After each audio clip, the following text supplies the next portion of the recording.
Okay. Hello. Hello.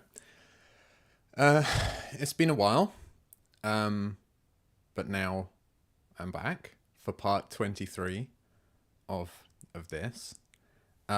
This is me trying to write a WebAssembly interpreter in Ruby. Um, Let me see if I can remember why I'm doing this. It's okay, I don't need to remember, I've written it down. I'm doing this mainly to have fun. There's also an element of hoping that it'll demystify WebAssembly a bit. That would be nice, because I've never really used WebAssembly before. And I also just want to share how I do it, work in the open, that kind of thing. Let people look over my shoulder while I'm doing it for whatever reason. Sleep aid, ASMR, whatever you need.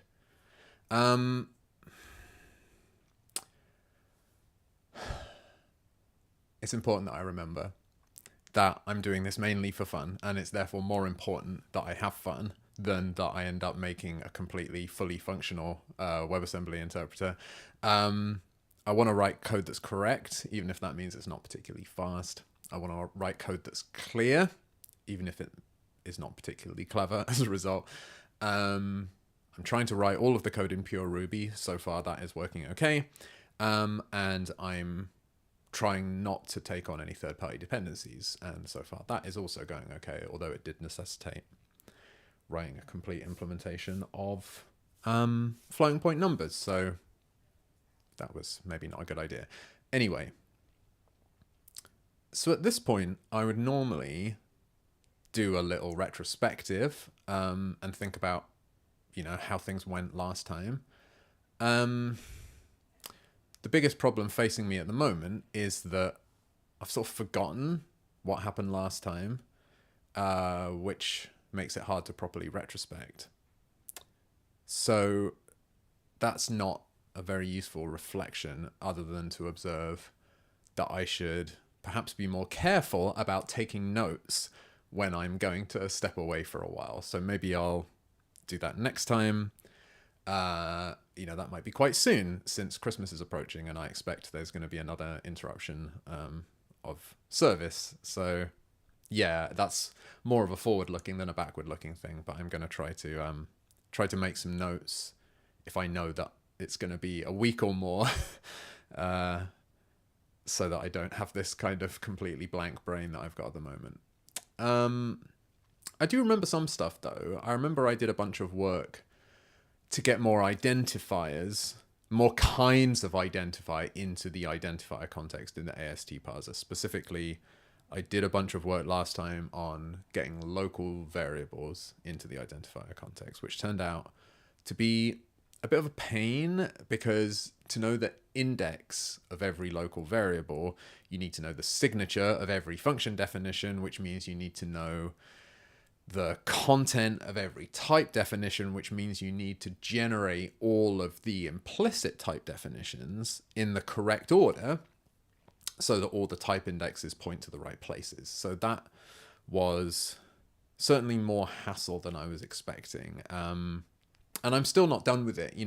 One of the things I said in the previous retro, I just went back and watched it just now, was, hopefully I'll be done with the identifier context this time, and then I'll be able to move on to something more interesting. And I'm still not done with that. There are still bits of the evaluator which have to deal with identifiers more generally, I think. Just not locals and globals and function names and type names and some other bits and pieces, because they are in the identifier context, but I'm kind of still in a transition there, so that's not ideal. Also, at the moment, I'm doing a sort of hacky two-pass processing of the S expression to build the initial identifier context. And then, the first pass is to build the initial identifier context, and the second pass is to parse the abstract syntax tree, which requires the contents of the initial identifier context. And I talked a little bit about how I want to do that differently, but I haven't done it differently yet. So I'm still kind of in this slightly wonky situation. So basically, all of that still needs sorting out. You know, I still need to finish removing all of the identifiers from the AST and replacing them all with indexes. I need to start getting rid of that to-parse process because it involves duplicating the entire S expression, and the whole thing's just very hacky at the moment. I would much rather have a nice, clean, single parse over the S expression.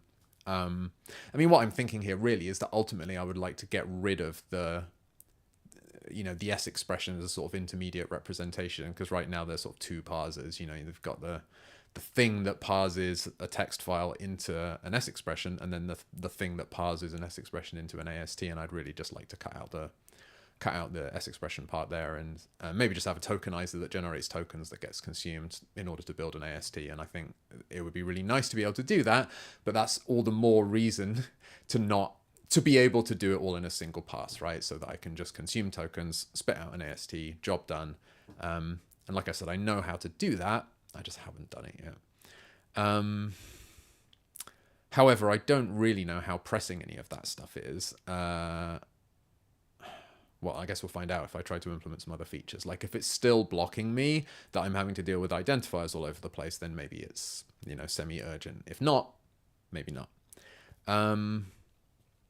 I mean, all else being equal, I don't really want to spend the rest of my life working on the parser, so the temptation is to sort of park it for now and then come back to it later if I can get away with that.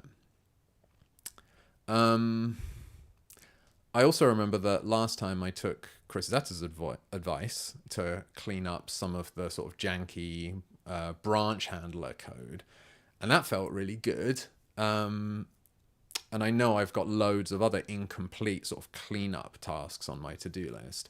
So I always have the option of falling back on those. Like if I run out of steam on the main quest, there's plenty of sort of little bits of side content for me to pick up there. But really I would rather keep my focus on trying to get more test parsing until /unless I discover I really don't have the mental energy for it. And it may be that right now I don't have the mental energy for it. We're just going to find out. I haven't touched this code since the last time I streamed, so I really don't know what kind of state it's in. But I do know that all of that cleanup work will still be there whenever I'm ready to do it. And if it's not immediately costing me anything, then I'm not quite so bothered about it. Not as bothered about it as I was about all of the identifiers leaking all over the place in the evaluator, because that was making stuff really inconvenient. Whereas if I've dealt with the primary inconvenience there, then, maybe that's good enough for now. So press that button and then press that button. And now we're back in it. Remember this? I know I do. So it looks like the tests, well, I won't speak too soon, but it looks like the tests, I left the tests parsing. That's good. It would be a real problem if I hadn't done that. There's a load of stuff here that I clearly did last time. I haven't added anything to this since last time, so let's just get rid of all of the stuff that's already done. Yep, I remember doing Chris's PR. Oh yeah, I remember writing a contributing file. That was good. Yeah, and there's just all sorts of, like I said, tons of bits and pieces here. Ideas from Ofurk and from Tuz and, oh yeah, and Zeta. There's probably something from Tech in here. I'm sure there's at least one thing from Kevin Newton in here somewhere. Oh yeah, I did that as well, didn't I? Unfold and parse at the same time. That was some good stuff. Okay. Oh, I guess I completed the whole type definition action plan apparently, so I'm not even gonna bother remembering what that was. Okay, so now I've got to try and I've sort of rambled quite a long time, but now I realize I've actually got to do some programming, so that's a bit of a bummer. Okay, so the last things I did here were just the branch handler stuff, because of Zeta.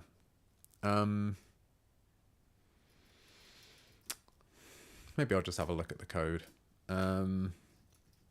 This is the last thing I was working on, was the AST parser. Yeah, we don't have any support for binary modules yet. So there's, yeah, some of the stuff in here, this plan for the next stream is, I should just change this. Let's call it things I might do next. Things I could do next. Maybe. All right, that's, I think I've now made that sufficiently non-committal that I can, it feels more accurate. It says get rid of parameter and result AST nodes if they're just types. Yeah, I think they probably are. I remember, well, in fact, I just clocked this commit here, this one, where,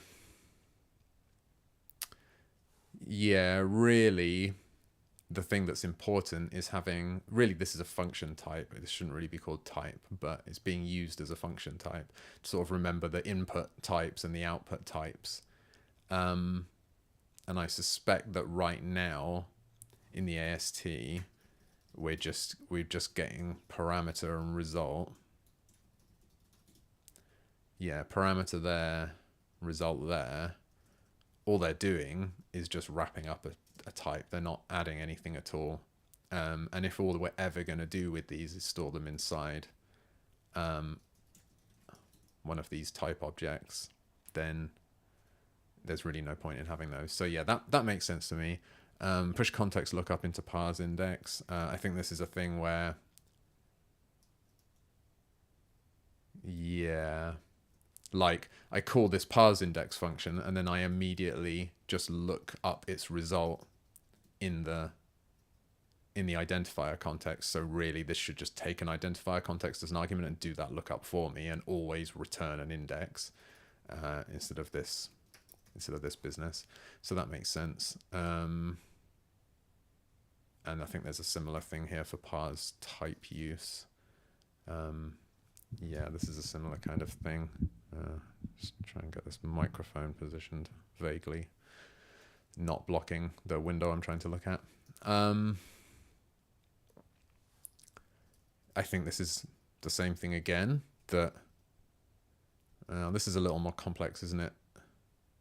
Yeah, this is including generated type definition. So this was, I think this was the gnarliest thing that I implemented last time, is that we have to be able to, this is trying to look, saying push typeuse lookup into parse typeuse. Now it does take a context, but then it actually modifies the context potentially if it can't find the type index.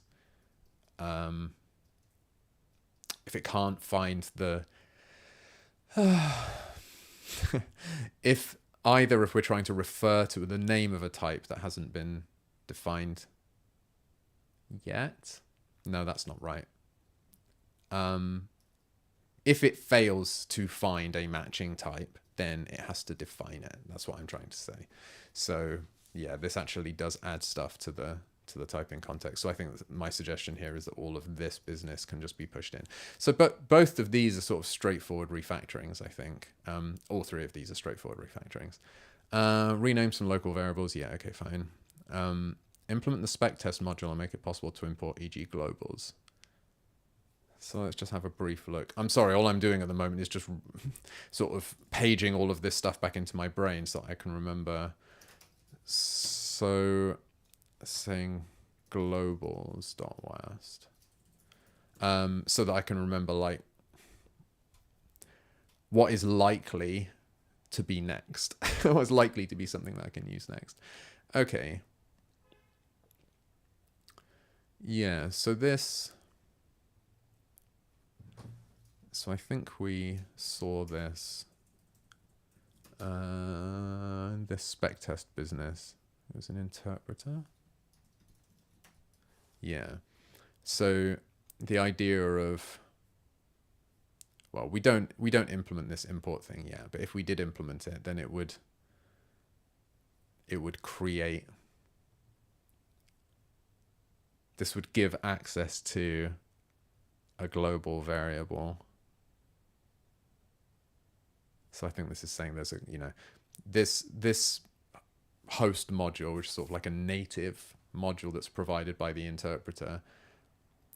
You can import it and it exports these 4 global variables and this table. I don't think we've really thought about tables yet, and this memory and these functions that, clearly print stuff.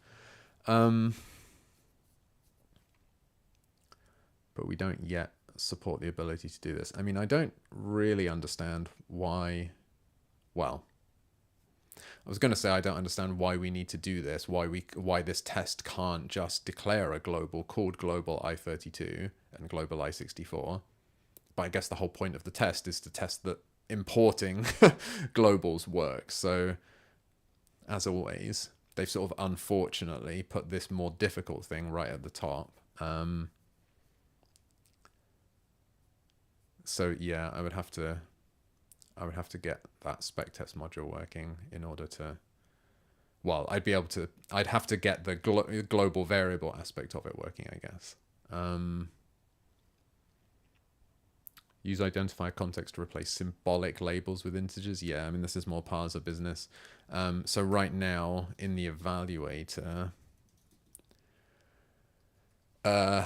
we still have this situation where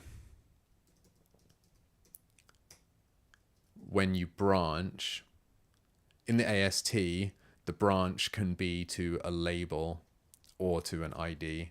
So here we've got these cases of, is it a string? Is it an integer? And if I just dealt with labels as part of the identifier context, then I could just get rid of all of that string stuff. I don't think that's a big deal. I think I could just ignore that for now. Implement block type with parameters. Okay, so this feels a little bit more appealing. So let's look at if.wast, because I think this is probably the simplest one. Okay, right. So I think I've already decided that I'm going to start with this, because I don't really want to get back into, I don't want part 23 of this to just be more on the AST parser. It just feels like a bit relentless. So this will at least give me the opportunity. I'm sure I am going to have to do stuff in the parser for this, but this will give me the opportunity to think a little bit about some operational semantics rather than just the just the syntax of the language. So that would be quite nice. So let's have a look at this. If I try to run, do I already have this? If.wast. Okay, yes, this is presumably a parser. Yeah. So param, no matching pattern error. So I think this is somewhere there's a block. So here we've got a block with a result. Where's param show up? See, these should all be okay because these are all function parameters, and I know that I know how to parse those.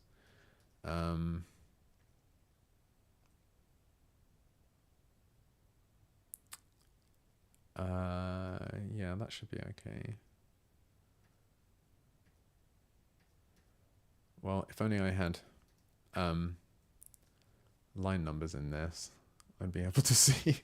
If only I'd done what Chris told me to do, I would be able to see where this was. Okay, I'm just gonna do some. I'm gonna do some of the old puts debugging. See if I can. So this is in parse normal instruction. Is it called S expression? I think so. Okay, let's try that again. Okay.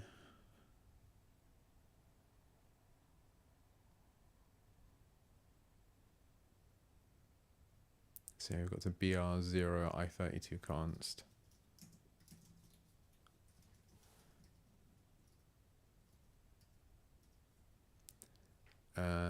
Minus 18, 18. Where's minus 18?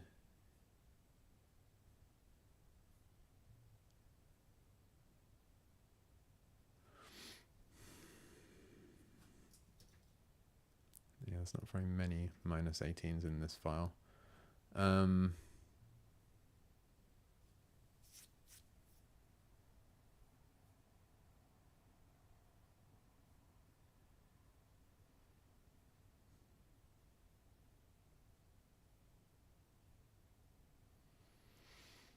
So where's this param i32?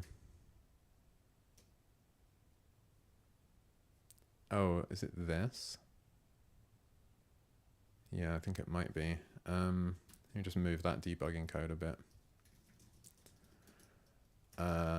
Stick it here, because that was giving me only a subset of the stuff that was being parsed, which wasn't particularly helpful.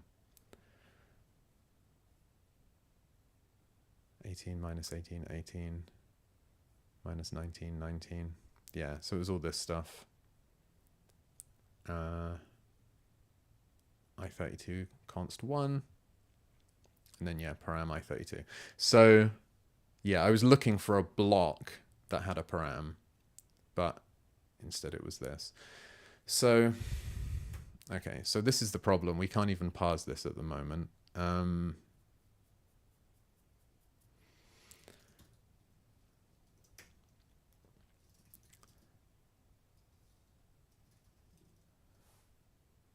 So, presumably...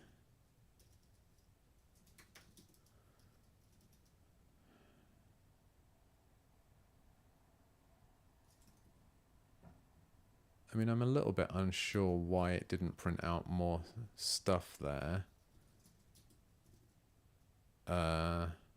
Like, why is it not showing the if? Oh,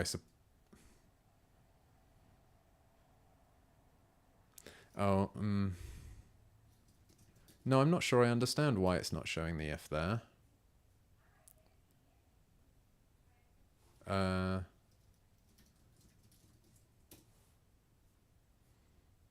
Well, there's something I don't understand what's going on there, but I think probably what's happening is that we get inside parse structured instruction. I think.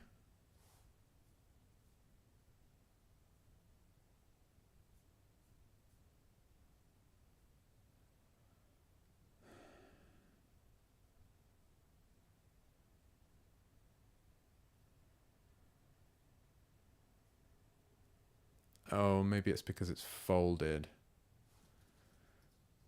Yeah, okay, that's probably why.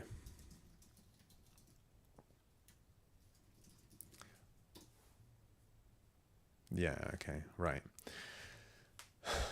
Yeah, I need to find a way to make that clearer, that because that obviously that confused me for a little bit there. That yeah, there are separate methods for parsing folded structured instructions, and maybe if the other one was called parse unfolded structured instruction, I would have remembered that. But anyway, what it's doing is getting down inside here, and then I guess we get to this point. So this is about line 450 inside parse folded instruction. Yeah, parse folded structured instruction. Yeah, so this is where we are. And then yeah, when it tries to read the consequent, because at this point the S expression we've got is, so here, if param I32 result I32. So obviously param I32 and result I32 are not instructions here, they're part of the if. Because let's have a look. In control instructions inside if, so they're part of this block type. So I mean, in this case we don't have a label, but at the moment I don't know that we're making any attempts to read a block type. Oh yes, we are trying to read the results, which is part of the block type.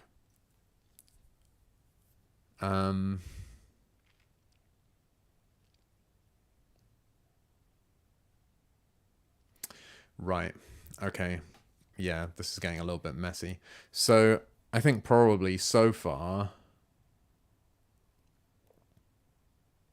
it's just been this result here that we've been trying to read.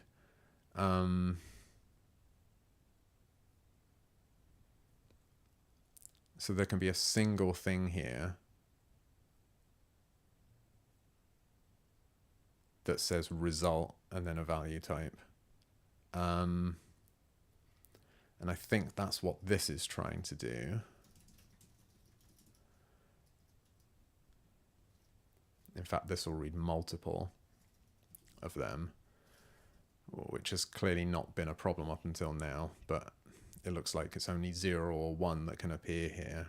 Or we can have this typeuse, which is the same, again, a reference to a type definition, which is the same thing that can show up in a function definition.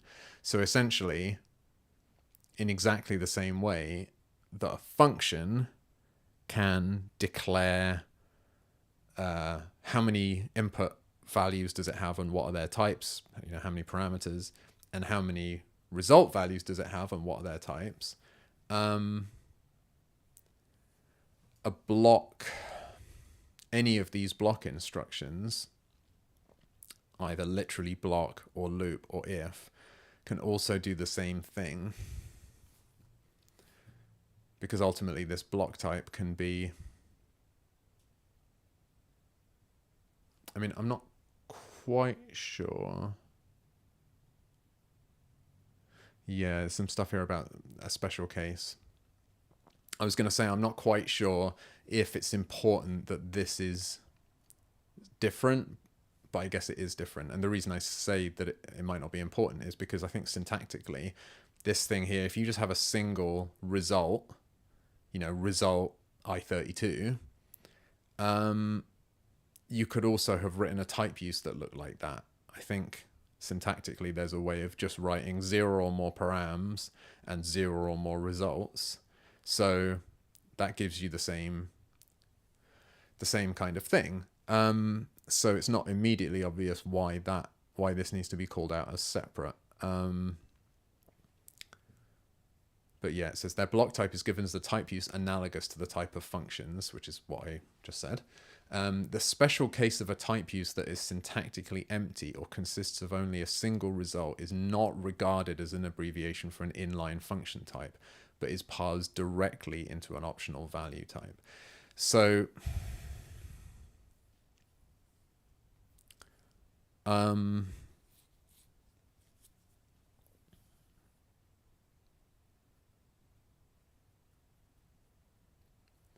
I think what that's saying is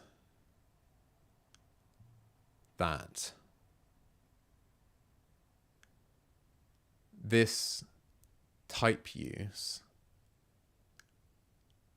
modifies the identifier context, right? Or at least can modify it.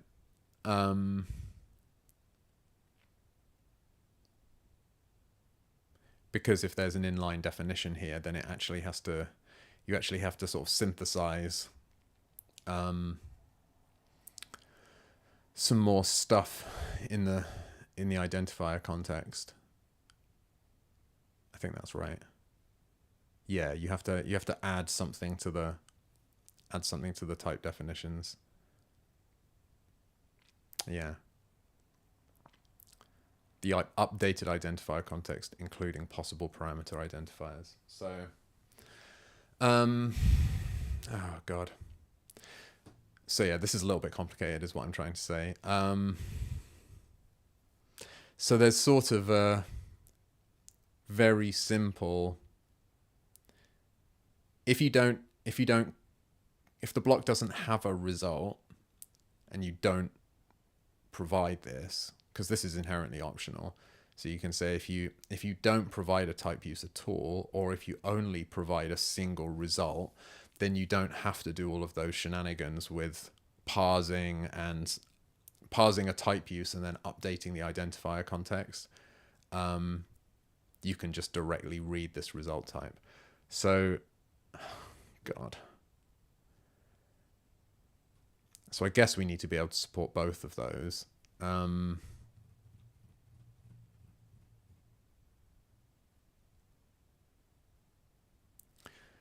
Yeah, and ultimately,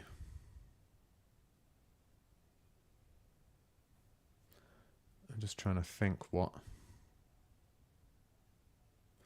what happens when we get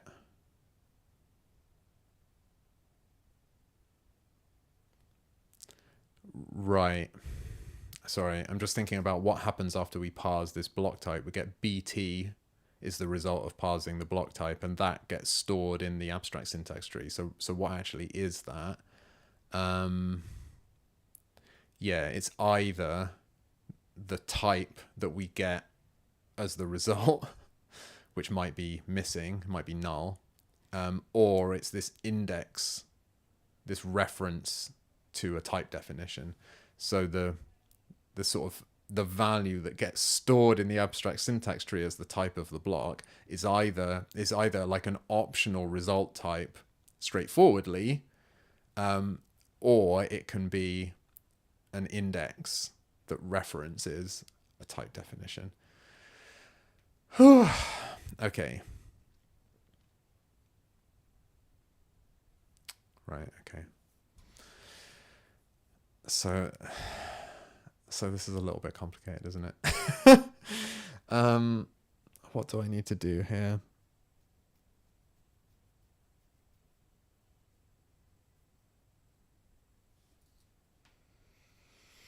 Oh god, I didn't realize this was going to be so complicated. Like, this is a real fly in the ointment, because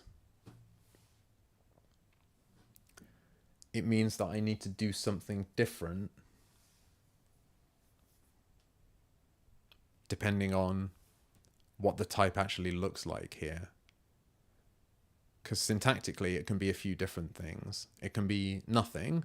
It can be this special case of one result type, or it can be this kind of more complicated situation where we are referring to an existing, I mean, this is the simple case, is that we're referring to an existing type definition. Either, by this type index can be a name, so it can be an ID, or it can just be a numeric identifier, like the index, literally, of the type definition that we're referring to. But then there are these more elaborate things where here this is just an opportunity to repeat the contents of the type definition that you're already referring to, but this lets you name the parameters. So this is sort of partly for documentation purposes, but also so that you actually do get a name in the local scope referring to the parameters if you want to use a name, because you can always just use indexes. But this allows you to sort of document the expected type that you're getting here, and also, if you want to, bind names to the parameters. And we've also got these abbreviations where you actually don't say type at all. You just say, here are some, and this is the problem, is that this here overlaps with the syntax of the special case that we saw before, which was just an optional single result type. That also looks syntactically like one of these abbreviations. And yeah, if you're not able to find an index X that refers to an existing type definition that matches the input and output types of this function type, then you have to synthesize a new type definition that uses those. So that's the sort of the update. So I think what I'm going to need to do here is, well, I need to reuse the code for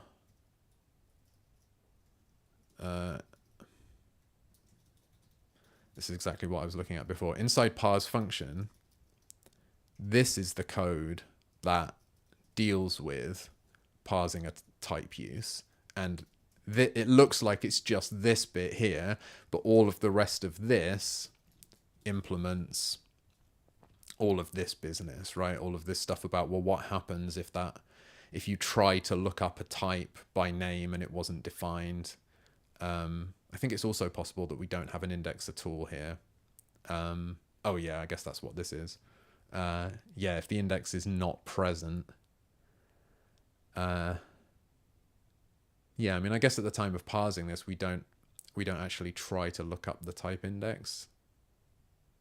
Oh yeah, we do need to if we do this. Okay. Anyway, the point is, I think I might need to back up a bit and actually do this, extracting all of this business into parse typeuse, because I clearly need to call all of this code again outside of the context of a function definition, because it turns out that function definitions are not the only place where a typeuse can appear. They can also appear inside a block type. And I don't want to, I'm not going to copy and paste all of this code. So let's think a little bit about what that might entail. So I'm just looking at this to see what is actually the extent of this. So all of this is just, this is reading the keyword at the start of the function, and then we're reading the ID, the name of the function.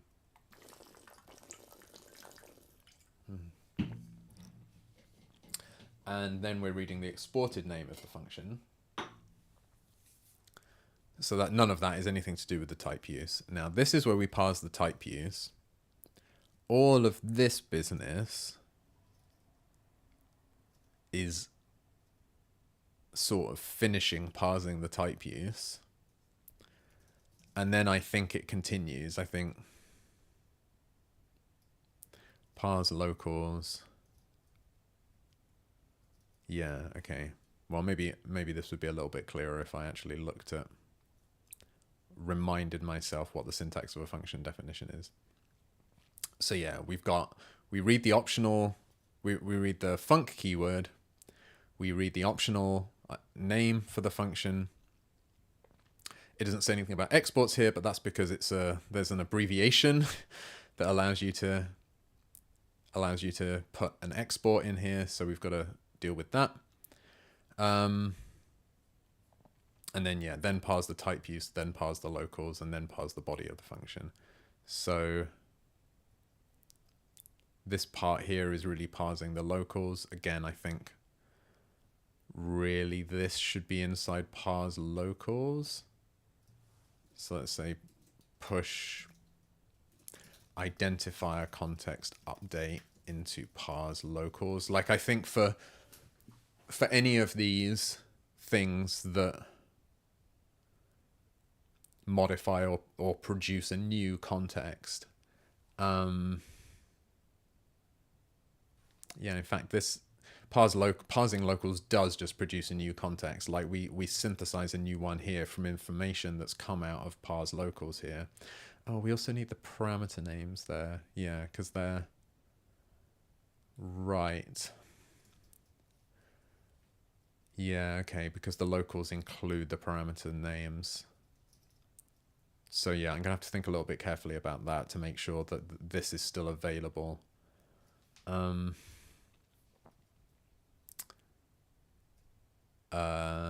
I'm just thinking about whether that could be done by just simply adding those to the locals before we get here. Like, anyway, yeah, I'll think about that separately. Anyway, the point is, this code is parse locals, even though that stuff hasn't been pushed inside it yet. Like, this is the work to parse these 0 or more local variables and update the identifier context accordingly, and then we've got parse instructions. So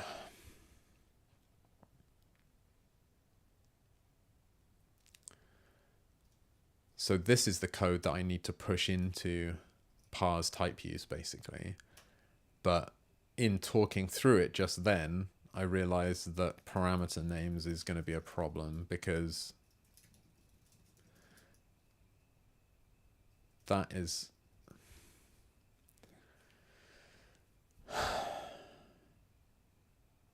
maybe for now that's okay. I can just make that part of the return value of parse typeuse, but I think there might be a more elegant way of doing this, which is to get parse typeuse to add those parameter names to the locals.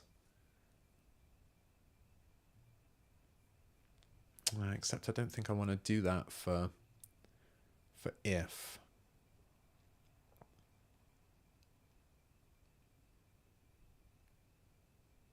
Like, no, see, yeah, the local variables are really like what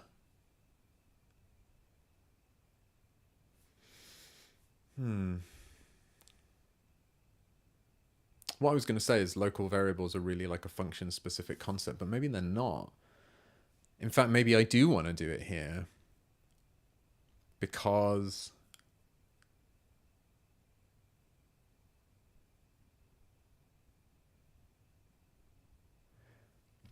I think the type use does add, that's the whole point, it does add these params to the locals. Yeah, so actually, sorry, I hadn't really thought about this properly before, but according to the specification, when you parse this type use, you can see that the I here is the pre-existing identifier context. So this is saying that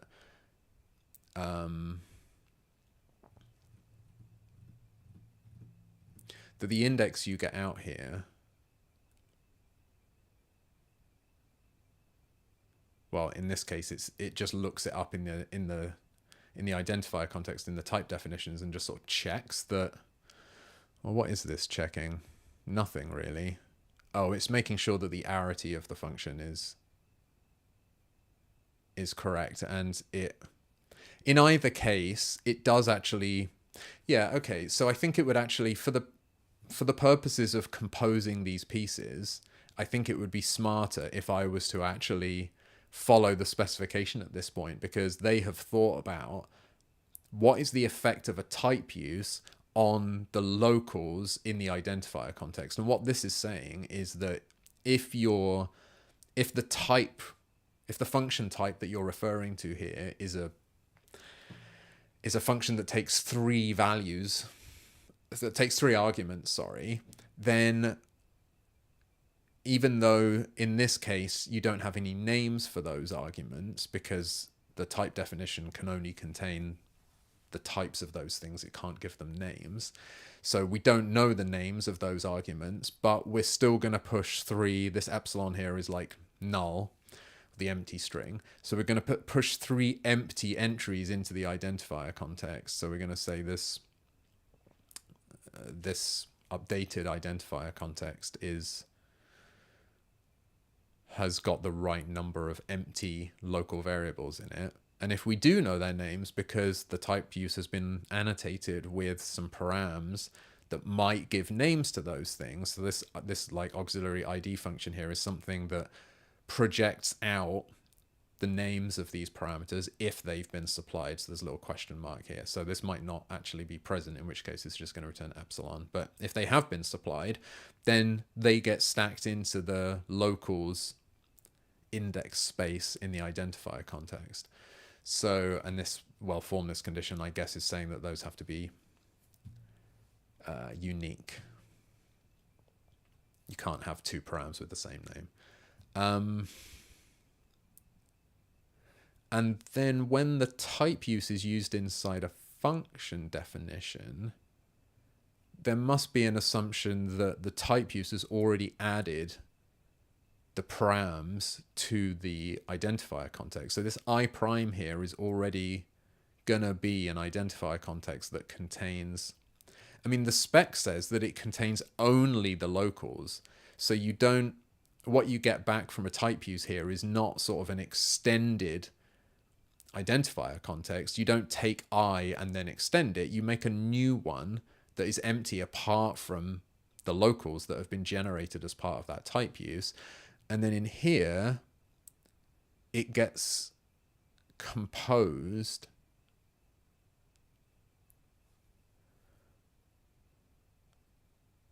So it's saying I is the identifier context that comes in.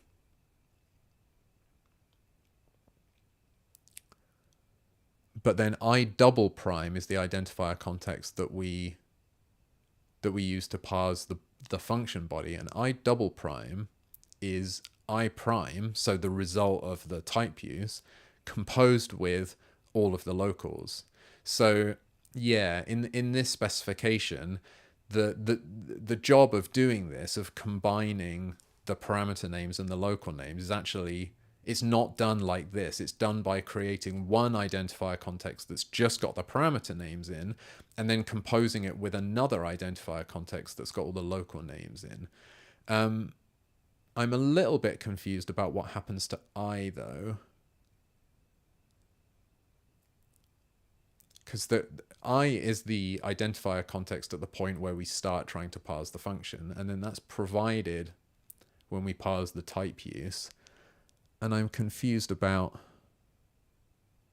what about everything else that's in the identifier context? Like, this looks like it's just thrown it away.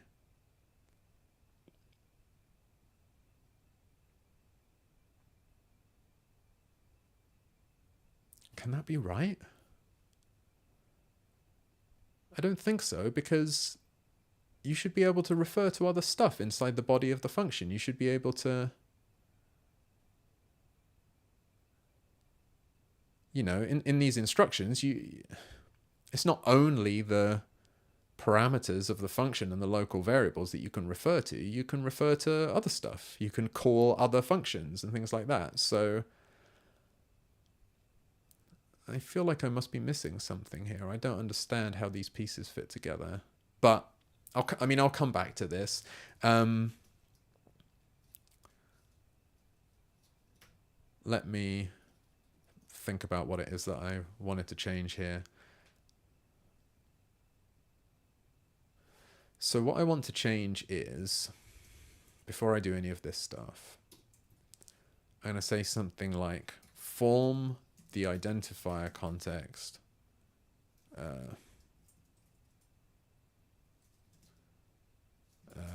to get the identifier context which will be used to evaluate the body, to evaluate the function body. First, create an identifier context containing the parameter names, then compose that with the identifier context containing the local names to fire context containing the local names, because right now I'm not doing that.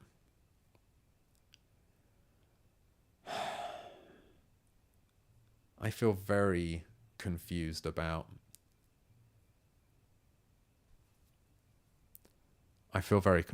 where I goes here. I'm worried there's something obvious that I'm missing.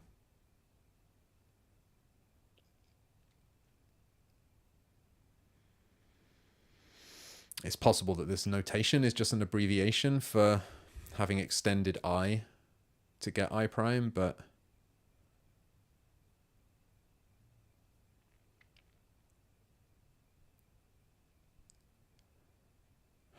is there something I'm forgetting about?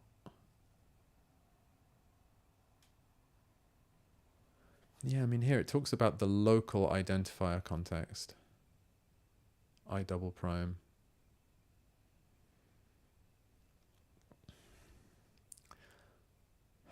I'm really worried about that. Because it feels like I'm missing something fundamental. My default assumption was that, and you know, what the code I've written here, I know I said I was going to come back to this, but it really bothers me, because the code I've written here takes the original identifier context that's provided up here and extends it with the local variables that we've been given, the parameters and the locals. And so when we parse the body of the function, we've got whatever identifier context previously existed, plus some new stuff.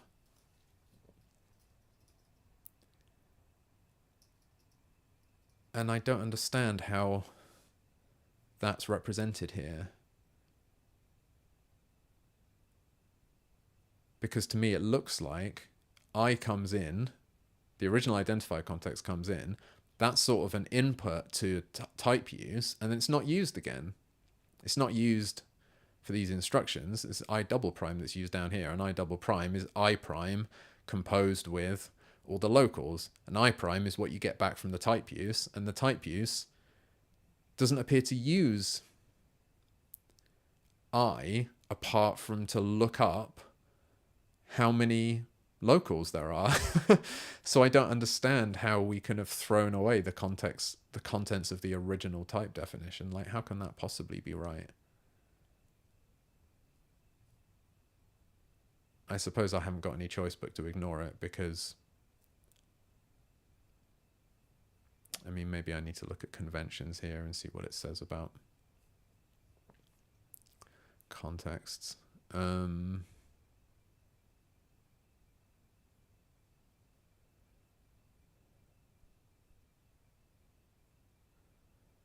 Empty components are omitted when writing out identifier context. Yeah.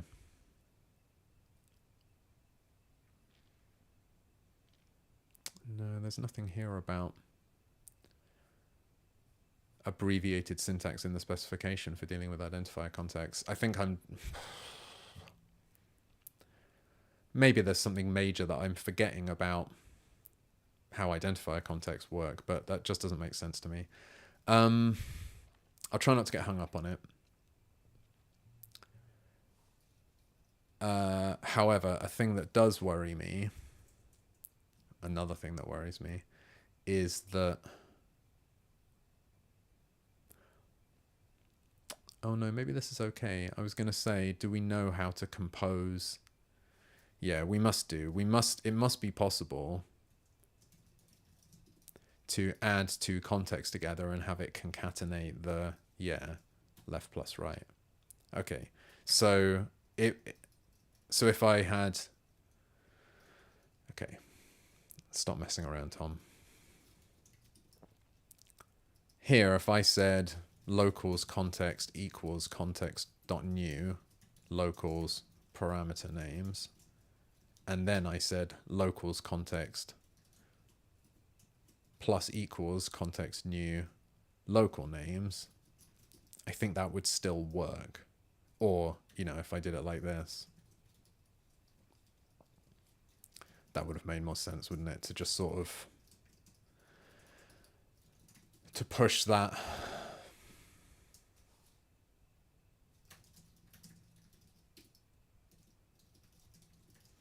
to kind of distribute this plus over the context.new. So I think that should still work. Why did I do that? I wanted to run the tests.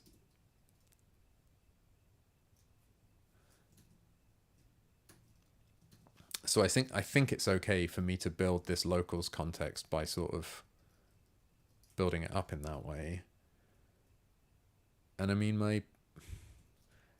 I suppose the thing that I'm confused about at the moment is it feels like what the spec is doing is just this. It's just making a new identifier context from whole cloth that just contains the names of locals, and then trying to parse the body of the function in that context, and that doesn't seem like that should work.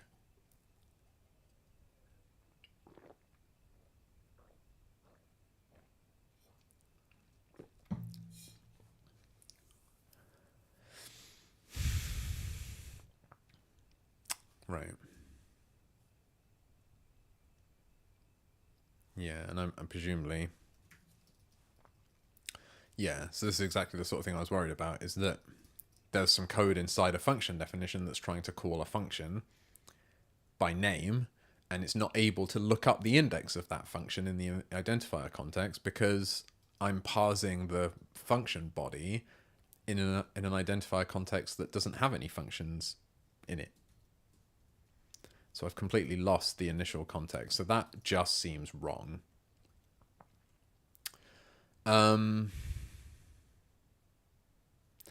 So anyway, the benefit I'm getting from this is that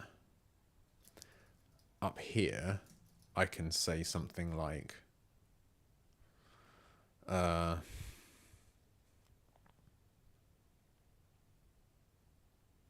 Maybe I'll just call it locals context and make it this.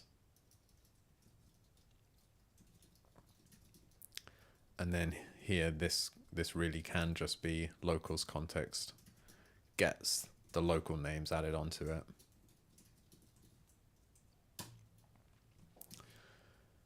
So what I'm trying to do is make it so that effectively the result of parse typeuse here is, well, you know, exactly what this says is that when you parse typeuse, what you get back is the index of the type that's being referred to and an identifier context that's got all the locals in it.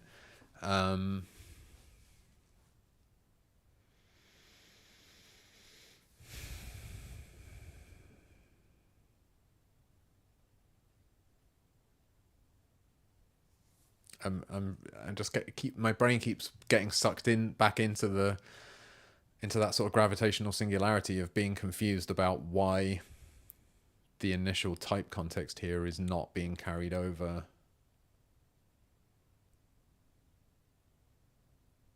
into I prime, but whatever.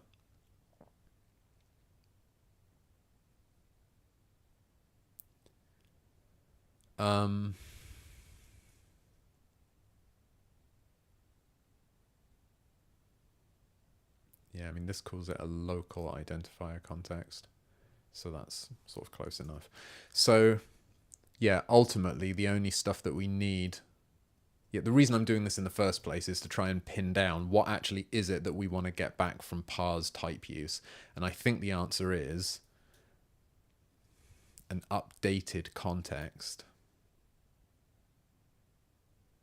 because we need to be able to add stuff. You know, we need to be able to add typedefs to the context.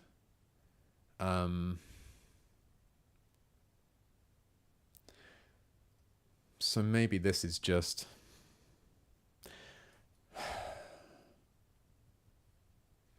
Yeah, I mean, I'm sort of diverging from...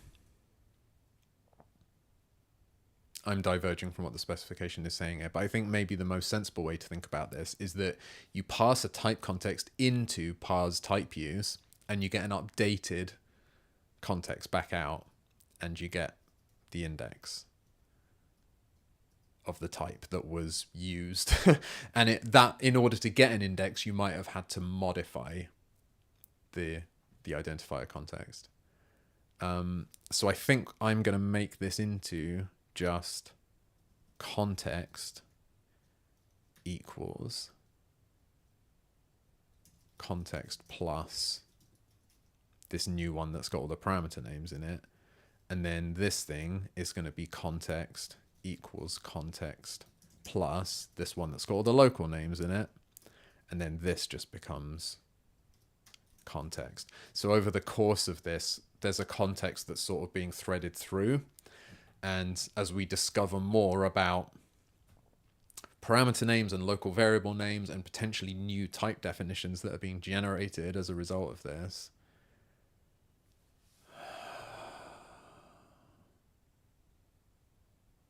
no shit, this isn't right, because we return, I just realized we return the context. Oh, goodness. So we do need two separate things. We need, so that thing I just did was wrong, because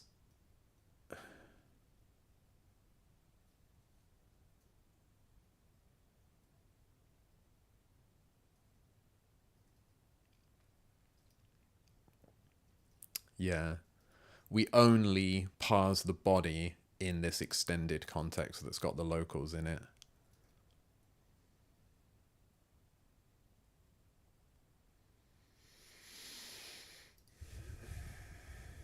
And then the one that we return that contains the new type definitions, that's going to be threaded through the rest of, as we parse the rest of the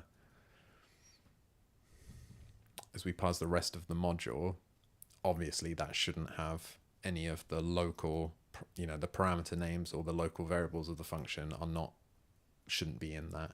So we have to leave this original context that does get modified by parse typeuse. We need to leave it alone.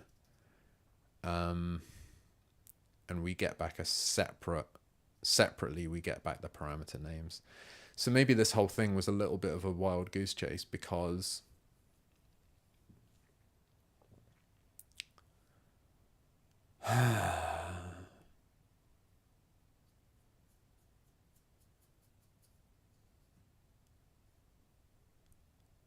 well, if we're going to extract this into a function, into a method, or if we're going to push it all into parse typeuse, then somehow we need to be able to do this afterwards. We need to be able to get the locals context, and then we have to add the locals into it.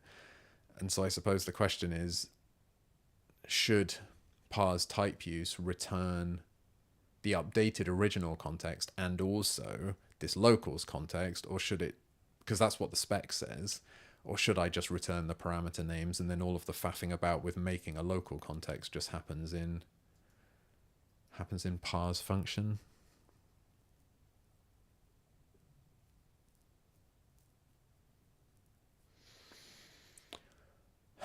Yeah, I think maybe I'm going to do that for now. I think this whole thing might have been a little bit unnecessary.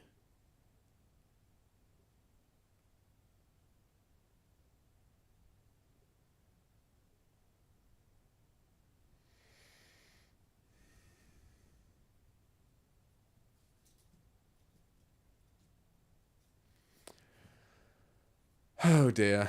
I'm going to stash this because I think that might have just been a waste of time. I'm sorry. I'm just going to, instead of trying to think about it, that was my mistake, is I tried to think about it. I think maybe I'll just do some straightforward refactoring. Like, what I need to do is to push all of this into the parse typeuse method, and then what I actually want to do is parse typeuse. We pass in a context, and then what we get out is a type index, parameter names, and an updated context. And then the parameters and the results are irrelevant because they're just used inside here to populate the, well, either to find the right type or to create a new one if it wasn't already existing. What's this generated type? What? Why is that there?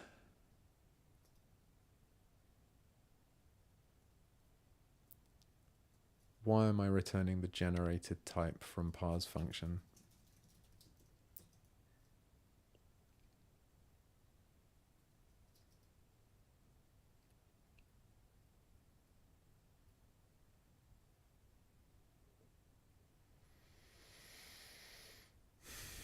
Oh yeah, it's because they have to go on the end, because the indexes of these types,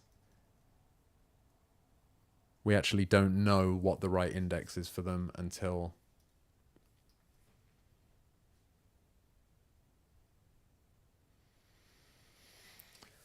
oh god.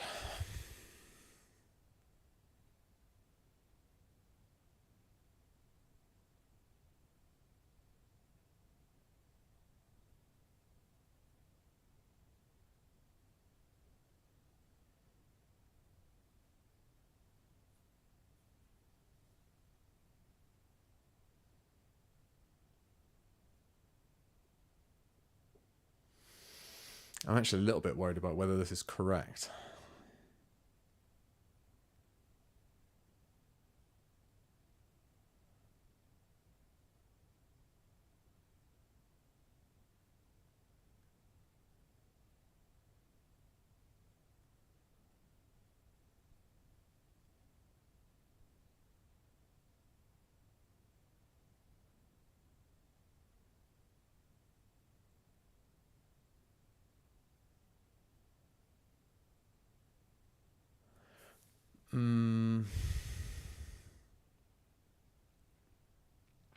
I'm a little bit worried about what happens.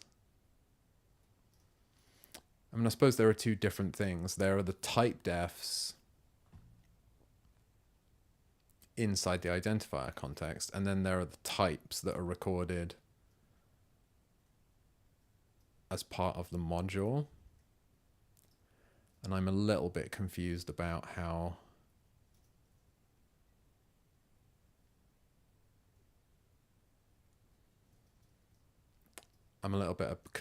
you managed to keep the indexes straight, because inside parse function here,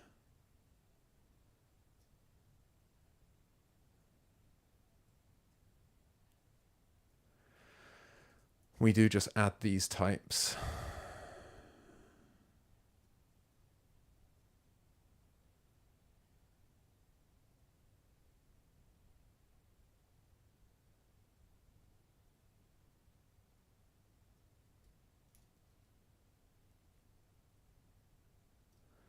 Like this. There's all kinds of weird stuff going on here. Like, this generated type is put in this typedefs context, so that's what gets added on to. Oh, maybe the.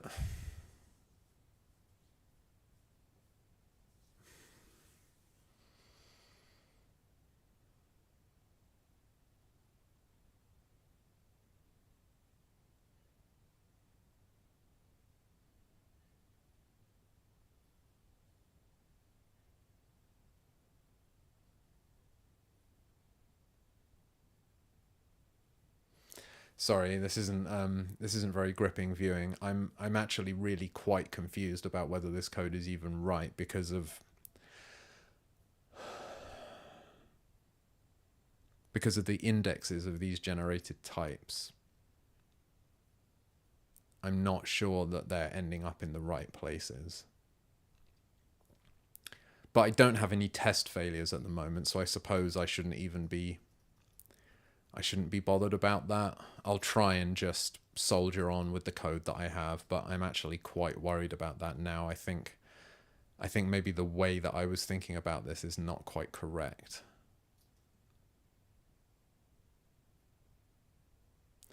But when we're whatever, it's complicated. It's complicated because all of the generated type definitions that we create here have indexes that, in the module, they have indexes that come after all of the explicitly declared types. So, but maybe that's okay. Oh, maybe it is okay, because at this point we've already done this build initial context, which I guess does contain all of the explicitly declared types. Yeah, okay. So we do actually know the indexes of all of them.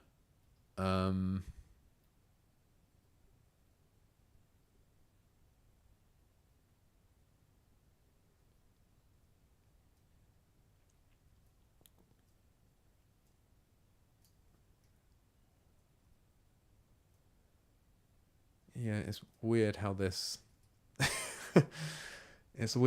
works, because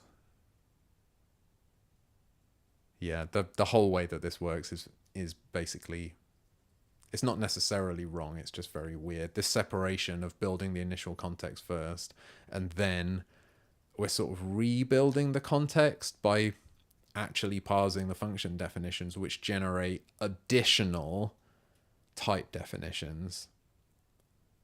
So really, those should have been part of the initial context, but they can't be, because we need to do the first parse to be able to even try to then parse the bodies of the functions that might refer to other functions, or to name types that are defined in the module and stuff like that. So yeah, is actually quite a serious problem the way this code is structured, because it makes it very hard to understand what the hell is happening.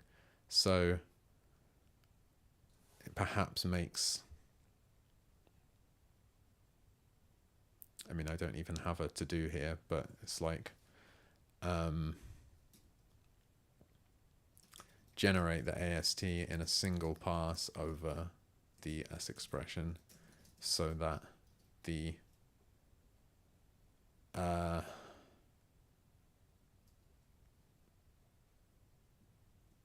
you know, rather than generating an initial context first and then trying to parse the module. Okay, sorry, that was a digression. I'm supposed to just be doing a simple refactoring here, but the problem is that trying to do it is making me think about how wonky all of this code is. Because it's not only do I need to know the type index and the parameter names and the updated context, I also need to know the generated type.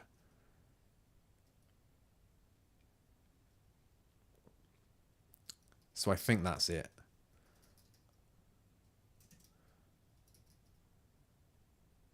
It's pretty grim, but there you have it.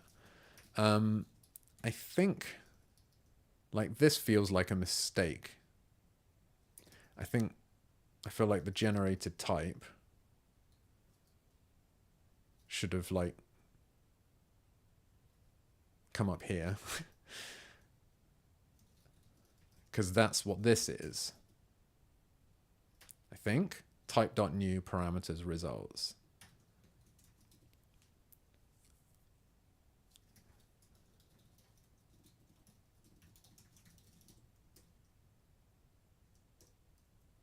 And really, I should just inline that local as well. So let me just do a small amount of cleaning up here,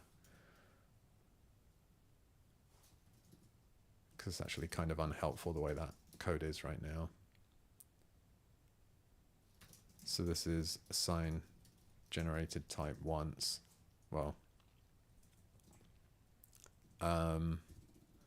before it's needed in parse function. Yeah. Previously, we were building the same type twice, but we can just build it once and reuse it.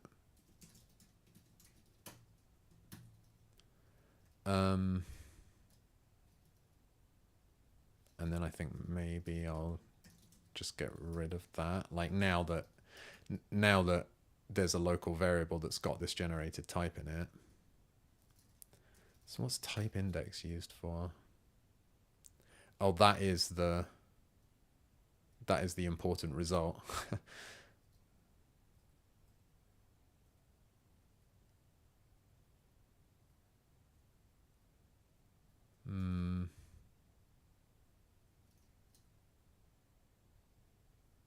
Oh yeah, it's important that that goes first, isn't it?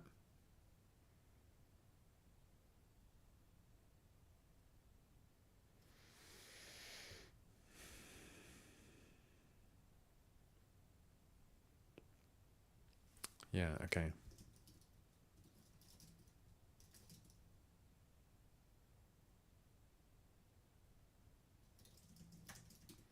And then I'm going to say inline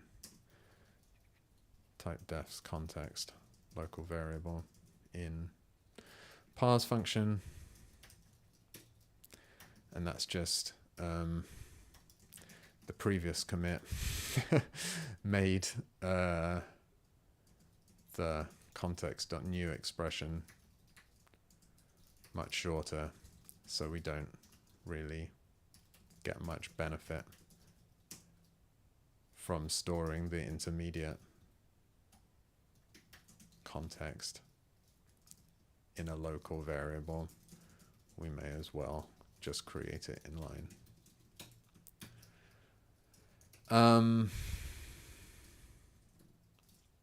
I don't think that's broken anything, he says, hopefully.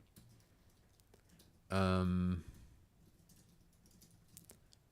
I should now be able to go back to my, well, actually, I don't know if that stash was really showing anything useful. No, it just commented out all of that stuff. Well, this was useful.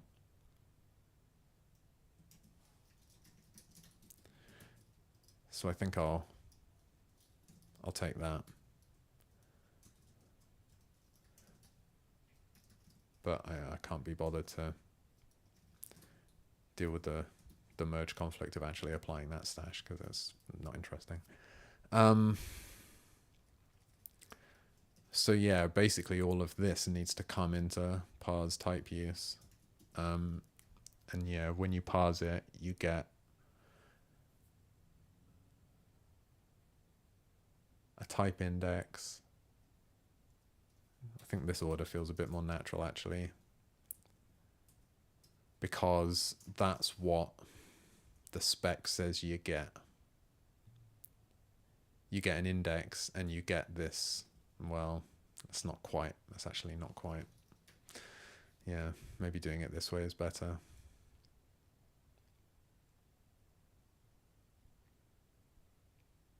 I just keep, it just does my head in that this thing about the identifier context is doing my head in.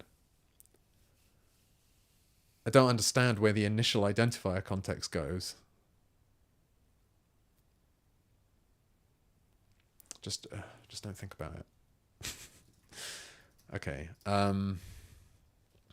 Okay, so the type index, the parameter names, and then we get an updated context that contains the new type definition, if there is one, and we get the generated type, if there is one.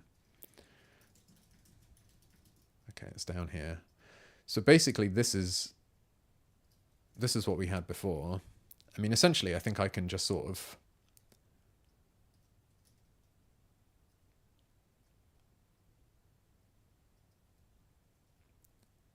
previously we were calling this and we were just getting the index, the parameter names, the parameters, and the results. So I think I can just glue all of this in. It's just that type index needs to be called index.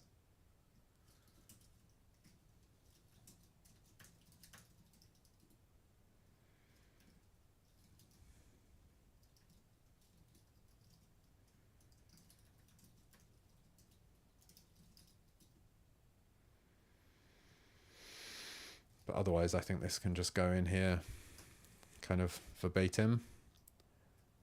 And then what are we expecting to get back? Index, parameter names, context, generated type.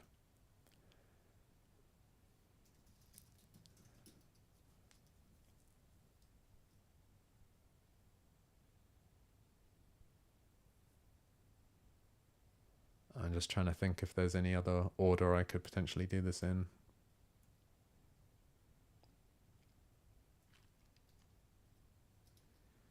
I suppose this is right. We sort of read all the stuff from the input first, and then we have to do this. Then we have to do this gymnastics about, because we need to have all the parameters at this point.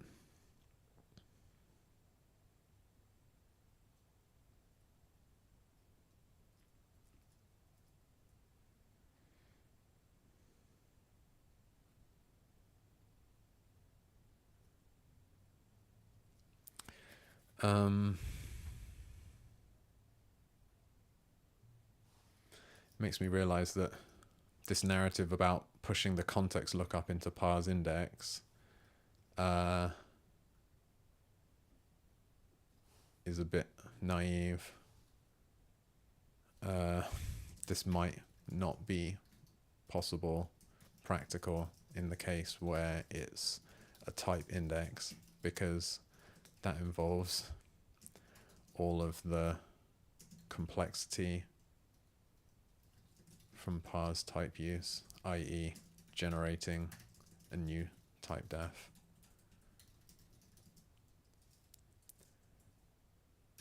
And the information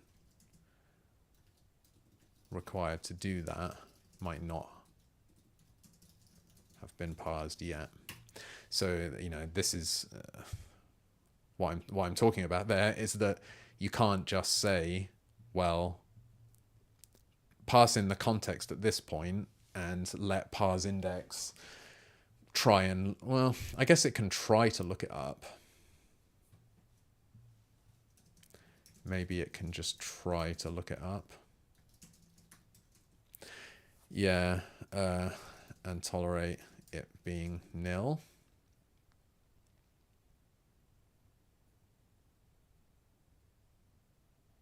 No, I'm not sure about that. It might just be that you can't always do it. That, well,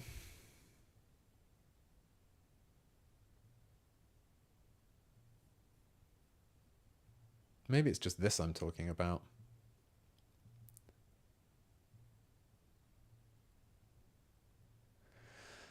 Yeah, I guess it is actually. I think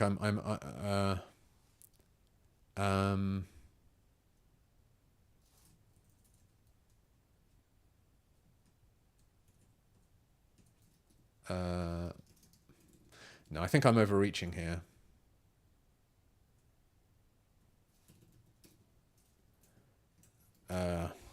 Actually, I think I'm overreaching there. By context lookup, I mean turning a symbolic identifier into an index. And that's very different from what parse typeuse is doing, i.e. trying to find a matching typedef based on the param and result types and creating a new one if it doesn't exist. Yeah, so actually I think maybe I was just getting confused there.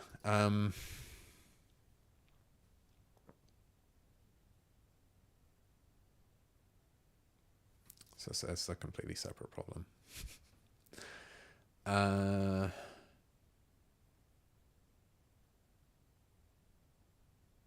So this is very distracting because this should just be this is like just an unzip.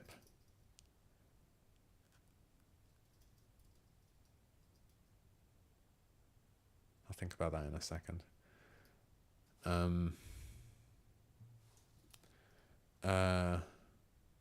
Correctly unzip the results of parse parameters and I think it was parse locals up here. We're doing the same thing. Yeah.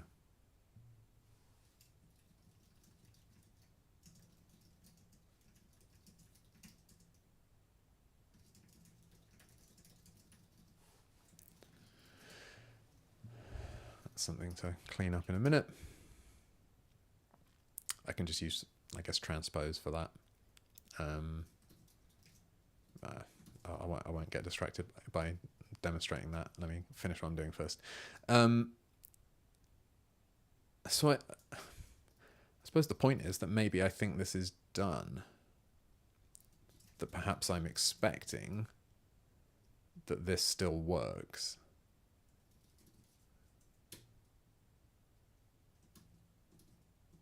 Because I think I have just moved this chunk of code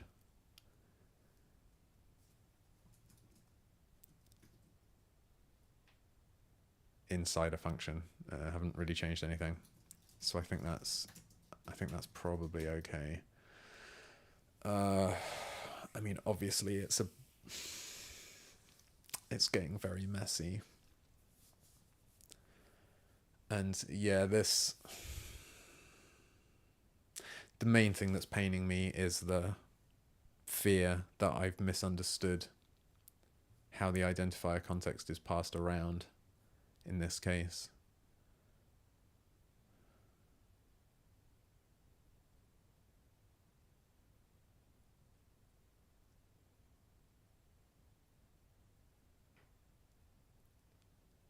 I just keep staring at this hoping that something about it is going to make sense.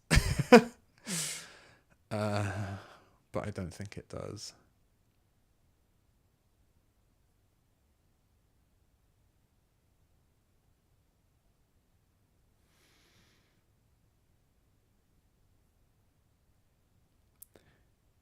See, look, I'm sorry that I keep getting sucked into this, but it says the synthesized attribute of a typeuse, so what you get when you parse a typeuse, is a pair consisting of both the used type index, yeah, and the updated identifier context, including possible parameter identifiers. Well, in what way is I prime updated here?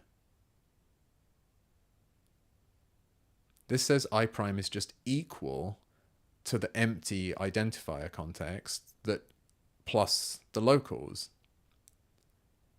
I can't see anything in the syntax of this definition that suggests that I prime is somehow an updated version of I, apart from the fact that it's named I prime.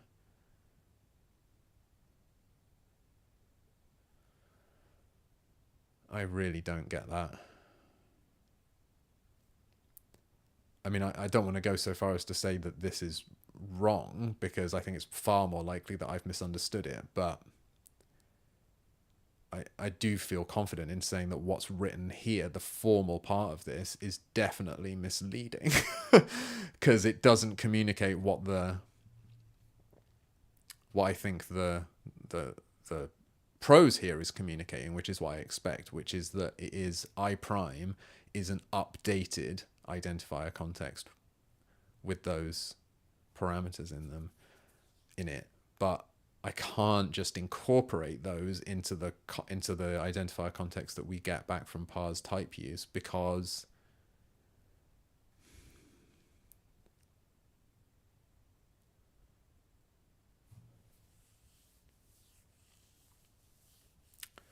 parse typeuse has to modify the context. And the reason I was pausing there was thinking about, is there a way that I can just not update the context here?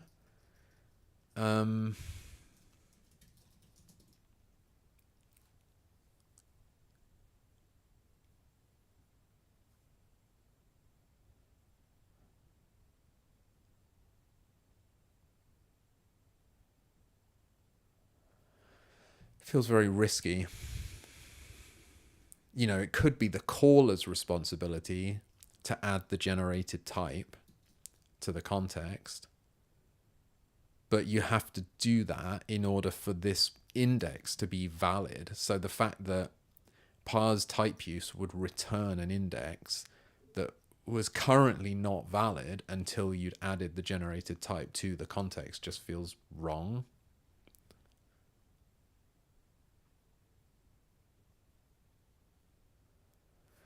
Okay, well, I'm just going to live with that for now. This doesn't seem to have broken anything. So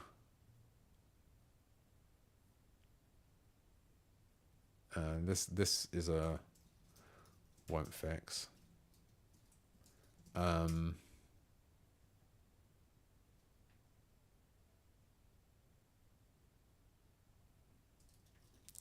There's no benefit in doing it this way.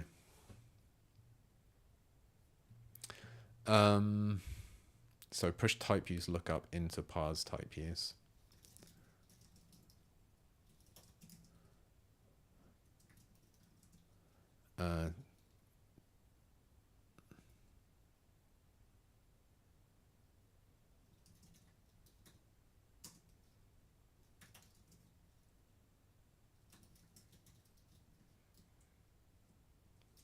So parse typeuse lookup and type.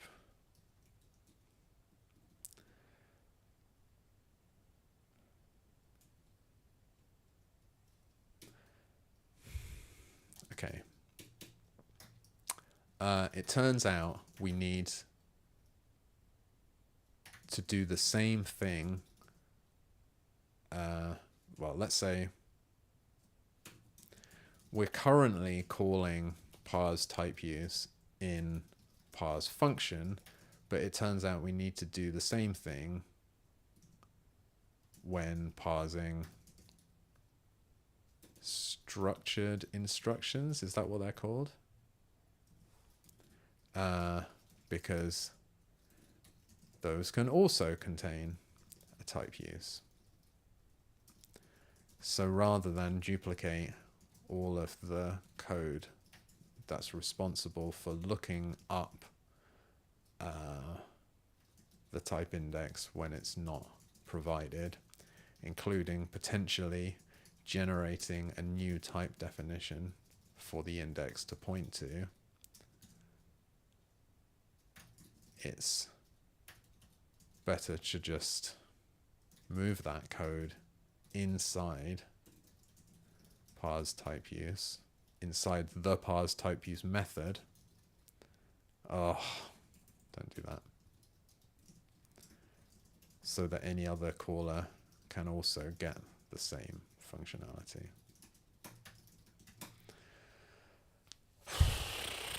I feel like I should say something here.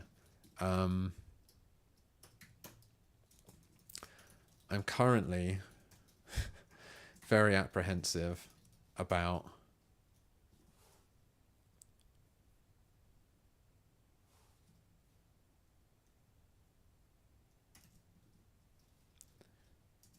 the specification of typeuses.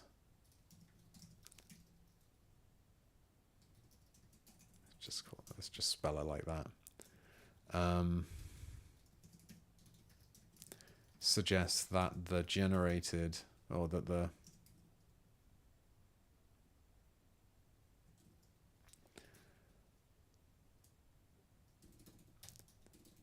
identifier context, the resulting identifier context, is empty except for the names of the locals, except for the possibly blank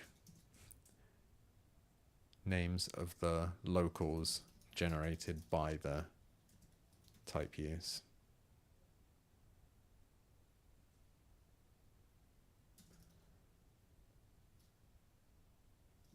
And I can't see where the original identifier context actually gets reused. For now, I'm just rolling with my own interpretation of the prose, i.e. the resulting identifier context is an updated version of the original one, not a new blank one. I don't know whether that's right, but it seems necessary to keep things working correctly for now.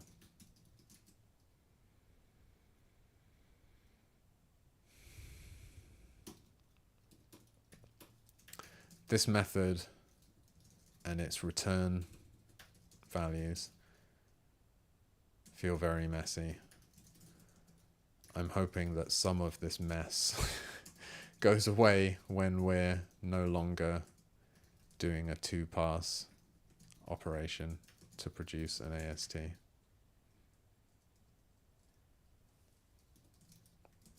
But I don't really have anything to base that on. Okay. Fine. All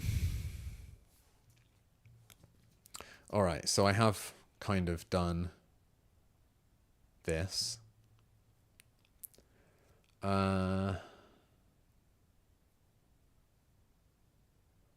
Let me see if I can do this correctly, unzip thing, because the code there kind of bothers me.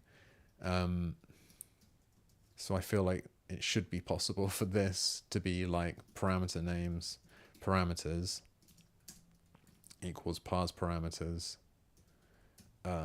transpose.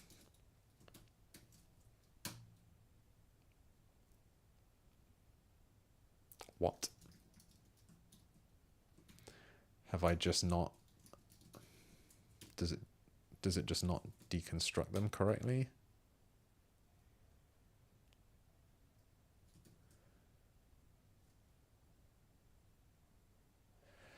So what I'm expecting here is that parse parameters returns an array of, I want to say pairs.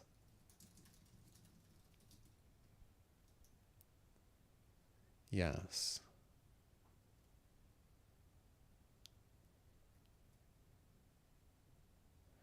Yes.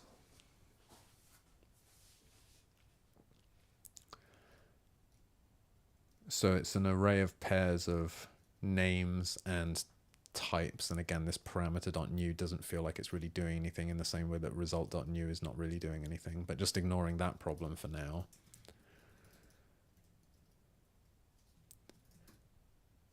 So my pairs should be something like, well, they net, you know,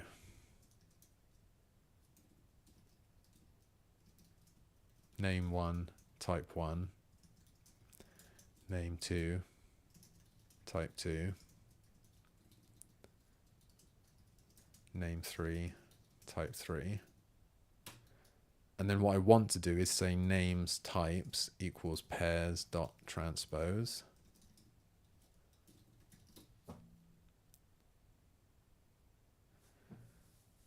So that feels like that should work, but clearly it doesn't.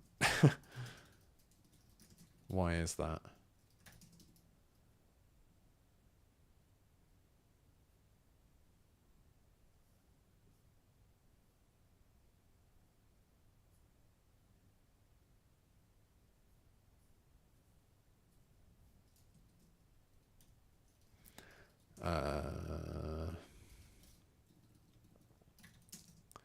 Let's try calling parse parameters. And then we can say puts. Let's just say, and then we can say parameter names is parameter names dot inspect, and parameters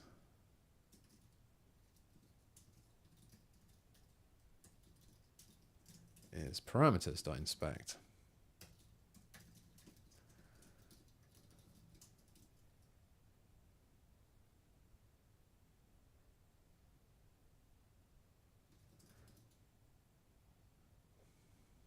So why is that wrong?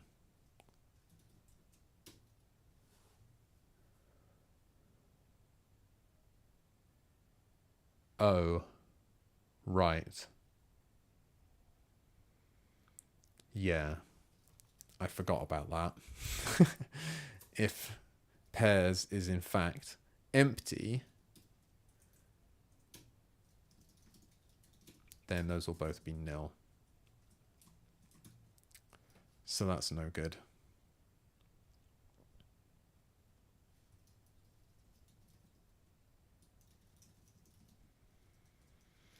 Okay, fine. That. Oh, well. I have actually made a mistake there, haven't I?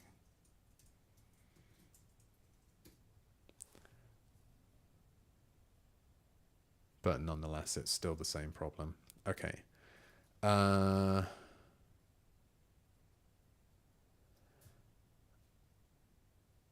So, okay, what's the best way for me to deal with that?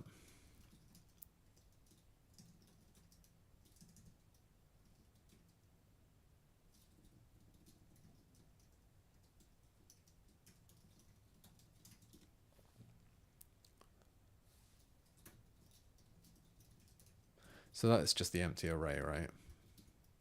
Yeah.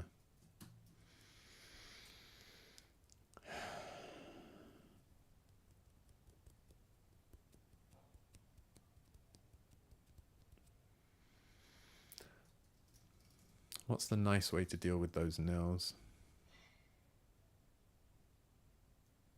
Yeah, I sort of need it to be an empty array, don't I? Here as well, I need it to be an empty array.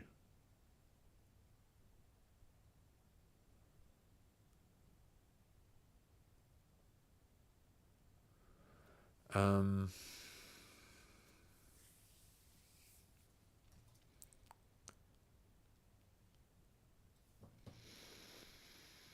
just trying to think of a neat way of doing this. No, that's not a thing. You know, you can splat one one side of a destructuring assignment, but for fairly obvious reasons, not both sides.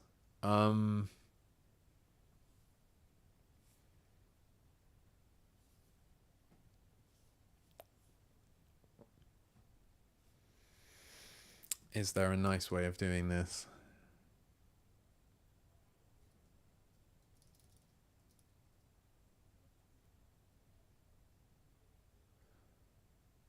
Like,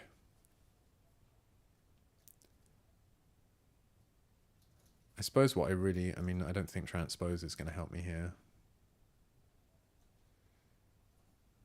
No. And there's no, you know, unzip. I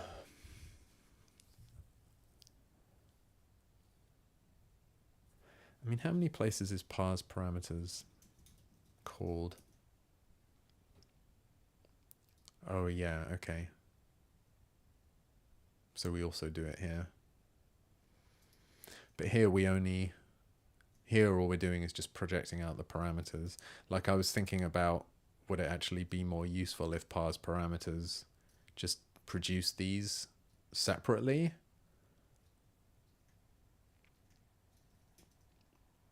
In which case it can deal with this problem internally.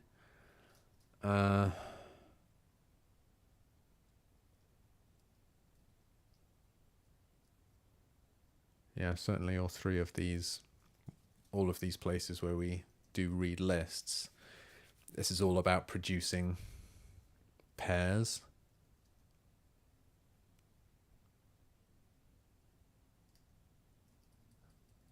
Oh, parse result isn't,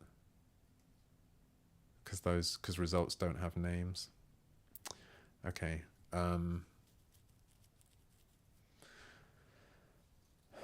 I just need to find a nice way of doing this then.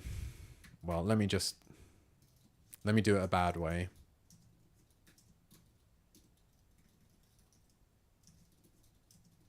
And just check that that does actually fix the problem. Yeah, so if it's nil, it needs to be the empty array.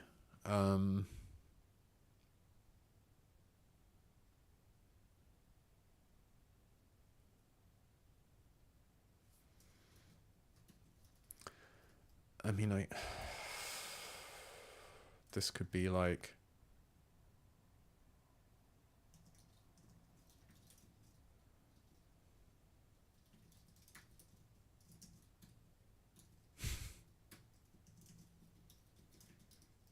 you know, something like that.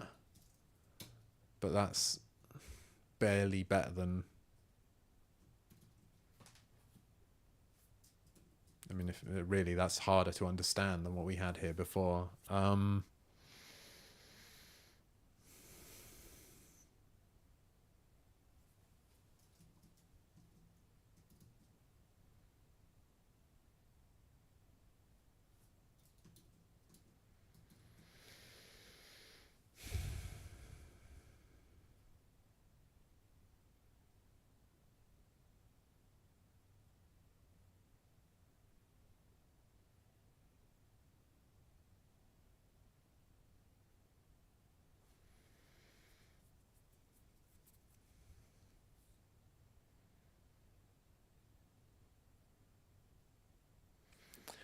Maybe the right thing to do here is to have a little helper for it.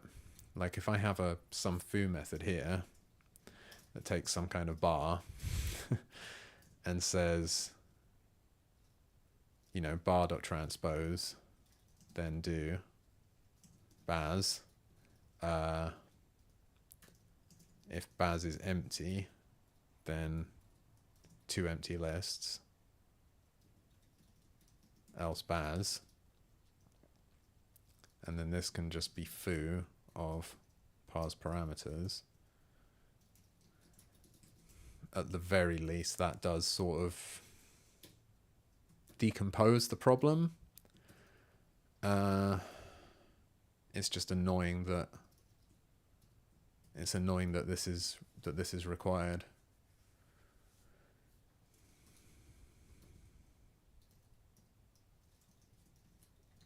So this is sort of unzip basically.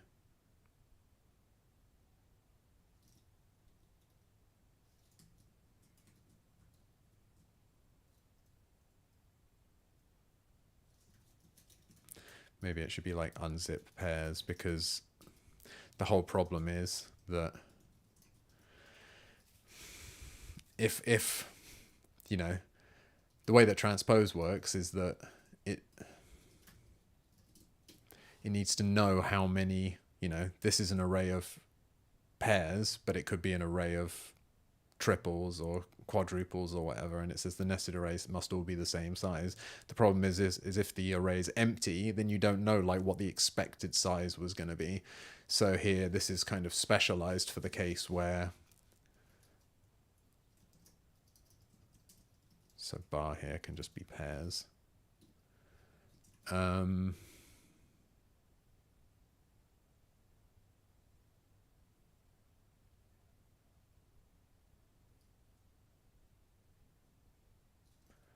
And I suppose can be unzipped.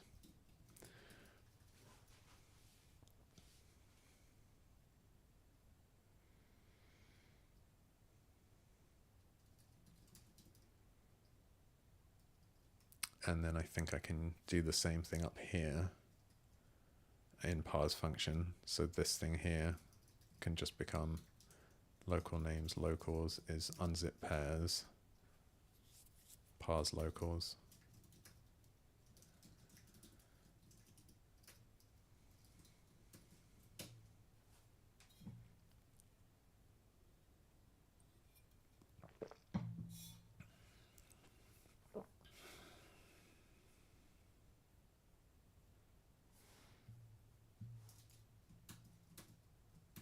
So that's looking quite promising, isn't it? Where do I want this function definition to go? It's a bit arbitrary to just stick it exactly there. It could go in helpers actually.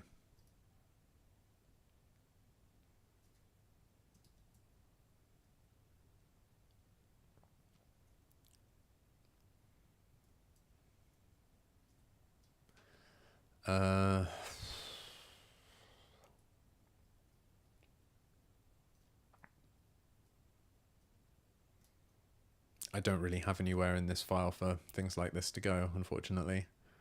I'll stick it here above repeatedly, but I just don't have a good place for it.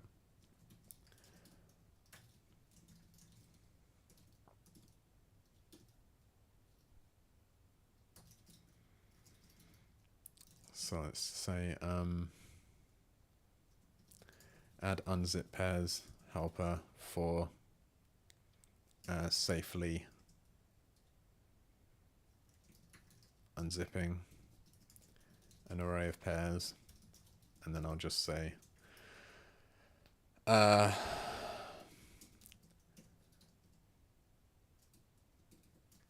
in general we can use transpose, but that fails in the case of an empty array where we get 2 nils instead of 2 empty arrays. So we need a helper to check for that case and return the empty arrays we expect.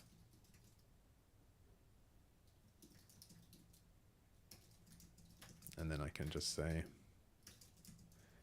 use unzip pairs when calling parse locals and parse parameters.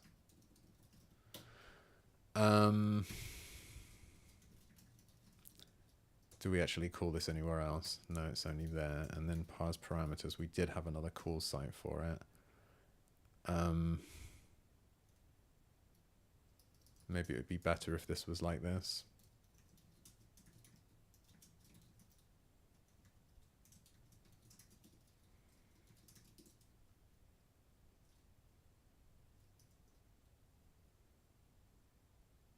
No, we do the same thing there as well.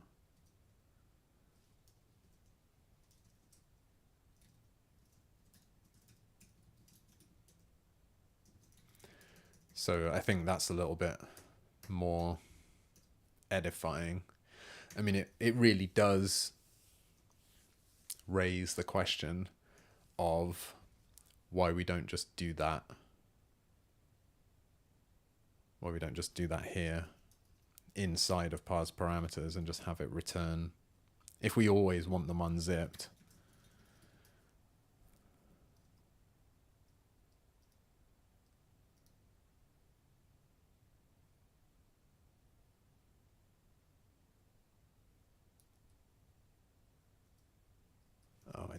it's fine. I'll just leave it as it is. I think it's fine for these parse locals and parse parameters to just return sort of effectively the raw information in the order that it came out of the S expression, and then if we need to post-process it in these places, because we don't actually want them to be paired up, we want them to be separated because we're going to put them in different places and we know that they're in one-to-one correspondence, I think that's fine.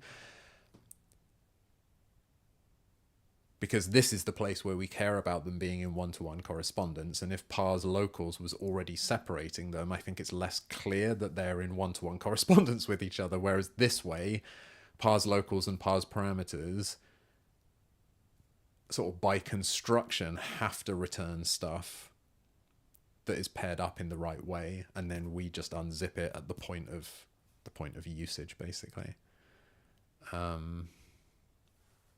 So I think that's probably all right. I'm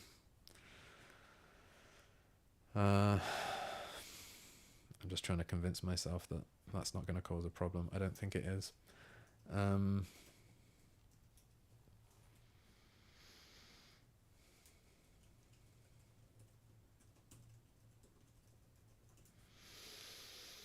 Okay. So let's add these additional, well, let's just run the test, but I think this should be fine.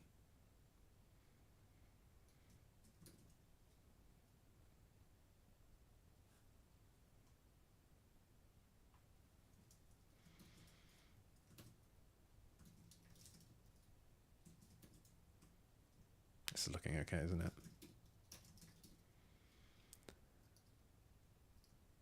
Okay. Cool. So, all right, so that was this. So that was just a bit of kind of hygiene as we go. What the hell was I trying to do? Right. So I was trying to do this. Implement block type with parameters. So I now have a relatively self-contained parse typeuse. Now, what I was thinking before was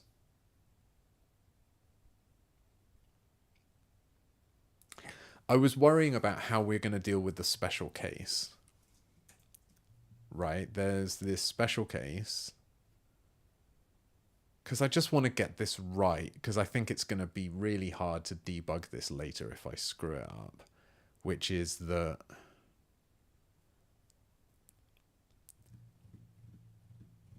in this block type, basically what we need to do is have the ability to parse a block type.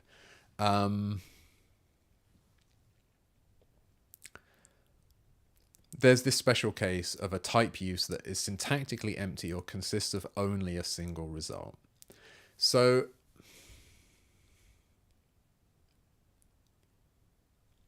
in that case, parse typeuse is going to do all of its gymnastics to try to add, to try to either find this type, which is potentially an empty type, if there's nothing here, you know, whatever type is here, whether it's empty or if there's a single result, it's going to try to find that in all the type definitions. And if it does find it, it's going to return an index to it. And if it doesn't find it, it's going to generate a new type definition, and so on. It's going to do all of that work. And I think maybe we can let it do that work, and then we just need to post-process the result of parsing the typeuse. And if it turns out that what we get back from this... Oh, will that work?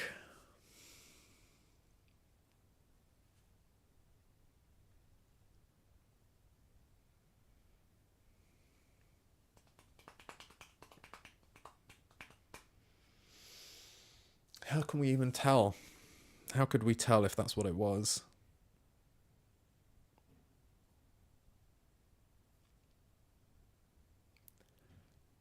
Because the job of parse typeuse is that you always get an index back. So we're definitely going to get some index X. But I suppose then we can check to see whether, what can we check? The problem is it might have just looked this up.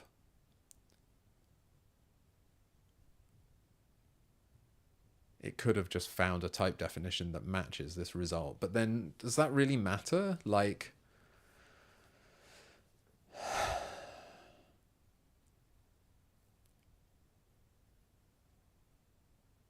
I'm not sure that's a problem necessarily. It wouldn't quite match what the specification is saying. I think the only case that's important is when whatever it is that's provided here as a special case has resulted in a new type definition being generated. Because it's important that we don't generate a type definition if there wasn't supposed to be one, because that will affect the indexes of subsequent type definitions. So I think what we can say is that if parsing the typeuse has generated a new type, and we can see that that generated type is just an empty or a simple result type, then we sort of ignore it. Like we throw away that generated, basically we throw away the updated type context, identifier context that's got that new.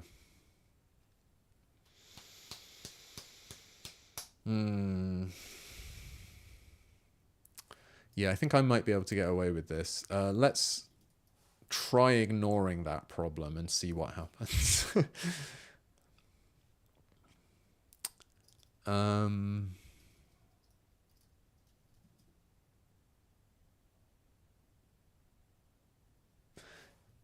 So now that I've got parse typeuse, what I need to do is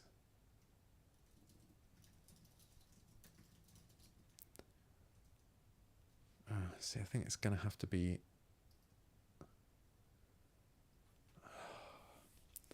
this is annoying.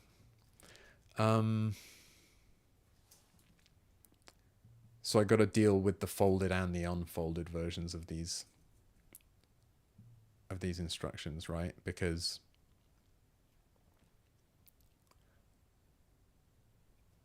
they both potentially contain block types. So what's the one that is right? The one that's problematic right now. Let's go back and actually run that test. What is it? If.wast. So the one that's causing a problem is this folded if param32 result I32. So I'm just going to focus on that for now, because this is the problem. We shouldn't just be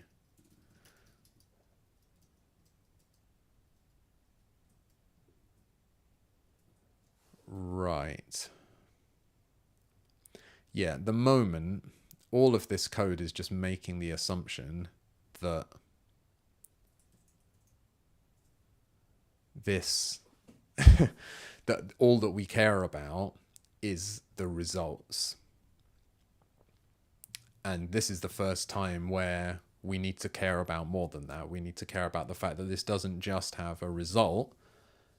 And in fact, I think it's only the arity that we care about. I think the reason that we store this is so that in the interpreter, yeah, we can, this is exactly right. We can just ask, oh, so no, that's for a function. But I think,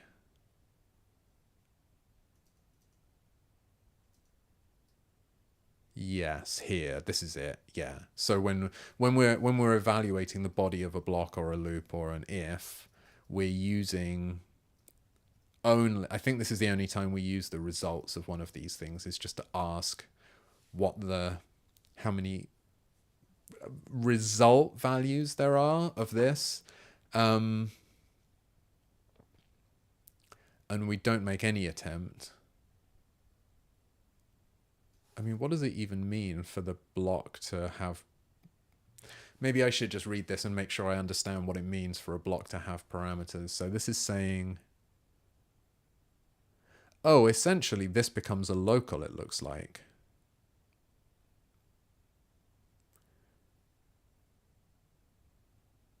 So here, this is a function called param, which is confusing. Well, maybe this one is easy to think about. This is a function that has a single parameter. It pushes 2 values onto the stack. And then it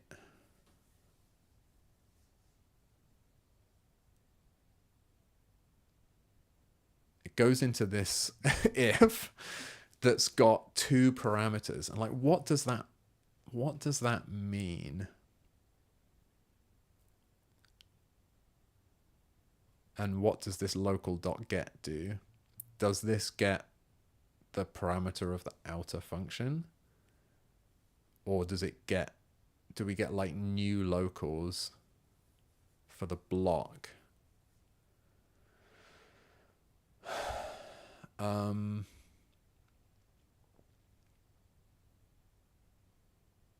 Well, this is really the crux of it, isn't it? Yeah, it makes me realize that I actually don't understand the operational semantics of this, but maybe we can come back to that because I haven't successfully parsed it yet. So what I've got to try and do is, instead of doing results equals parse results here, what I need to do is typeuse, or let's say blocktype equals parse typeuse.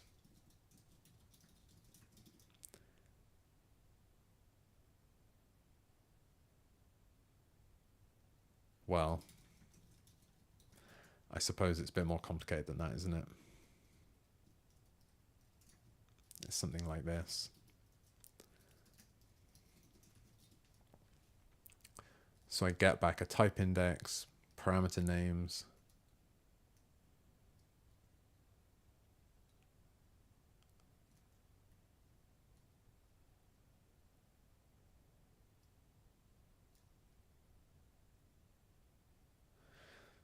and I think it must be true that this has got the same ability to generate. Oh, this is really complicated. This has got the same ability to generate new types as a function definition does, but these blocks can appear anywhere. A function definition can only appear right at the top of a module. You can't declare a function, you can't define a function inside another function. It's like a top level field in a module is a function definition. But here we can have blocks inside blocks inside blocks.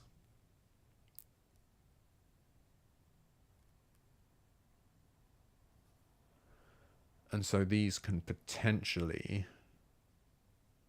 generate new types, new type definitions, I think.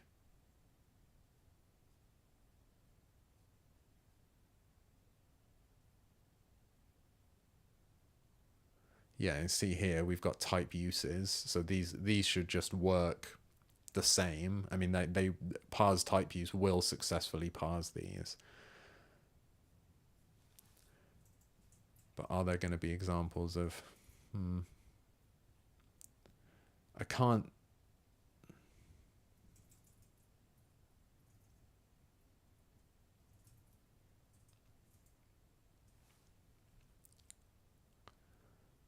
see a place where it's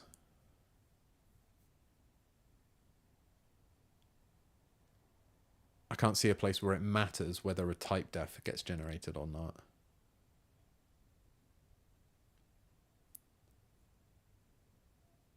Like, I sort of assume that, well, that this, like, unless there's already a function in this module that has this signature. Oh yeah, there is one. But like, if there wasn't a typedef already, I would expect that this is going to generate one. Oh dear.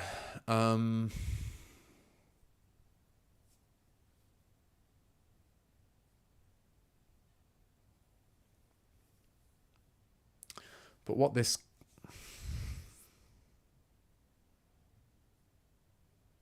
Sorry, I'm just having to think about this a little bit.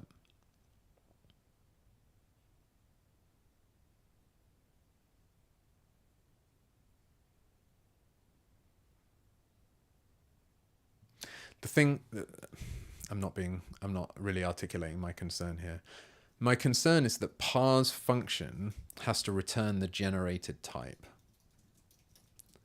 So when it calls parse typeuse, one of the things that can happen there is that a new function type gets generated. And parse typeuse will add it to the identifier context, but then here we need to add it to the types for the module as a whole.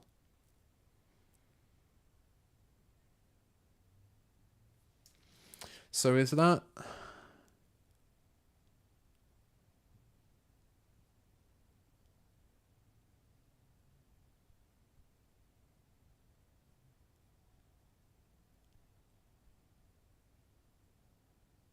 So it's, yeah, if no such index exists, then a new type definition is inserted at the end of the module.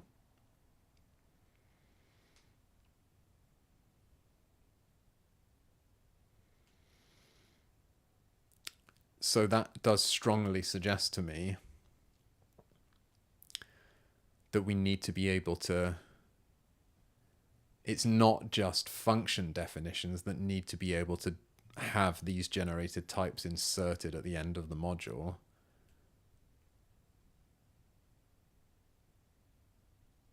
Well,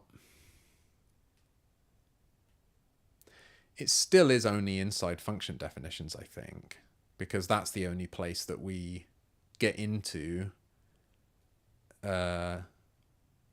parsing expressions, right? I think that's true. But it's just that here we might have parsed a function definition that not only generated a new type as part of the type of the function, but the function might contain a block that generates another type definition because it sort of merely mentions a type here that doesn't have a corresponding index in the module yet, in which case this should just be replaced with the index of a type that we're going to generate. But why do we...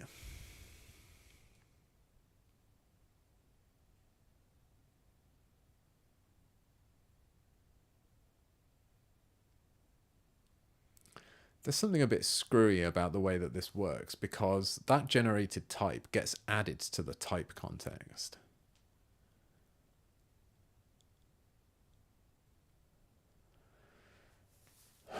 So why do we also need to smuggle it out as a separate parameter here?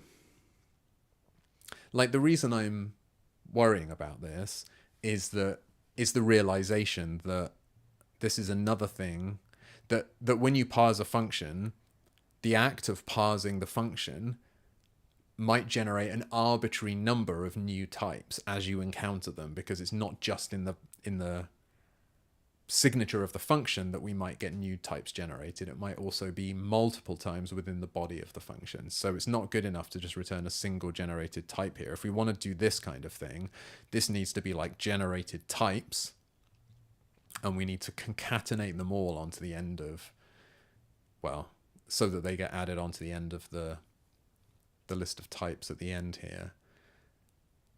I'm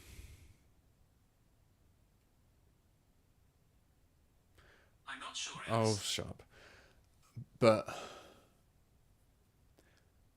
And then the reason why all of the indexes of these generated types are correct, even though they don't get concatenated until the end here, is that the context that's being passed in here has already been populated with all of the explicitly defined types in the module. So actually, we already know how many of these there are. because we've already found them all. And by the time we come up here and we hit these function definitions, this is in our second pass because we already did our first pass here. We can anticipate the index of all of these generated types, even though they haven't actually been added to the context yet. But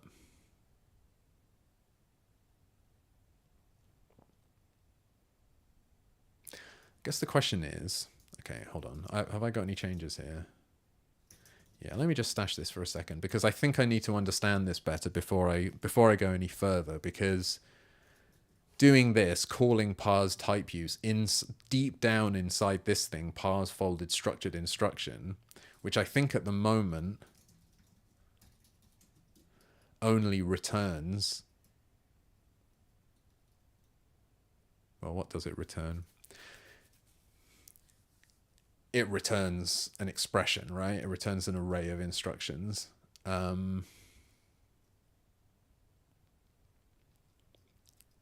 Because in the case of a conditional, we have to emit all of the instructions for the condition first and then the conditional instruction. Whereas with block and loop, we just emit the corresponding block and loop instruction. So right now, this thing just returns an array of instructions. Now, if we're going to be allowed to call parse typeuse inside here, which I think we have to be allowed to do, then that produces an updated identifier context. So we're going to have to return not only the instructions, but also the potentially updated identifier context out of this parse folded structured instruction. And that's going to sort of infect, well, yeah, it's going to infect the caller. Because if this returns not only an instruction, but also, not only an expression, but also an updated context, then the caller of parse folded instruction is going to have to deal with that.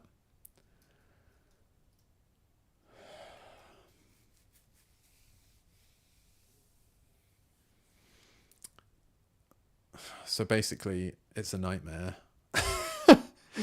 we have to thread the updated identifier context all the way through. That's already a nightmare. And I'm sort of resigned to the fact that I'm going to have to do that. But this generated type business makes it even worse, because now not only do we have to thread the updated identifier context through, we've also got to find a way to accumulate and thread through all of the generated types that we encounter as we walk through the body of a function definition. And we're already doing that in the identifier context. We're already accumulating them. So I just don't see the point of returning this generated type, because it's already inside parse typeuse. We already add it to the modified context. And, you know, we already give it the correct index in that context. I don't think there's any need to return it from here. I think what we need to do is, I mean, this is essentially reparsing the types.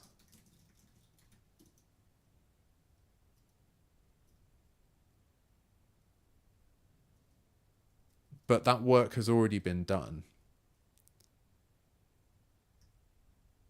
You know, in build initial context, we already do all this work. We read the name of the type, we read the contents of the type, and we add it to the context. So we've already got all the types. So my contention would be that here we still have to parse it because we've got to advance through the S expression, but I think we could just throw it away. And in here, this could just be what? Context.types?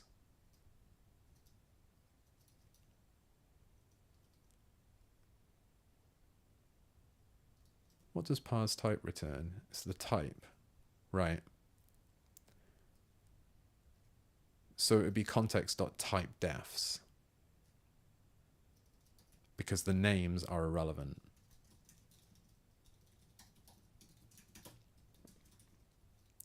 So if my understanding is correct, then this should work just as well because we don't actually need... Oh, actually, no, because... So this, what I've just done is wrong because now I'm still adding the generated types onto the end, and that is not correct. The whole point of this change I was trying to make was to say that we don't need that generated type anymore because parse function has already updated context.typedefs to contain the generated type. Oh, I mean, the test didn't break, but...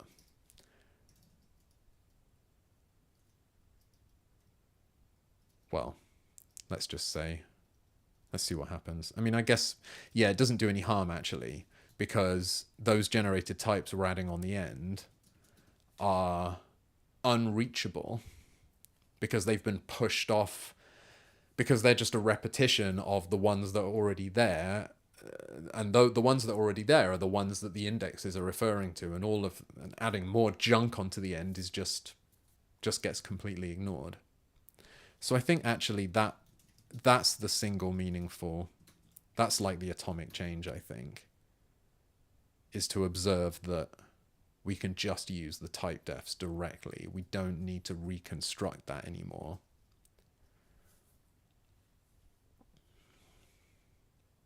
And then there's a cleanup pass that says, don't store these results anymore. Don't compute generated types here. We don't need to initialize types or generated types up here. And then that means we can remove the generated type from the... Yeah, okay, this is good because this is, even though it is going to be a nightmare to thread that context through, at least I will only have to thread the context through. So let's do this in pieces. So this is the first piece. Use type definitions from updated context instead of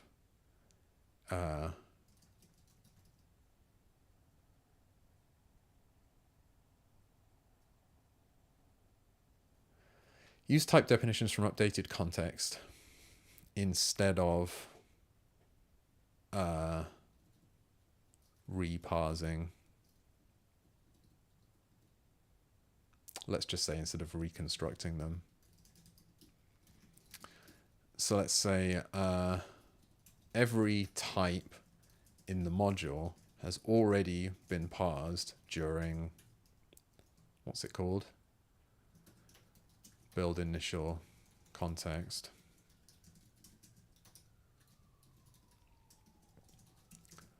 Which is why we can, which is how we're able to correctly compute the indexes of generated types inside parse typeuse in the first place.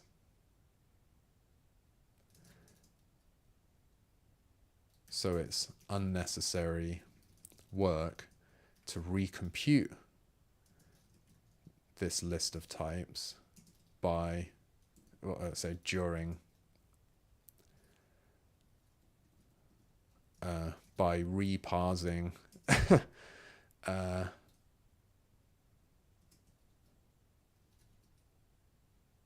by reparsing the type fields during the second pass and accumulating the generated types, accumulating any generated types from the function definitions.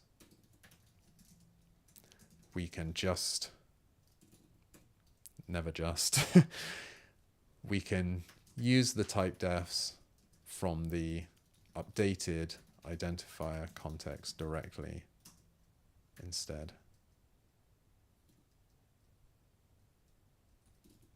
This change will allow us to remove a bunch of other code. But this is the smallest meaningful change.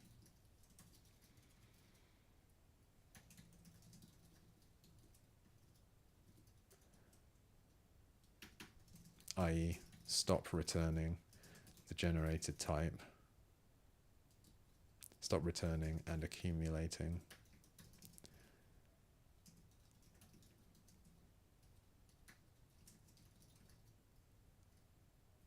well, that's not IE so much as EG. This isn't everything, it's just one of the things.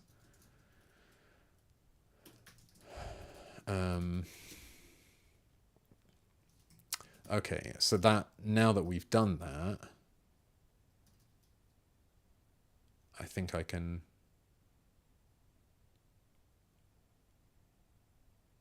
yes, I think this is a single change.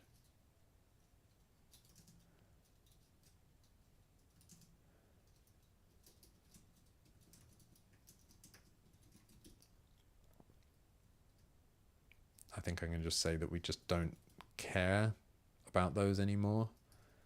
I'll leave that dead type variable there for now. Let's just say remove unused generated types and types from parse text fields. And then I can just say we were only using these to compute the final list of types for the module, but now that we're getting that directly from the identifier, from the final identifier context, we no longer need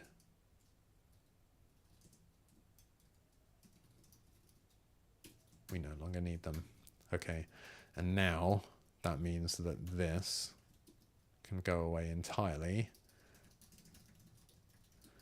and that means that this can go away entirely.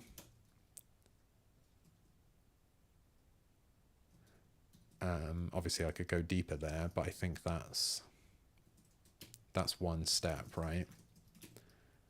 So remove unused generated type return value from parse function.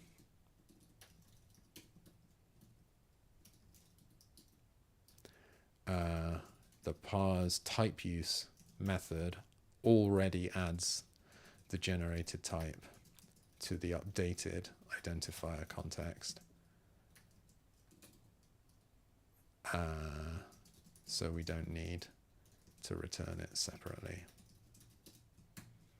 Okay, and then I guess exactly the same explanation here.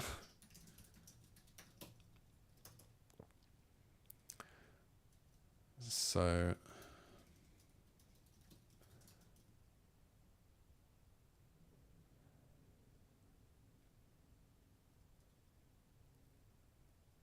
I mean, I'm tempted to just inline this, although that does somewhat undermine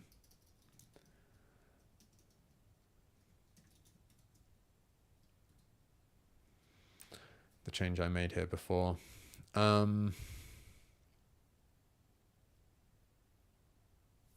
Maybe I'll leave it alone for now, and I can always come back and quibble about that later. It's like every local variable. Local variables are a bit of a double-edged sword, right? Like on the one hand, every local variable is a nice piece of documentation that says, well, this value here is the generated type. So that's kind of nice to have.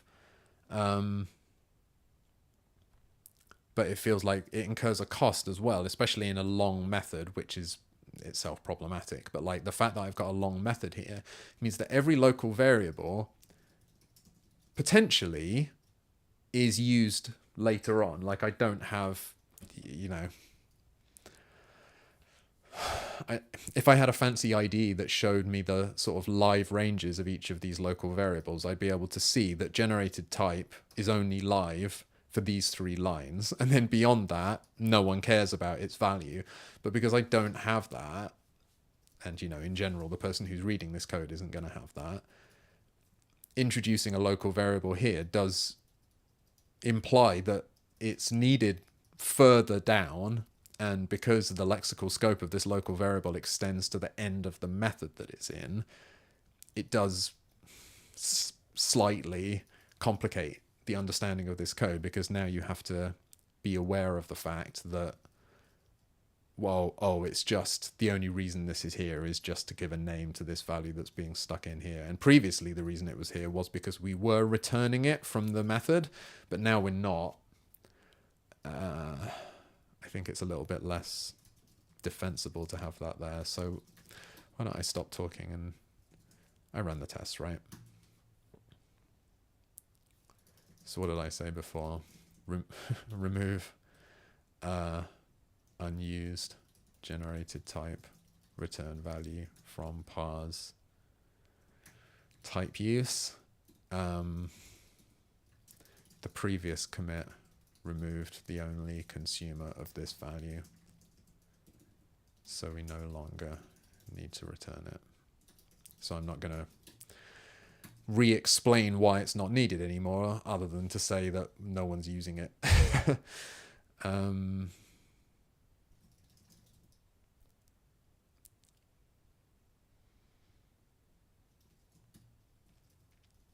Do I want to inline this?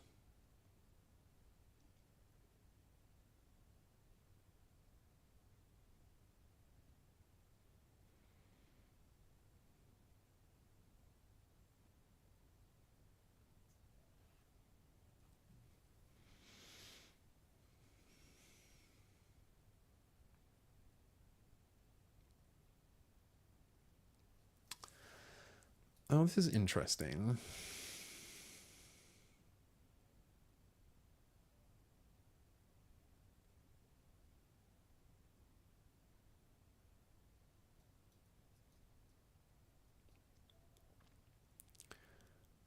Sorry, I got a bit distracted by this, but I can now see that this is just checking for structural equality on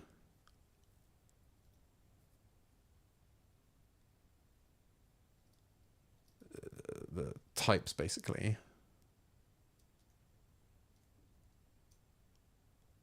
But I think we can just use the data structural equality to test this.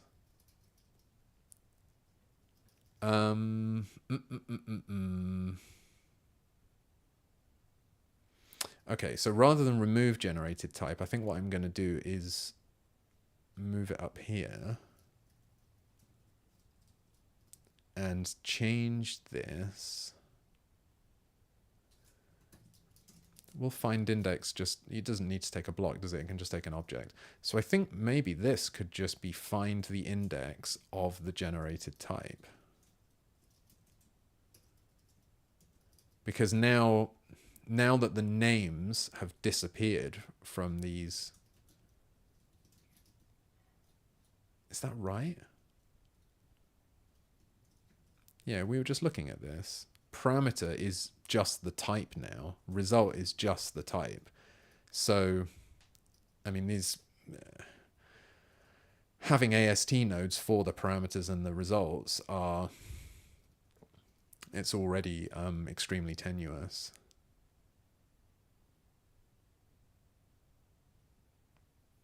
But if nothing else, I think we can just use normal equality on these now. So yeah, like I'm speculatively generating a type, and then I'm trying to see if that type is already in the typedefs. And if it isn't, then I put it into the typedefs. Okay, let's see if that works. I mean, I think that's a better reason to have this in a local variable, right? Is because we want to use it. We want to try and find it, and then if we don't find it, we want to add it.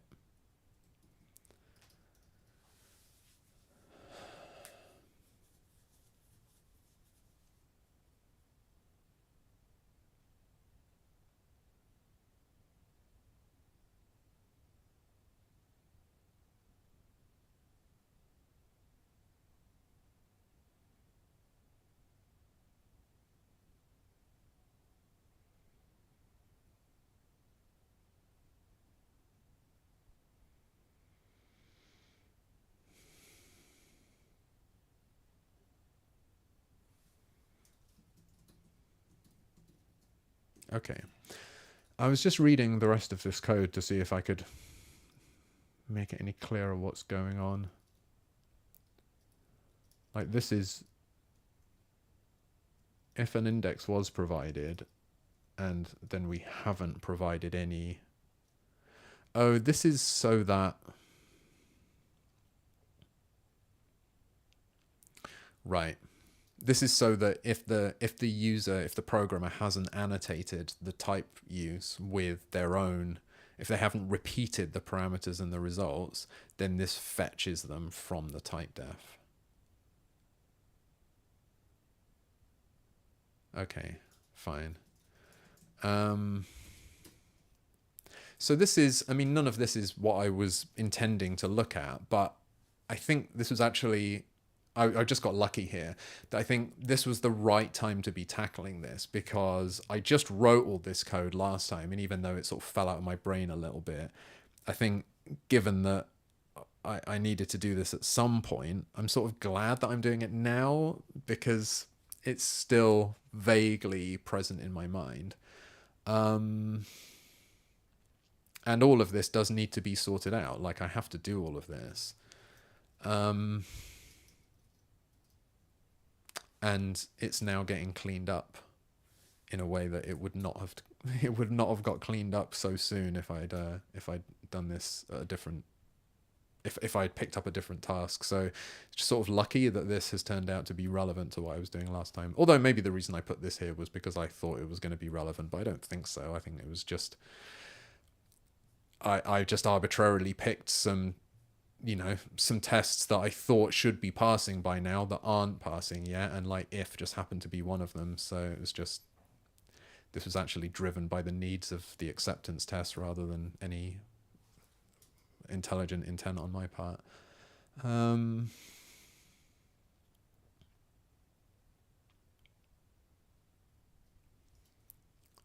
Checking to see that this doesn't have any. So this is an alias for index, but I think I'd intentionally decided to go with find index. Yeah, I don't know why. I guess I thought that was clearer.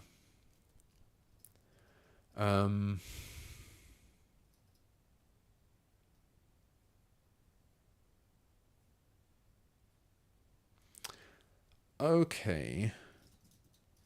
So, okay, let me make this commit. My mind's already wandering onto what the next thing to do is, but I've got to finish the current thing I'm doing first. So this is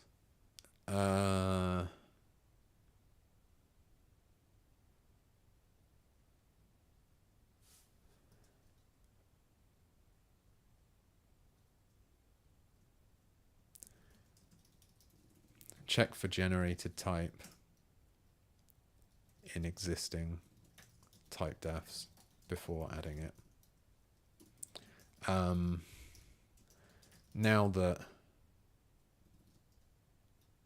neither the parameter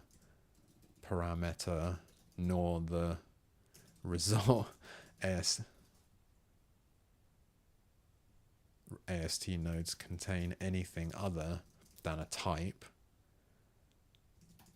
we can use structural equality on type nodes to directly check for the presence of a particular function type in the identifier context, rather than having to,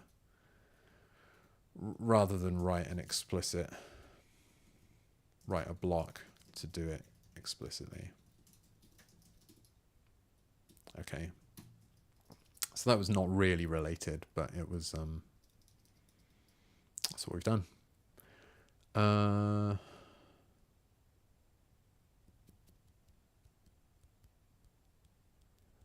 See, I'm not very comfortable with this, the fact that this returns parameter names, but I'm just gonna roll with it. Okay, so yes, this is what I want to be doing. Although even before I can do that,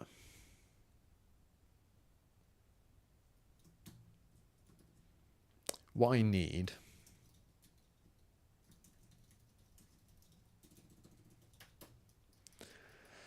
Unfortunately, I'm going to have to do the threading through. And I think what I want to do is thread it through before I make any changes to this method, because the threading itself is going to be painful enough without me also changing the behavior. So let's just imagine that it's possible for parse folded structured instruction to modify the identifier context, because ultimately it is going to be possible for it to do that. What that means is, so what have we done in other places where, like, how does parse function return it? It returns the function and then it returns the context next to it.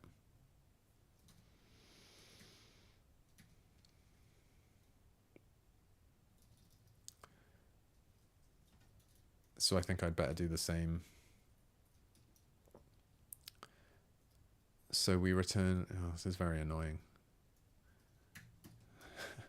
We return an expression here, and then we return the original context. And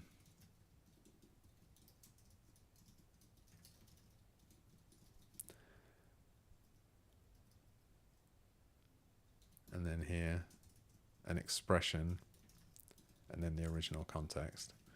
So this should break spectacularly because the callers don't expect that.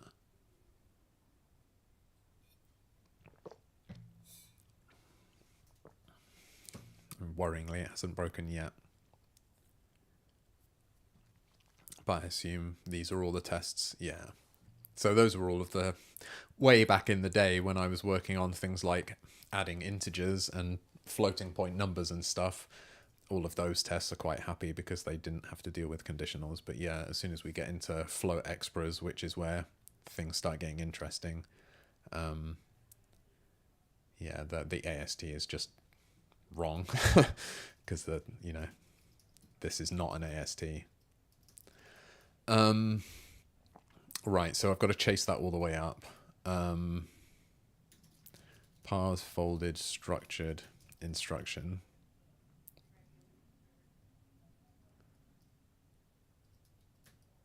So this is now like expression, or maybe instructions, comma, context equals. Whereas this is just instructions equals.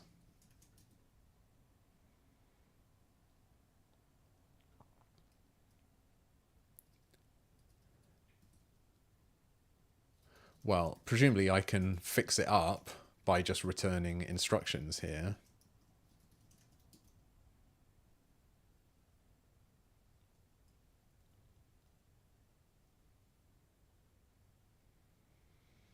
This is not going to work because it's inside a block.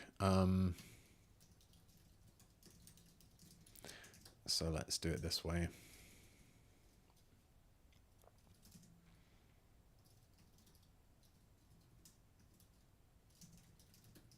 Something like that. So that will absorb the context that gets returned by this and throw it away.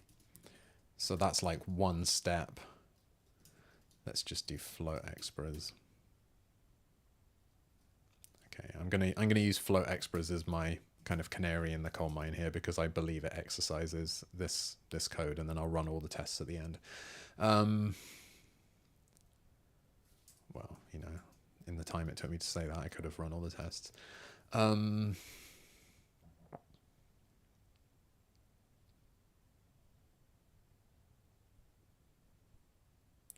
So how do I want to do this? Do I want to commit this and like keep shaking these out? I think maybe I will.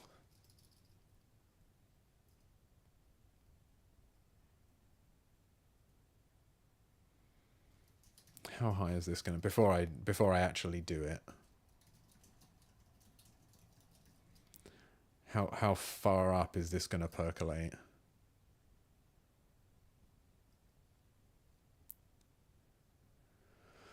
Ugh, grim. This is going to have to thread the context through every time.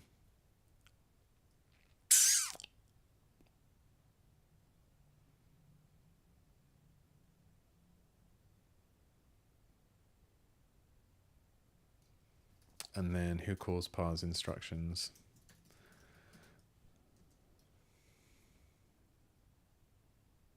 Lots of people, unsurprisingly. So yeah, this is going to infect absolutely everything. If it's possible for parsing instructions to modify the identifier context, then this is just going to infect absolutely everything. So yeah, I mean, this is just a nightmare.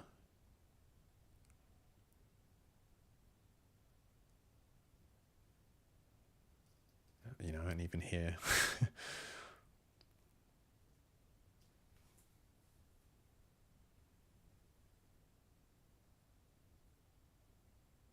It's really difficult. How on earth are we going to deal with this? Because this produces a local context.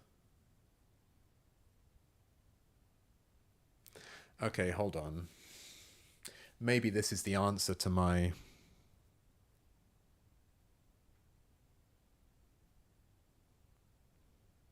Is this the answer to my problem that, like, there's some kind of stack of identifier context rather than just the current one?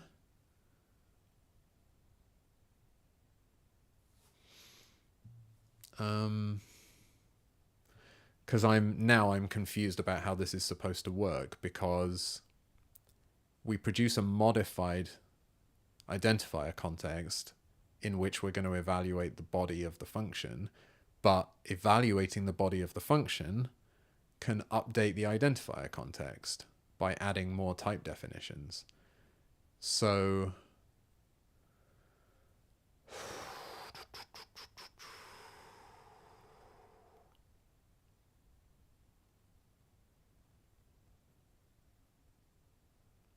I mean, the problem is the spec never says to update the identifier context.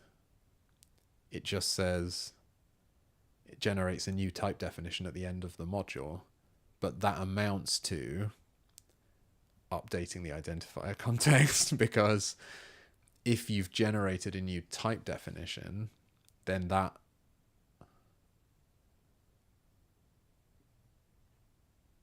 means that the initial context in which you are parsing all of the code should have contained that type definition. So effectively, unless you want to go back and regenerate unless like you're trying to find the fix point of this process of like trying to parse the module, failing to do it because you find a type definition that doesn't exist. So now you add it to the end of the module, go back, start again, regenerate the initial identifier context that now contains that type definition, and then the next time you get to that point you will go, oh look, a type definition already exists for this type, and then carry on until you hit another one, and then repeat the whole process again. So like effectively what we need to do is update the identifier context as we go.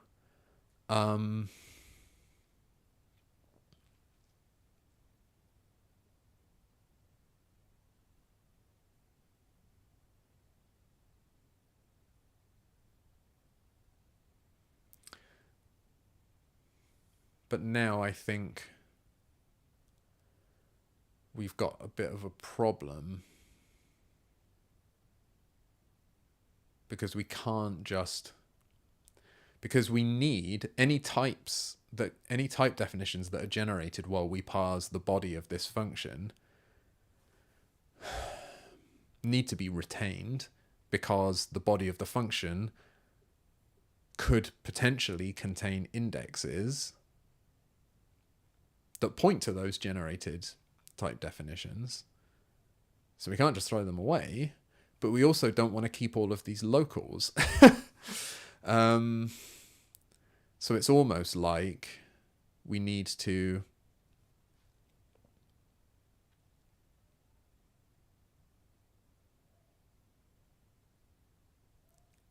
it's almost like we need to combine. We need to like throw away those locals, but keep anything else that's been added. And we know it's really only the typedefs that have been added. I mean, I am getting ahead of myself here because we're not at the point where we need to do this yet, but I'm just trying to anticipate the problem that's going to be caused here. So I think I've convinced myself that this is going to be sufficiently gnarly that I am just going to... The problem is I'm not 100% sure that this is like the right thing to do. Because if this becomes so gnarly that it becomes impossible, then that's not good, is it? You know, the fact that this identifier context is being threaded through absolutely everything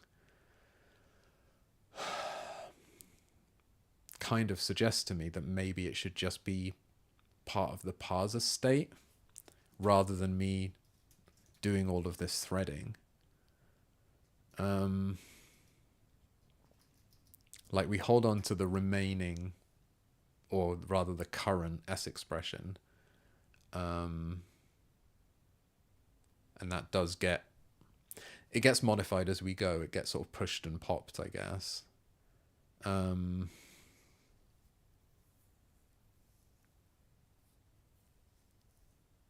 Maybe it's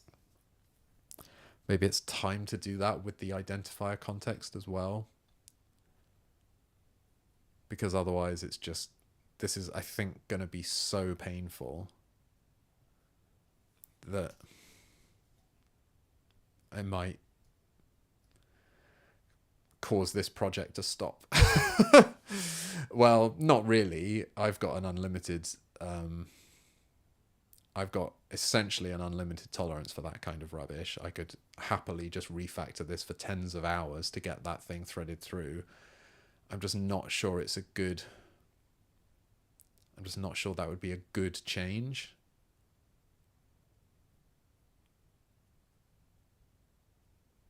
Because it would make everything more complicated and harder to understand, and I'm not sure that there's any real benefit of that.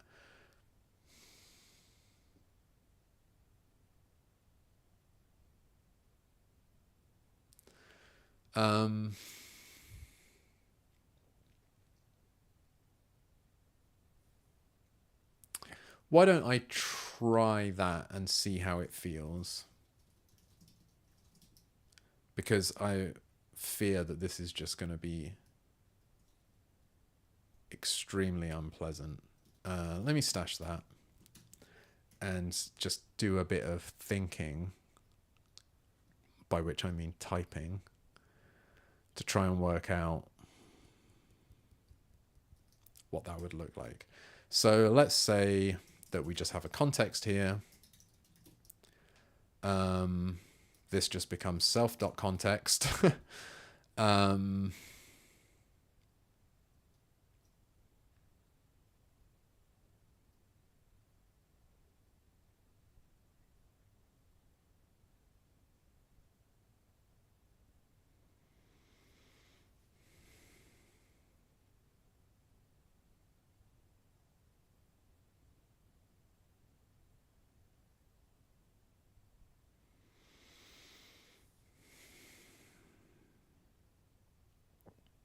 Just thinking about how this works with respect to all the functions that actually take a context. So this assigns it as part of the parser state. So that means that's just gonna, this just becomes functions, accumulates parse function, and then the context will have changed as a side effect of calling parse function here. Parse table, parse global, they have access to the current context. And then by the time we get to the end, we can just pull all the typedefs out of the current context. So like, that feels okay.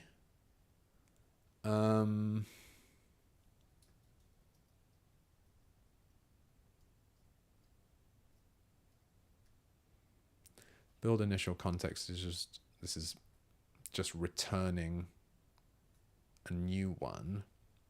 So I think it's okay that build initial context doesn't touch that piece of state.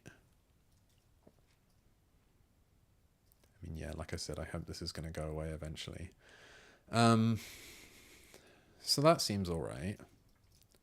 We initialize the context. We do this. I mean, it certainly makes this code a little bit more regular and a little bit clearer. So that's okay.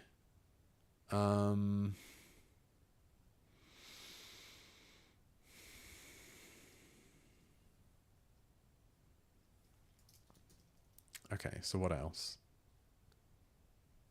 So parse invoke. Yeah, okay. So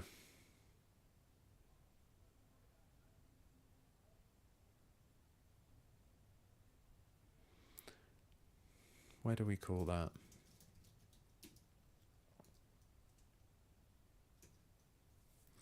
I suppose that we need something a little bit like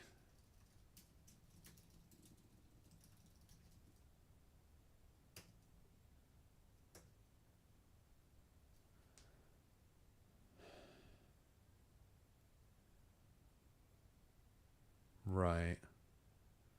So this is kind of what read list does, is it sort of saves the old one.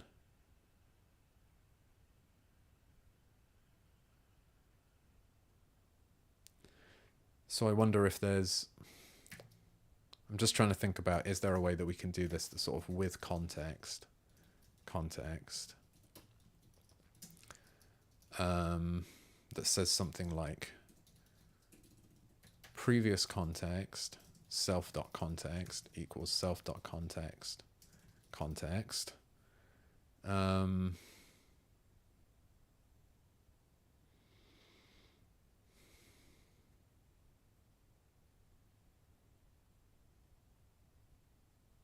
And then this same business of like yield.tapdo self.context equals previous context.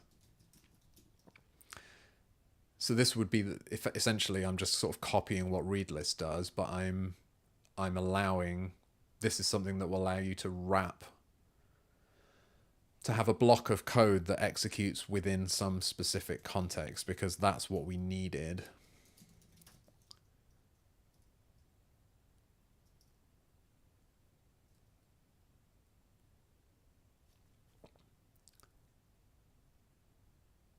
I mean, arguably, that's what we could use here, isn't it? You know, this whole thing could be like, this could be initial context equals that, and then this could be with context, initial context,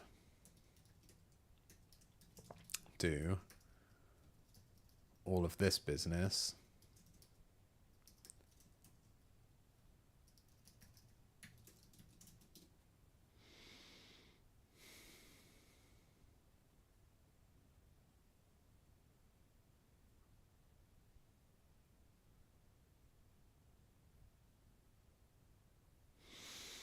I mean, this is going to be quite a big change.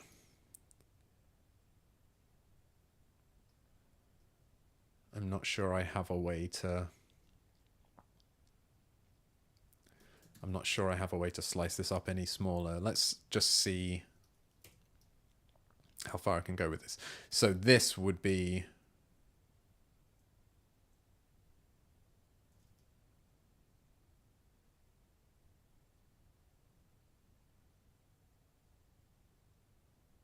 parse instructions.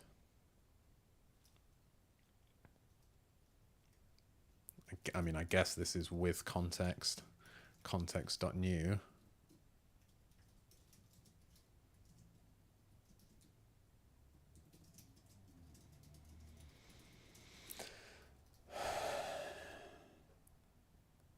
On the assumption that that argument is going to go away. And same here.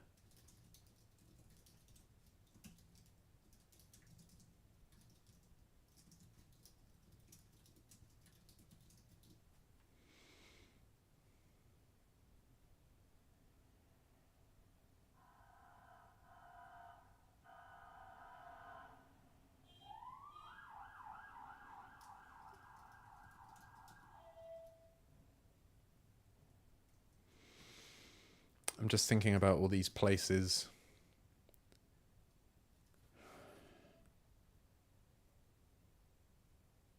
I'm thinking about all the places that don't take a context argument at the moment and whether they should be wrapped inside this, but I just don't know. So let's see what happens. Okay, so this is where things get really painful. So parse typeuse, that will have a side effect that is modifying the context if necessary. Now that locals context,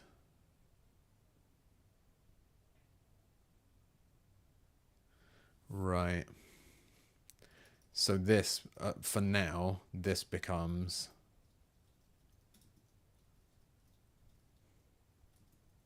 so this is like with context plus locals context do parse instructions. Well, this can probably just be one of them. So that's not too bad. And then this just returns the function. So again, this is kind of pushing things in the opposite direction. So rather than having loads of functions return a pair, this is saying, well, we still just return, in this case, a single instruction, but we've replaced the current context with a new one. And then it's just, when we dive down into parsing the body, we do that in this sort of extended context. But then when we escape from that, the old context comes back because nothing actually gets mutated. We start a new Ruby stack frame where we remember what the old context was and we modify the instance variable. And then when we return from that stack frame, we restore the old state of affairs. So let's keep going. Again, this is no longer a thing. And then, yeah, this just needs to be self.context equals. And we no longer return it. Parse table. That actually doesn't use context directly. It just needed it for parse elements. What does parse elements do with it? It just reads from it, so it can just use the getter, parse global. Yeah, it just evaluates. It calls parse instructions in the same context that it's called in, so we get that for free. And then parse instructions, what do? We just pass it on.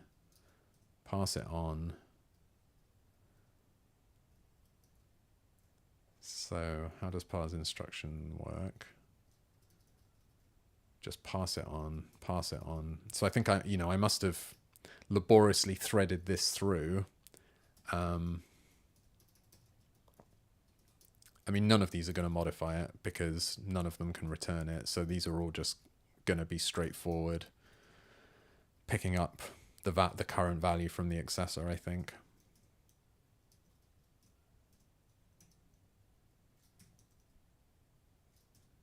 Yep.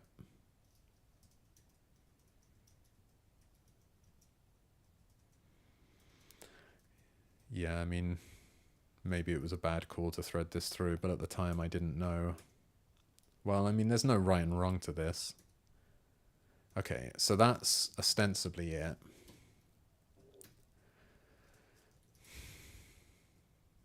I think I do sort of have a tendency to prefer this threading stuff through explicitly as long as it's practical, but I think as soon as you start needing it to be modified in lots of places, and it's, you're going around a loop 1,000 times, and each time around the loop you have to assign a new value to it so that the next iteration of the loop uses the value from the last time, it starts to feel like, well, this is what instance variables are for, basically. So that appears to still be working. Now the question is, can I convince myself that this is any better than what I was doing before?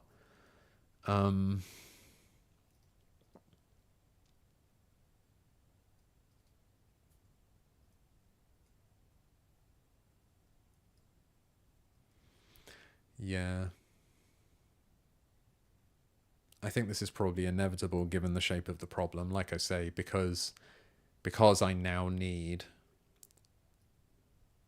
parse instructions to be able to modify the context, I think it's just going to be a nightmare unless I do this. So I think I'm going to somewhat reluctantly make this change.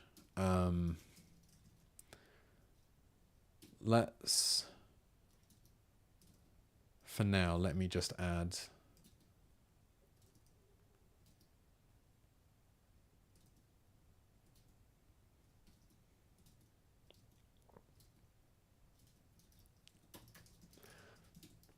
so I just wanted to add this.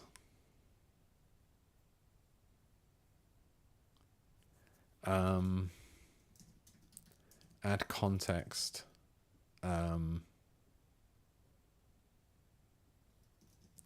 as parser state and with context to manage it.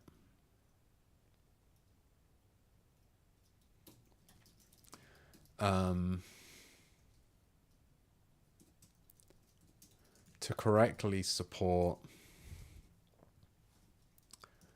block types, which may generate new type definitions,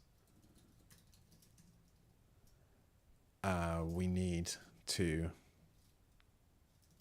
be able to update the current context in many more places than we currently do, i.e. function definitions, which is going to make it extremely hard to thread the context through to correctly thread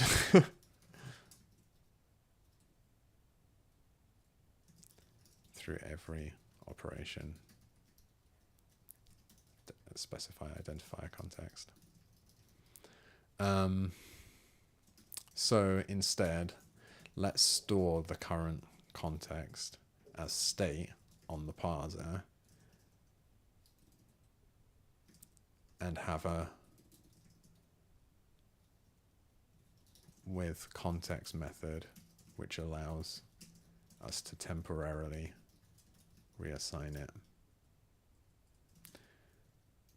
This will make it much easier for arbitrary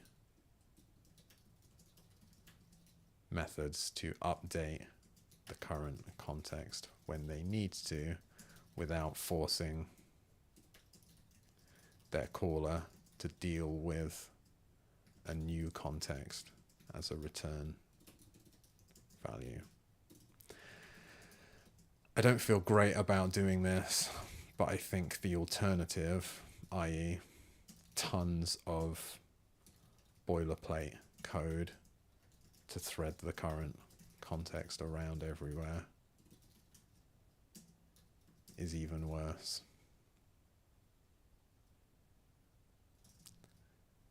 So this approach is almost certainly the lesser evil.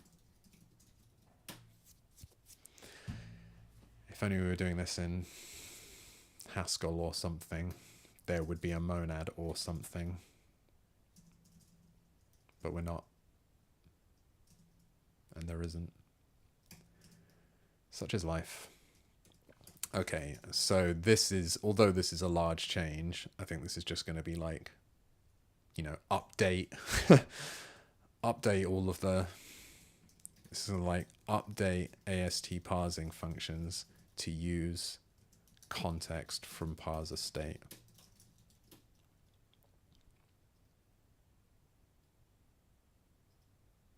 I don't think there's very much to say about that.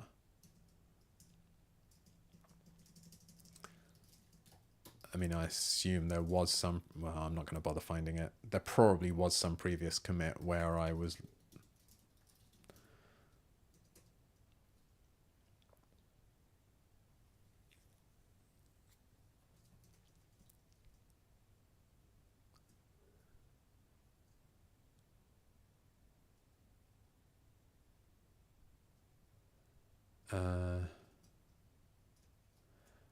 Yeah, I mean, I can't think of an easy way to find where I introduced. Maybe.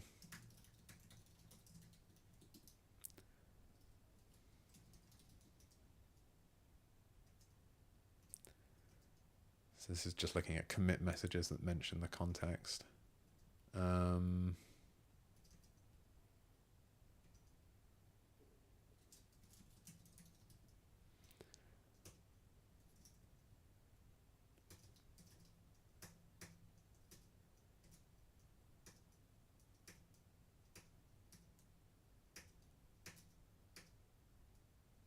Oh, typo.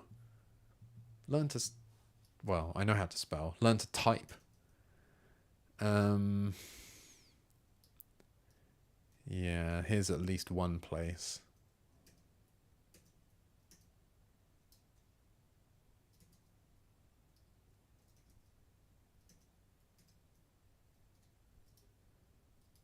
Yeah, I mean, this is, you know, here's an example.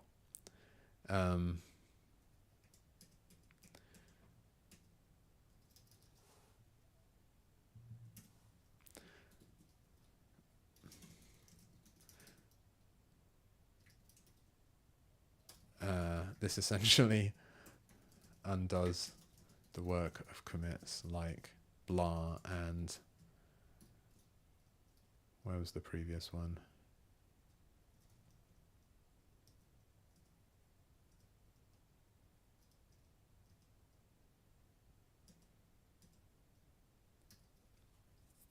Yeah, here's another place, right?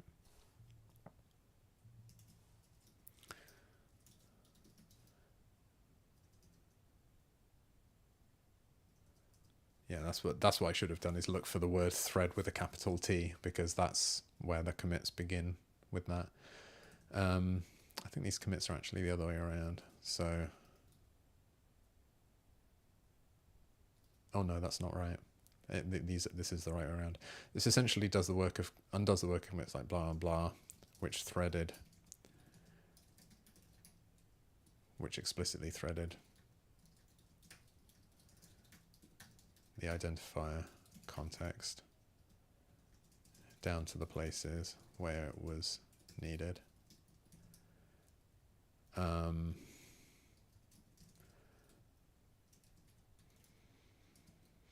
Block types make this impractical in general, so we're using parser state instead.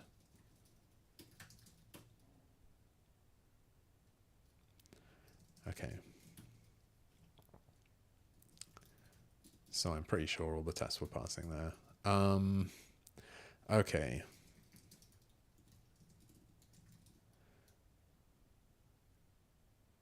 So I think it's safe to say I'm not going to be doing that. Oh, wow, there's a lot of stuff on this stash. I should just clear all that out because I don't remember what it all was.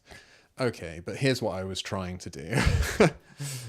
Remember when I was trying to do something?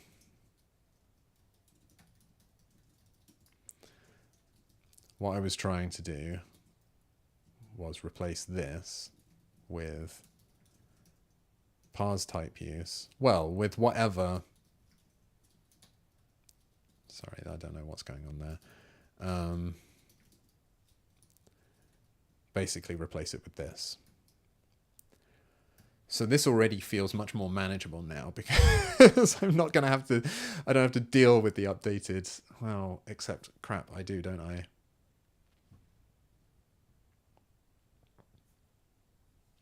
Well, let's ignore that for now, because having previously harped on about how it's great that the context never gets mutated so that I can make a decision about whether I want to, depending on, sorry, let me find it again, with this special case of the block type, whether deciding whether I want to modify the identifier context or not based on what syntactic situation I'm in here, it's now going to be unconditionally mutated. So if it turns out that this special case is problematic anywhere, which I'm sure it eventually will be, I'll need to do some shenanigans here to like back out of that mutation if it turns out that it's not desirable.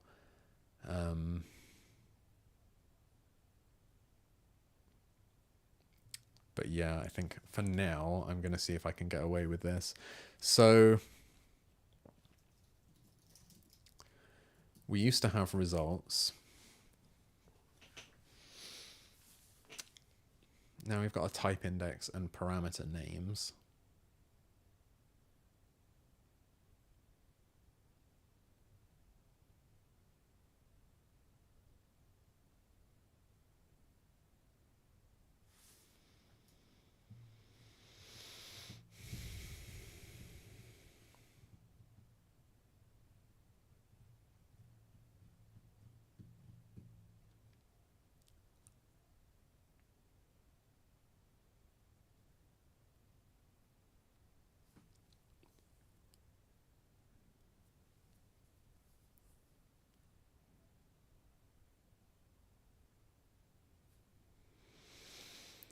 So now I'm just thinking about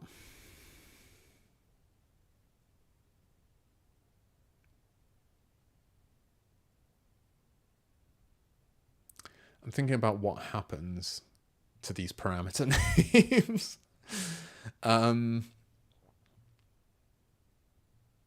Because this block type can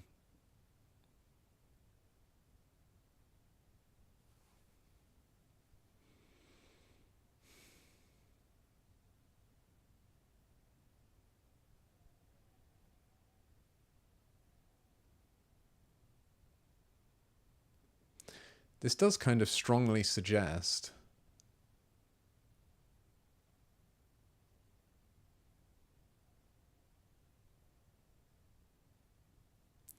yeah, this is interesting. I hadn't noticed this before, but there's a side condition here that says, like, this is the only way that the identifier context that's used here is actually relevant. And the relevance is, I mean, basically it gets ignored. Like, the result of parsing a block type in the identifier context I is either just a simple type if it was either no result or a single result here. You know, if it looks like this. Or we get the index of a type. So X is an index into the type definitions. And the resulting identifier context goes nowhere. So actually, maybe that whole change I just made is unnecessary.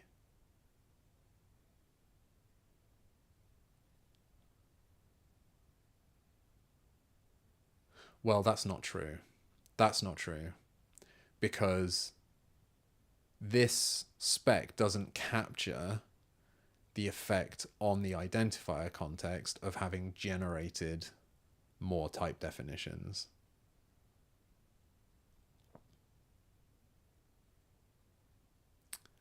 Like, I don't really understand what the character of this spec is supposed to be, because it does throw out things like, oh, PS, you append a new type definition at the end of the module, but it does that without. I suppose the thing is, this isn't just an imperative program that tells you how to compute the synthesized attributes of all of this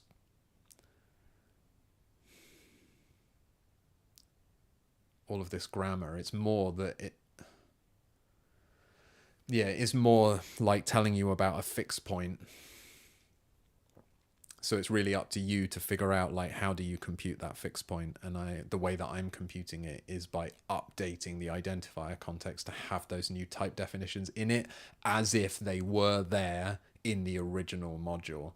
And that's not captured by this spec. But the thing I was going to talk about was this side condition, which I've just noticed that there is a note down here as well. So this is saying that the identifier context that you get back from parsing this typeuse, where you can, the whole reason that you have this kind of auxiliary function here for extracting the names of parameters is so that you can, if you want to annotate a typeuse of an existing type definition with your own explicit parameter and result types, that gives you an opportunity to name those parameters, and then you get back an identifier context that contains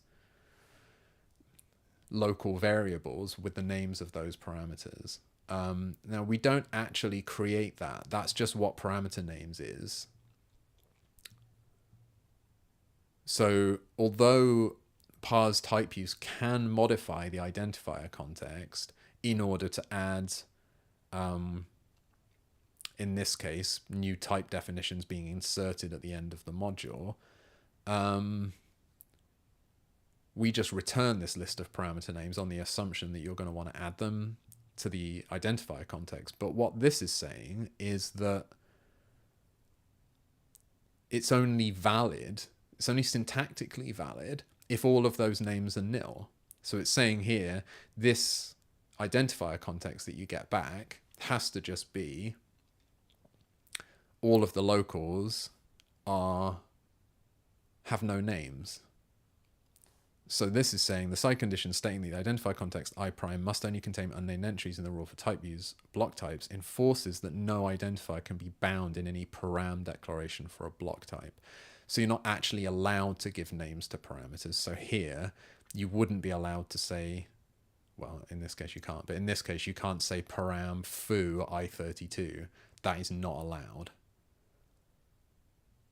So here we have to say something like raise unless parameter names all nil, I think.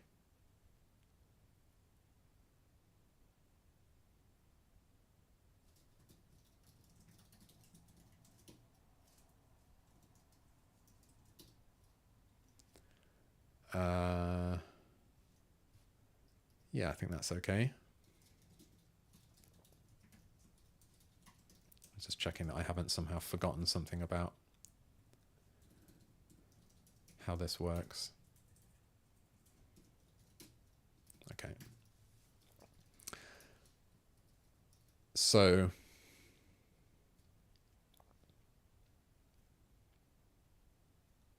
that's what the side condition is saying. So that essentially means that we can ignore the parameter names because they have to be meaningless.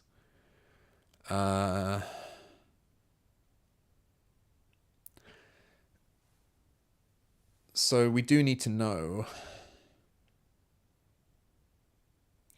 I mean, for now,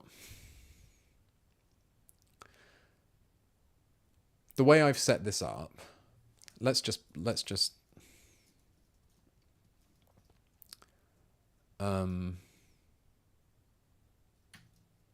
I'm just going to say type equals type index, and let's say to do check for special case of single null result.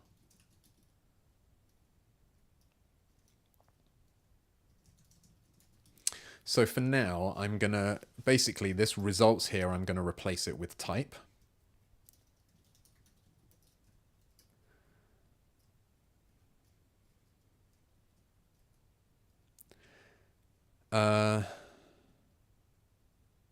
In fact, maybe that's the change I should make first, actually. I didn't really think this through.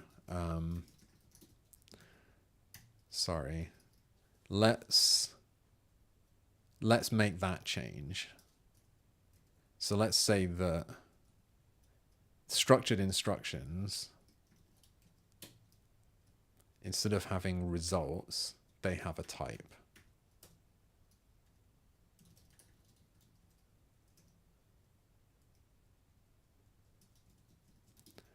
And for now, that's, well, it's going to be an instance of this type here.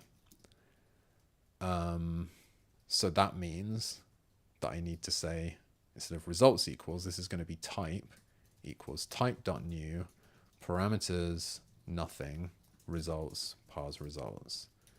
So that's just changing the contract of what you can ask a block, a loop, or an if for.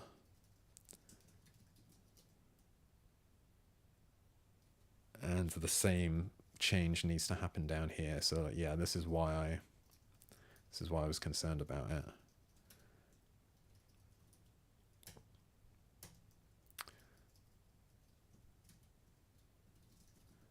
And then results here needs to be type, type, type. That's a different kind of results. What's this?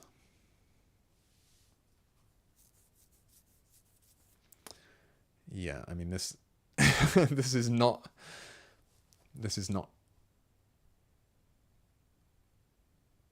doing a very faithful job of representing.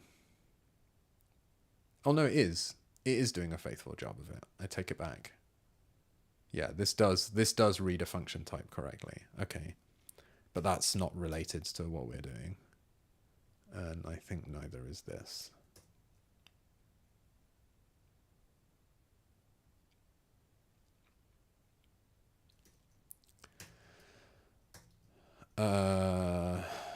That isn't anything to do with it.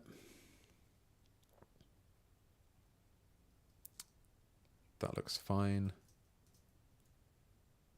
Yeah, now we're back where we started. Okay.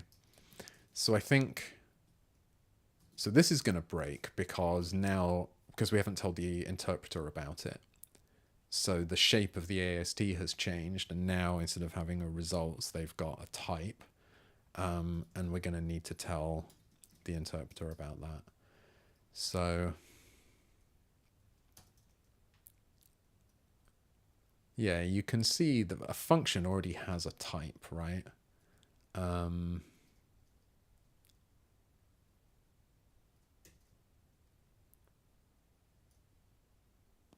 in this case, we've had to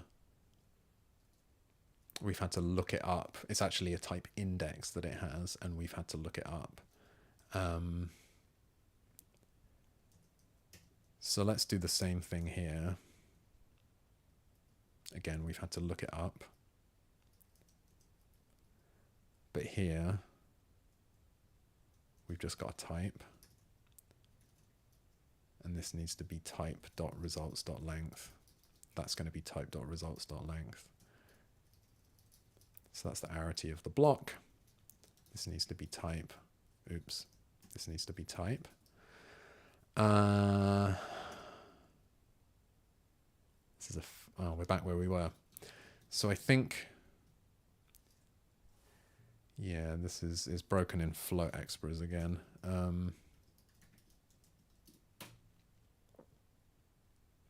But now I appear to have fixed that. Let's just let all the tests run through.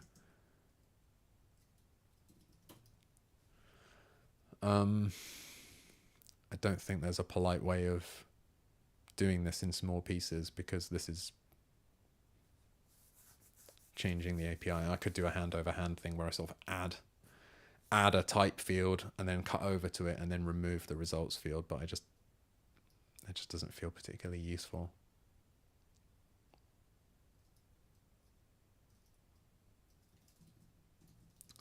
Okay, well, let's do that then. Let's just add this.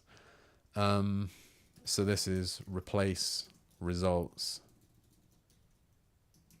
with type on structured instructions.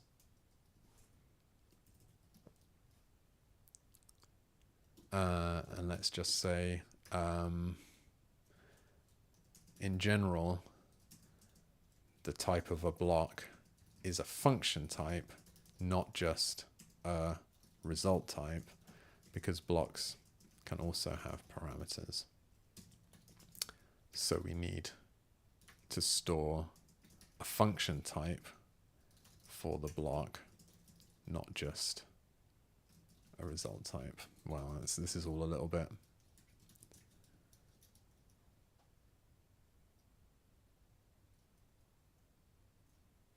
yeah, this is a bit repetitious, isn't it? Let's just say blocks can have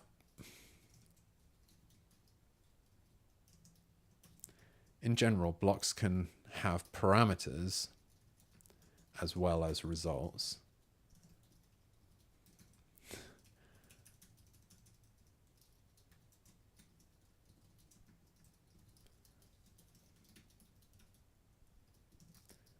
So we need to store a function type for the block, not just a result type.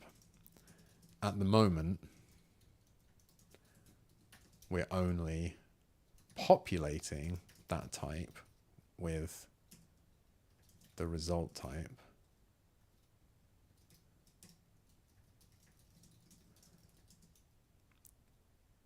But we're trying to get to the point where we can support block parameters.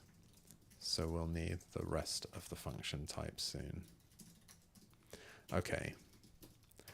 All right. So that makes sense and gets us closer to this being right, basically. However, the next thing I want to do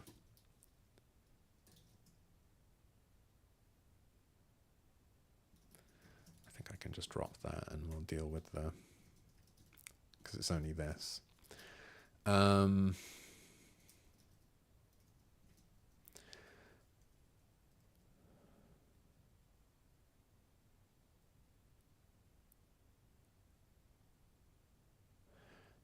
So I wonder if we can be cheeky here.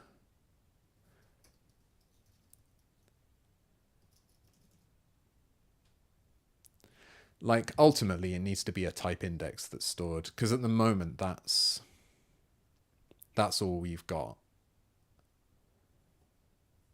And, I mean, I might need to check for the special case.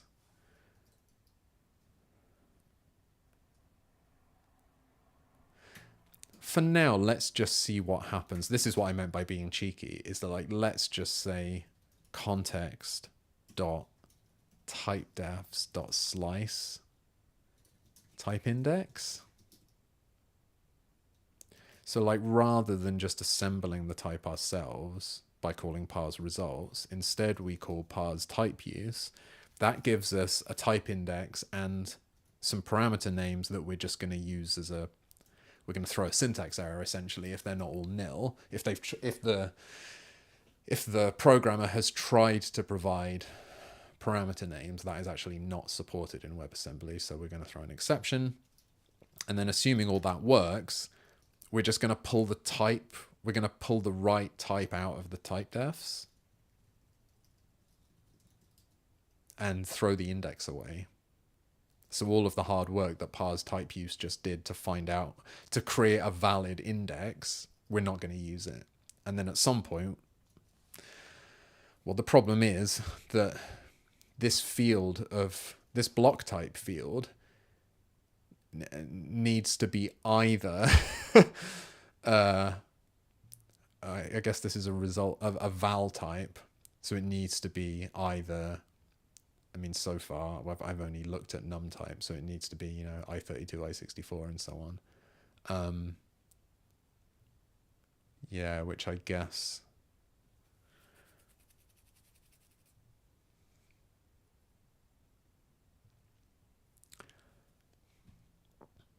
Yeah, I mean, it's just not gonna be that. It's always gonna be whatever the result type is here is gonna get added to the typedefs, and then we're gonna have an index to it, and then so for now I'm gonna look it up. But I mean, what I might do is just temporarily make it so that we do store the type index on these, and then I don't know whether to worry about getting this right. Anyway, I wanted to see if it just works as is, so let's see what happens.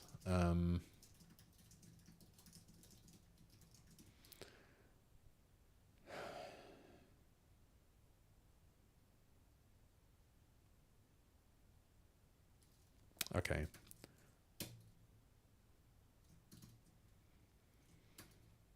So this is taking a much more circuitous route to get those parameter names, to get the results.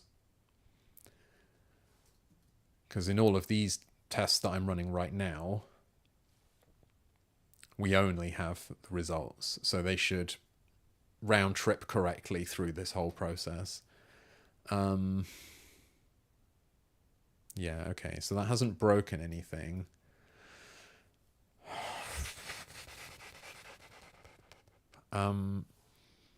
Is there a way that I can detect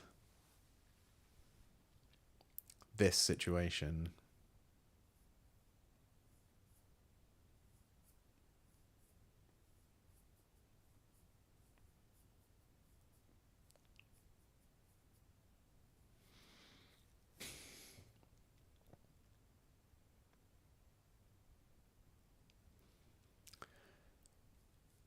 So this is if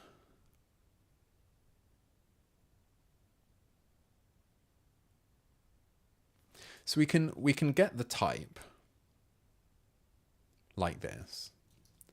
And then we can say if type parameters is empty and type results length is less than or equal to 1, you know, like if there are either 0 or 1, you know, there's no, unfortunately, in Ruby, there's no array 1. That's not the right commands type at all. Oh, what? There is! Why did I say that? Okay. If exactly one element of self. Wow, why did I think that? Is it that there's no enumerable one? Wow. Well, that just goes to show you how well I know Ruby. Wow. Okay. I mean, I must have used this before.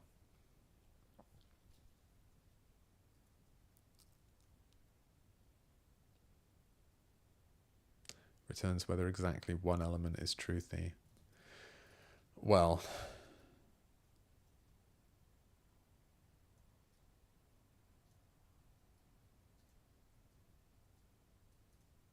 I mean, is it nicer to do it this way?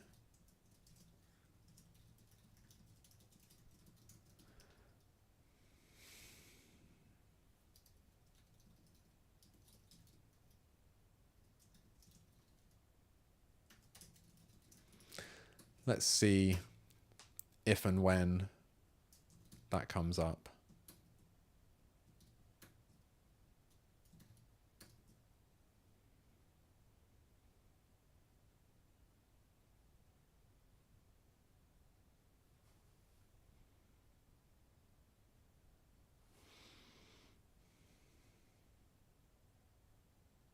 Oh, of course.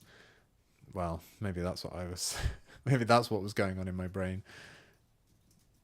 Oh, I suppose it's none, right? Exactly none or exactly 1.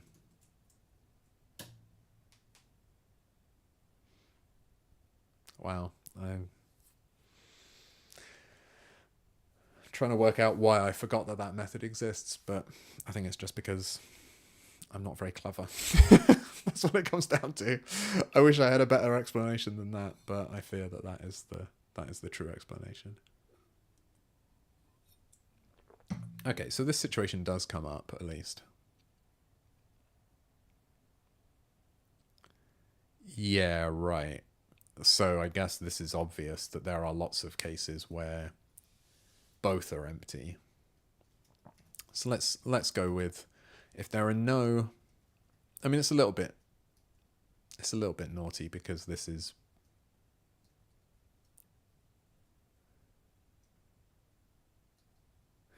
Yeah, I've just realized that what I was thinking of was the fact that you can ask if a number is 0,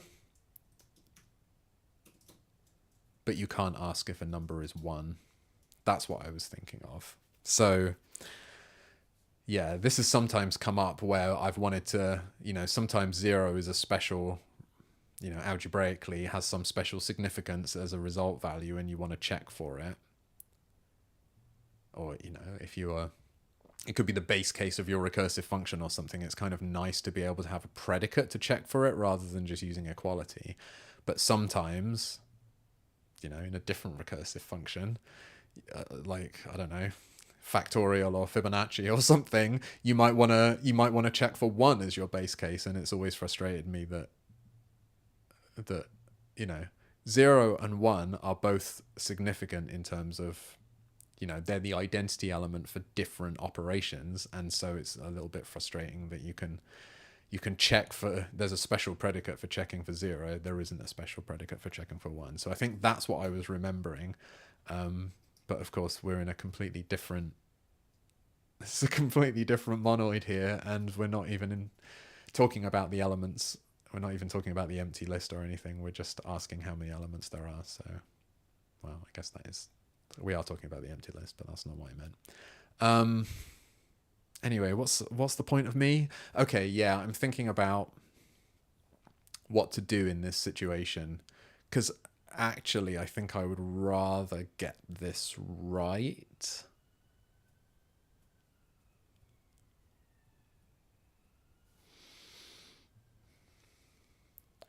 I mean, it's sort of interesting that we build this abstract syntax tree that's got this sort of, you know, this sort of union here where it's like, it's not really a union, but like it can either be a simple value type, which in my representation is just a string,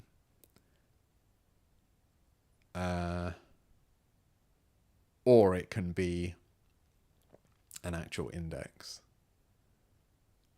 I don't think we have something like, I haven't seen another place where we have something like that. And of course this means it could also be nil, because if there's no result, then we would just return nothing here. So what do the operational semantics have to say about that? Like when you execute a block,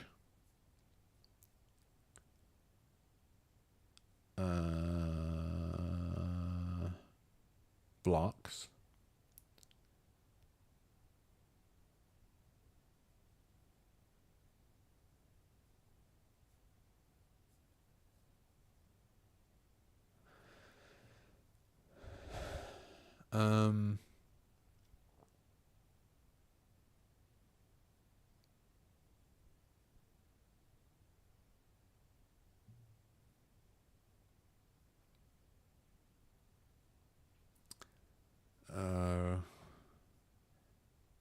okay, so it gets a bit complicated, is the answer.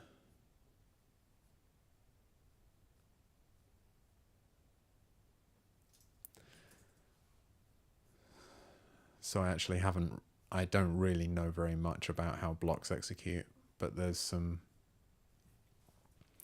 definitely some shenanigans in here. It says there are these sort of administrative instructions. In order to express the reduction of traps, calls, and control instructions, the syntax is extended to include the following administrative instructions. I don't think there's any expectation that I'm actually going to implement these.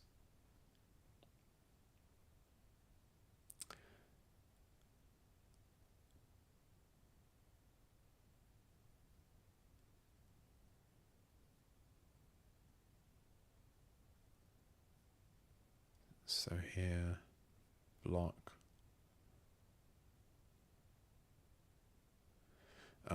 While I'm here, I'm going to read this because I think I need to understand this. So actually, this section on the abstract syntax is a little bit easier to understand than all of that, than the stuff in execution. So it says a structured instruction can consume input and produce output on the operand stack according to its annotated block type.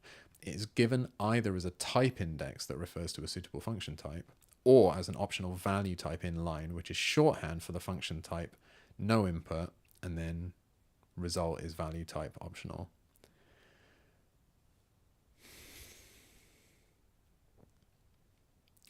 I just don't really understand what that means. Does it mean that the input shows up as locals? Like, are they essentially parameters?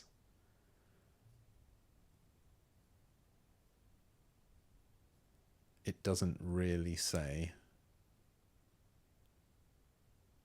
I mean, that would make sense to me.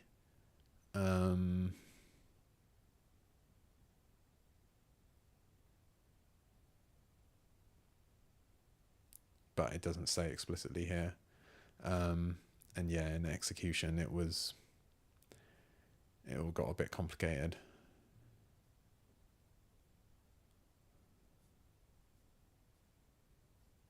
Oh, look, control instructions, block, loop.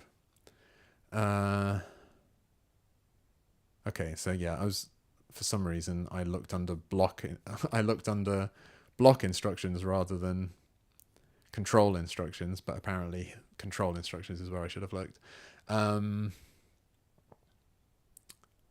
what's expand f of block type?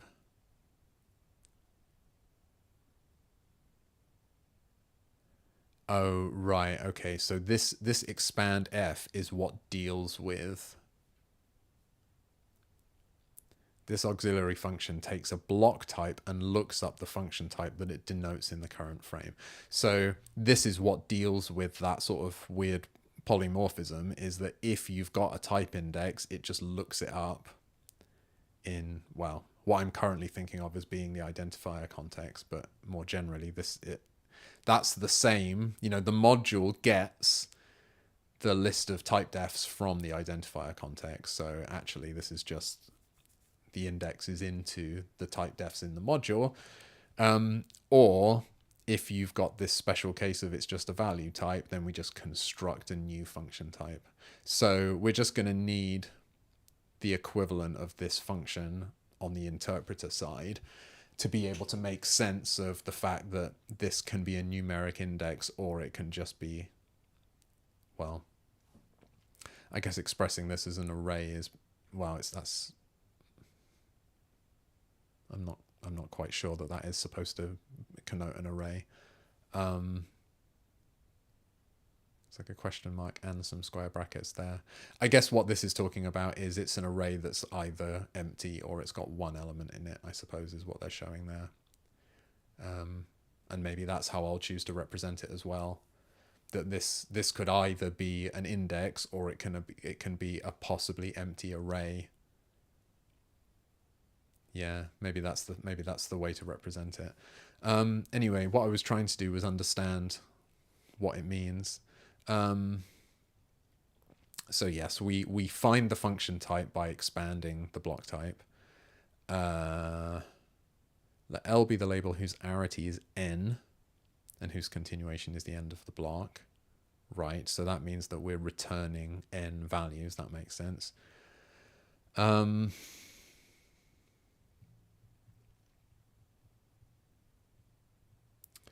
then it says pop the values val m from the stack. So if there were 3 params, we pop 3 values from the stack, enter the block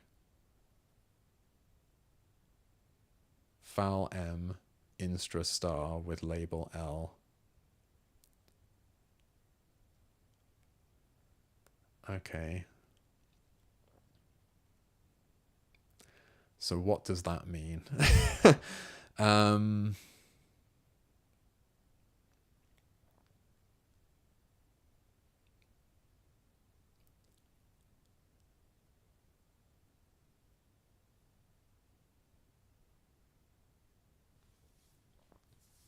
I mean, that sounds a little bit like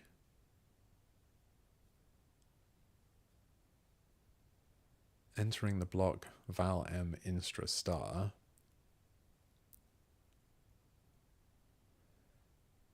Like, are these just going to be pushed back onto the stack again? I'm not sure I understand what.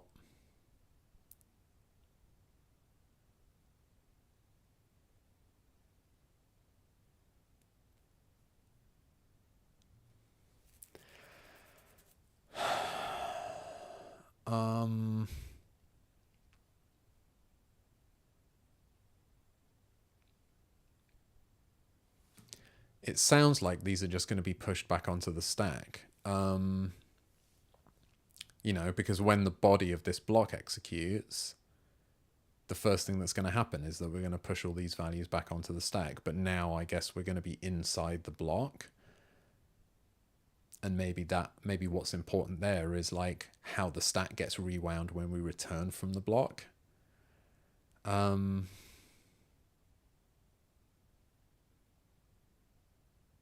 I must admit, I don't really understand what the point of that is yet. Because I suppose the reason I'm saying that is because it sort of feels like a bit of a no-op.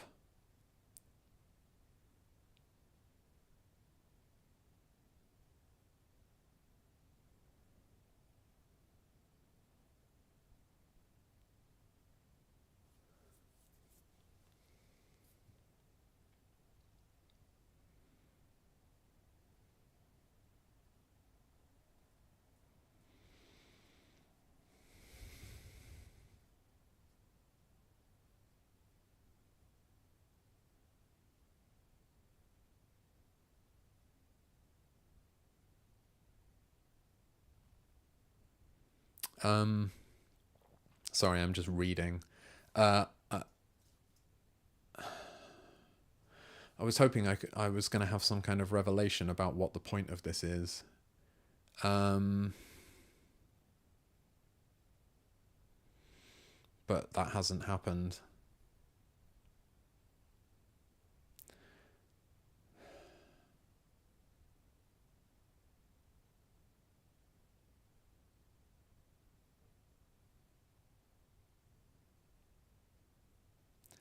I mean, with the loop, it's not a no-op, I suppose, because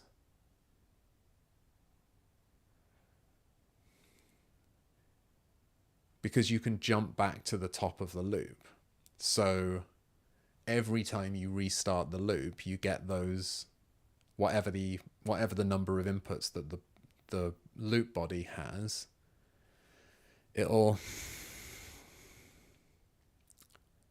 It'll get those values again the next time around. So that makes sense. I mean, in these tests, we're not testing that. So, I mean, if my understanding is correct, let's look at params.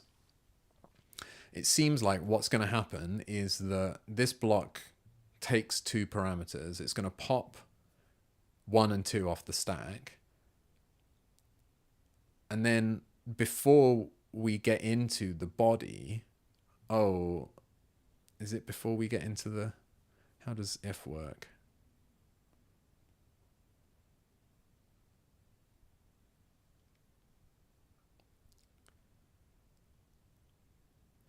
Oh, right. So we do all of the conditional stuff first, and then the rest of it is just as if it's a block.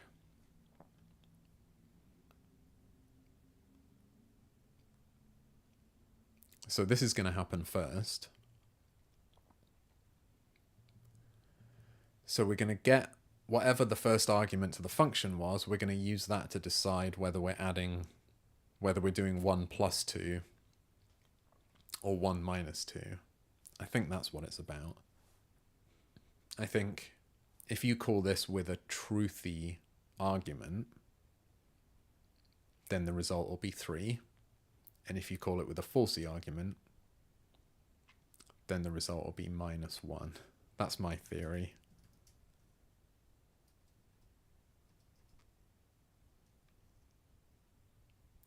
Well, that's what the test says. So I must have understood at least the basics of how this is supposed to work.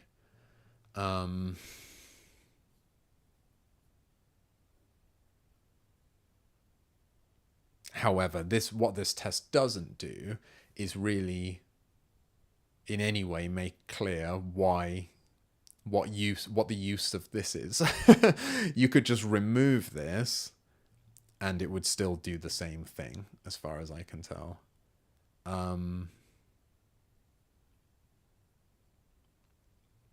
you know, it still has access to the... I mean, is that right? Or am I misunderstanding how blocks work? Like, maybe I am misunderstanding how blocks work, actually, because maybe what this is saying is that inside a block, you don't have access to the stuff that was on the stack before. I hadn't thought of that. But because this is using a sort of a unified stack where you have not only operands, but also things like labels on the stack, I think maybe what this means is that if you haven't declared the block to have any parameters, then you can't get to what's on the stack anymore, because like a label is in the way.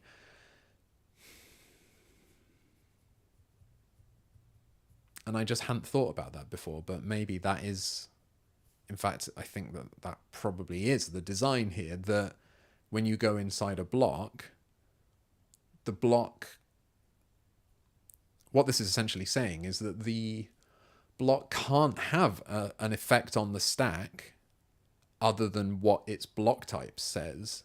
So if the block type says that the block consumes 2 values from the stack, then those 2 values get, like, at least in this operational semantics, the way they've expressed it is that those 2 values get removed from the stack, and then a label goes onto the stack, and then those 2 values get put back on the stack, where the instructions inside the block can actually, well, they don't get put directly back on the stack, but the instructions that would the instructions that push those values back onto the stack are prepended to the body of the block. So effectively it gets access to that part of the stack. But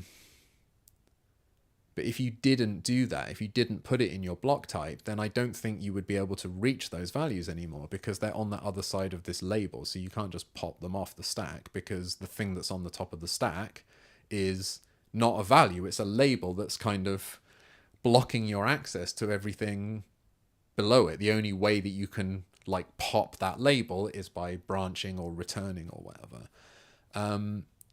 So actually, I think maybe you have to do this, because if you don't, then I32 and isub can't get these operands, because then they weren't pushed onto the stack inside the block.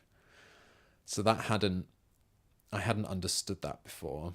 And the reason I hadn't understood that before is that up until this point, I don't think we've ever seen any kind of block that reads anything from the stack apart from, you know, the conditional here, which is not actually part of the block body.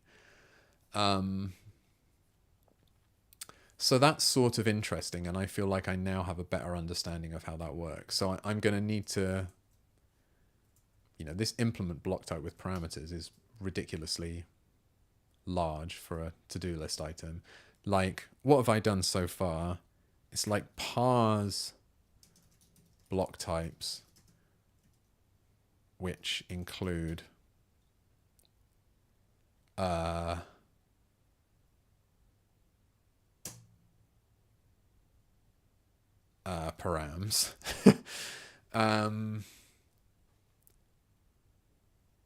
And then separately, there's going to be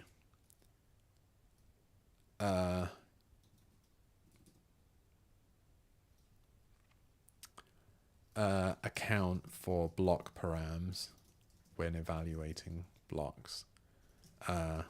This might be a no-op. Like, no, it won't be. Not for loops. Except for loops. Am I right about that?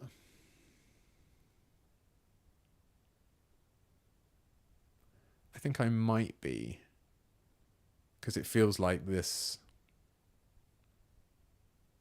It feels like when the loop repeats, you're going to get those things pushed back onto it. But I'm just going to delete this. So this is like get loop or get if.wast parsing with block params. Get loop.wast parsing with block params. So I'm just going to get this one now. I don't really deserve to tick that off, but I do now know what I'm trying to do. I mean, I might have already done this one. I think I haven't really tried.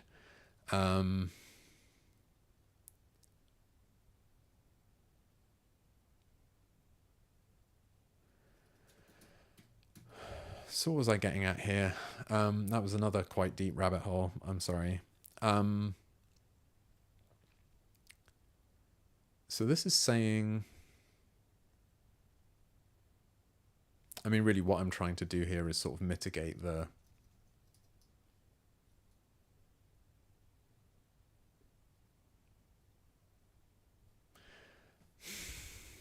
okay, what do I want to do here?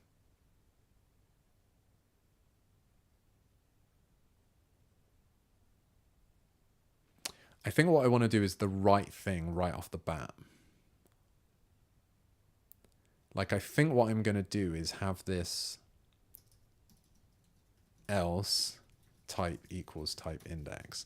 Like, I'm going to get this, what it's going to store in type is going to be either the type index or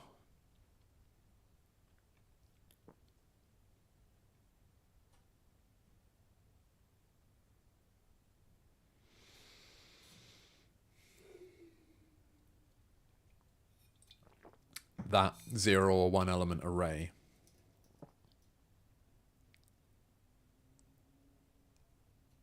So this is going to be like, if type results none, but how do I know? How do I know whether this was a generated type? Okay.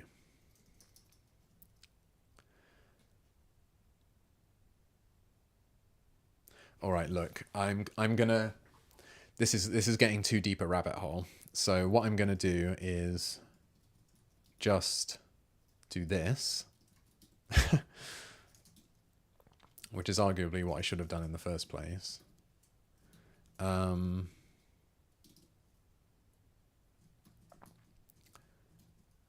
So this is just switching from using parse results to using parse typeuse, basically. I'm not adding any new functionality here. I'm just increasing what I'm able to parse at this point. And I think that that's going to get us a little bit further in, I think it's going to change the error message that we see in the if.wast. Like if I stash that.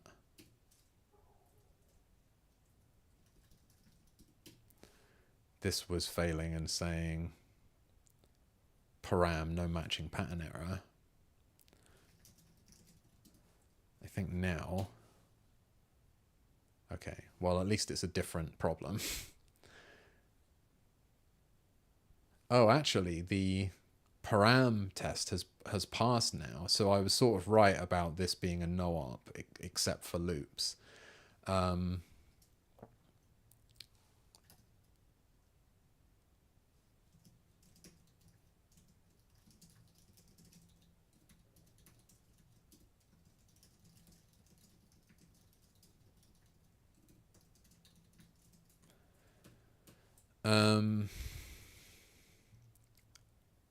I don't know what's going on here, but it's, as I said, it is a different problem now, and it's not only have we made progress, it's actually, well, firstly, well, actually, this is completely different, isn't it? Because the error before was a parsing error. We hadn't even parsed the file. And now, not only have we parsed it, we've actually successfully executed a large number of the assertions in it. So that's actually huge progress in terms of, well, we've gone from 0 assertions parsing in that file, not even 0, fewer than 0 parsing, to, 100 or whatever that is. So that's good, actually. And clearly there's some other problem there, but I will look at that later. So let's say parse block type with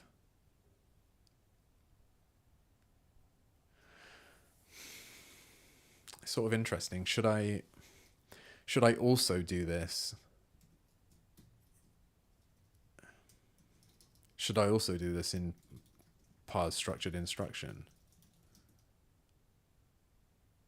Like, because the code I'm replacing here is the same.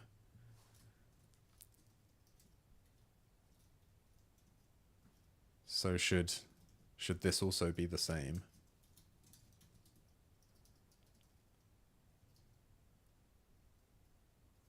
Not the read labeled bit, obviously.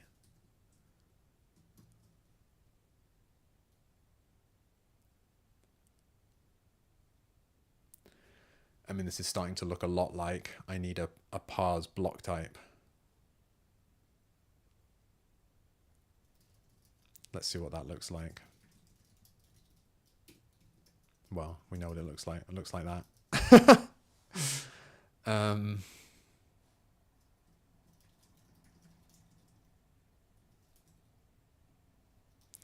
I just realized I lost all of this business.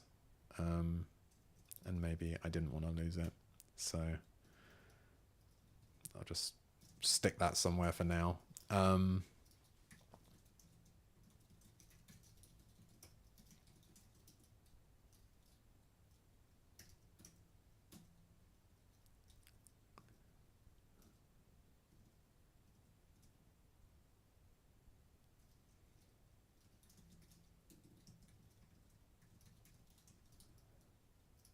So same thing here.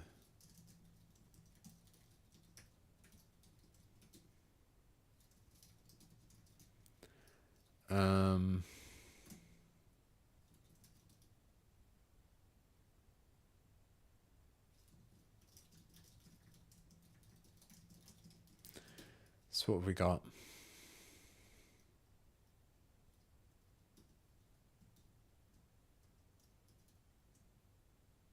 Just trying to think where a good place to stick this is.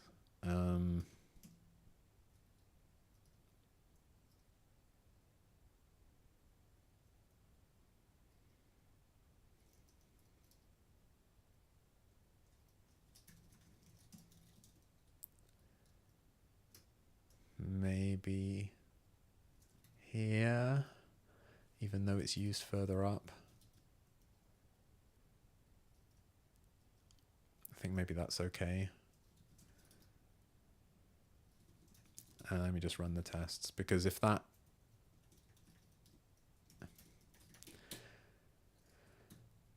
doesn't cause any problems, I think it's better for me to sort of do that in both places rather than start, because it is essentially, well, it is just exactly the same thing. So I think it's better to have that factored out right now, and then all of this other business that I'm going to need to do to make it work can just happen in that one place rather than setting myself up for failure. Okay. So I feel a bit better about that.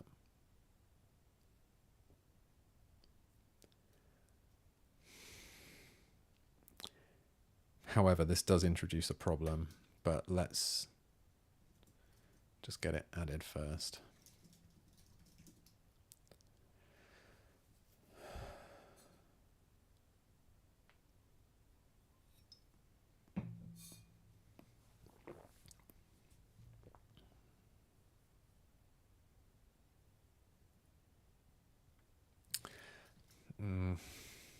Maybe I'll annotate the problem in this commit while I think of it. So what I'm worried about is that anywhere that we call with context, now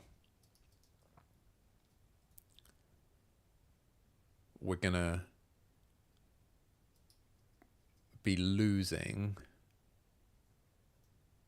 any of the type definitions that are generated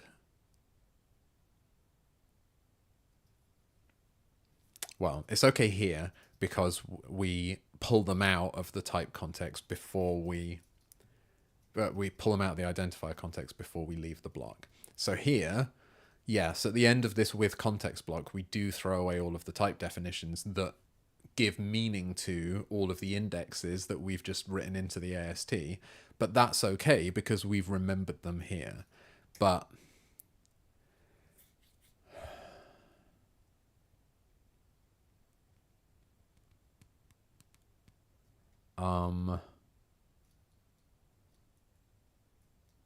basically I'm not sure what to do in all the other places, because now, you know, parse instructions can eventually end up evaluating a block and adding typedefs. And what are we supposed to do? I mean, here, I think invoke is just...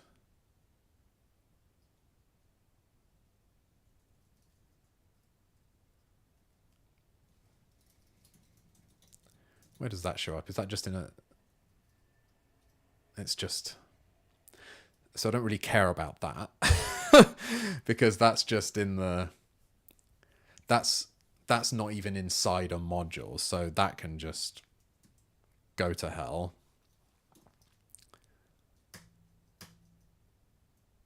Likewise for assertions, that's not even inside a module. But this is the one I'm really worried about. So I think here I'm going to put in something that says fix me. Don't discard new typedefs generated by function body.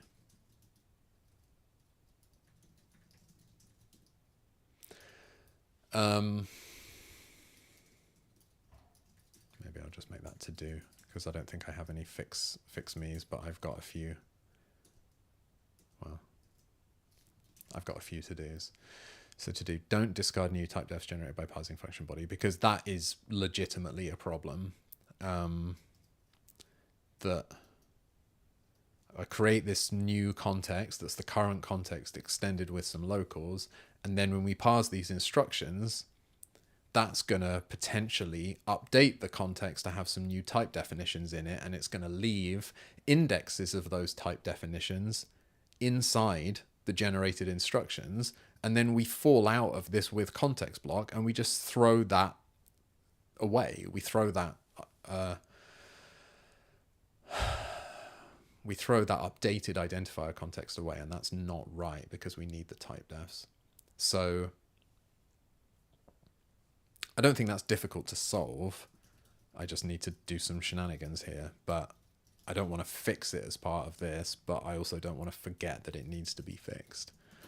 I mean, really, what I would like to do is fix it in response to a test failure so that I can have a degree of confidence that I've actually, improved the situation, whereas I worry that trying to like fix it now when it ain't broken, it's quite likely I'm going to make a mistake. Okay, so let's actually...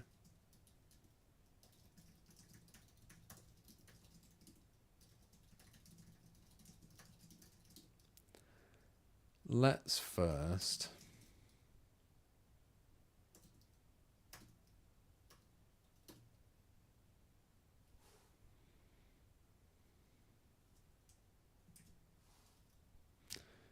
just do this.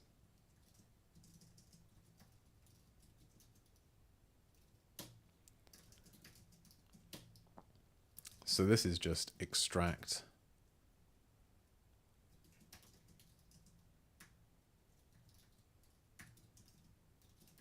what do I normally say? Extract blah helper.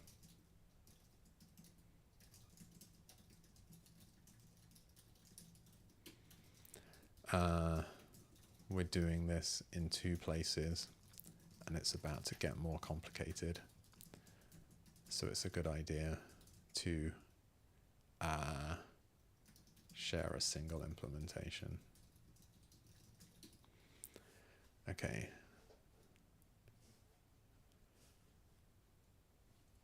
Okay. And then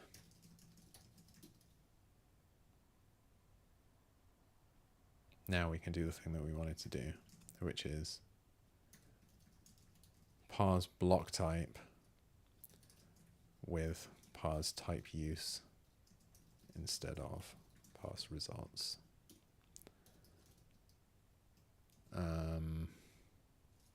Type equals is a bit silly, isn't it?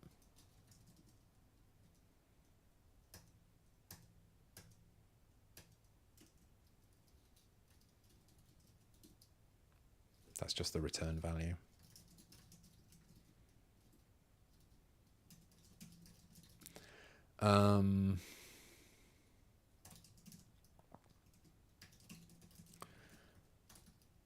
And let's just say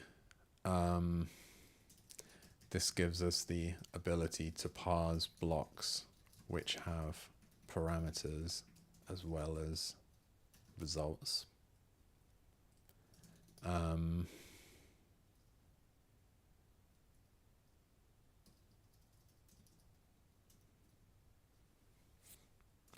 This does mean we're now potentially modifying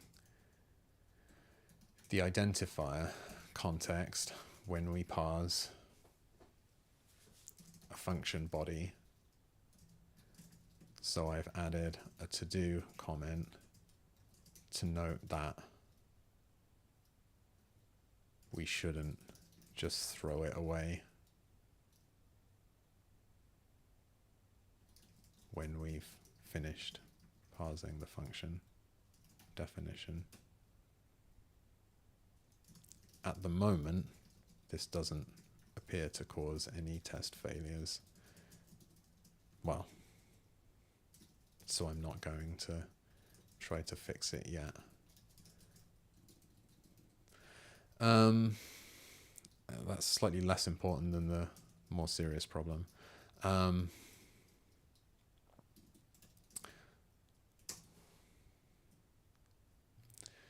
Which is the special case business. So let's go back to that. Control instructions, block type.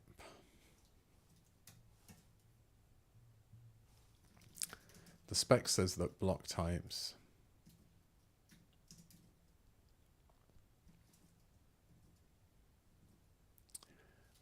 should behave differently in the special case of a typeuse that is syntactically empty or consists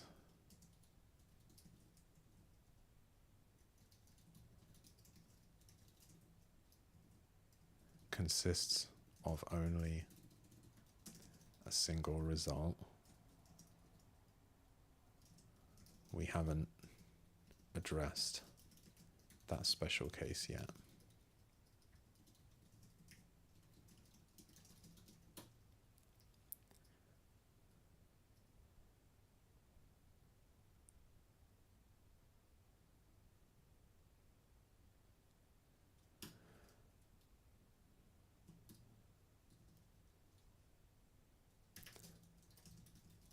I mean, maybe I should say we also haven't addressed the fact that we're meant to store a type index, not the type itself, as the block type.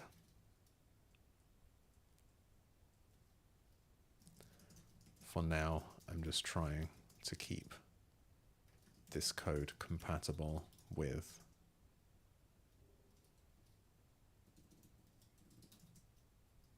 I'm just trying to change the parser without breaking compatibility with the interpreter. Let's say for this commit, I'm trying to change the parser without breaking password with the interpreter.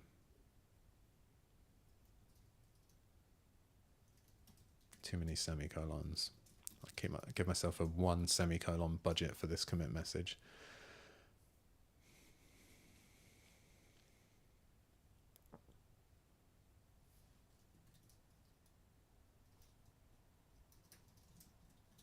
Or in the aforementioned special case, a value type.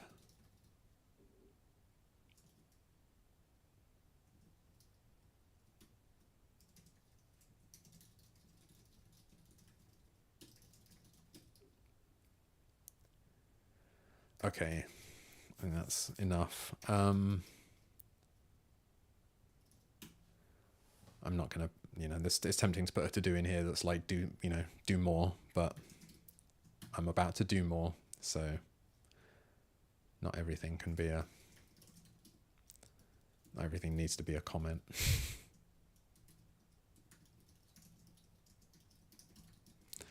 Okay, so why is there a conflict here? Oh, it's just this. Okay, well, maybe I do want it to be type equals. So let's think about, again, I realize that I'm not, I don't have a failing test here. Well, maybe I should hold off until I've got a failing test.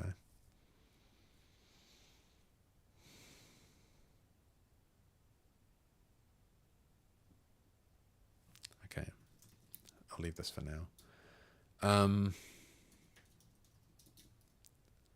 So, I mean, I certainly do have a failing test. Well, okay, hold on. Is there any reason that I can't just make this? It feels like it would be an improvement to make this just return the type index.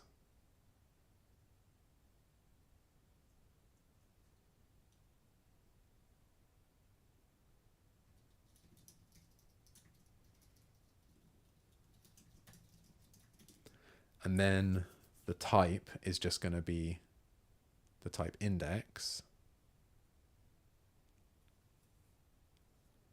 So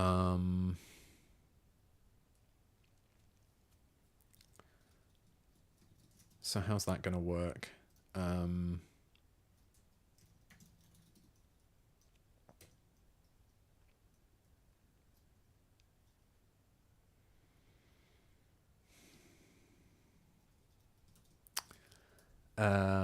Sorry, what I'm thinking about is whether I want to change the name of the field in the AST, which is not very important, but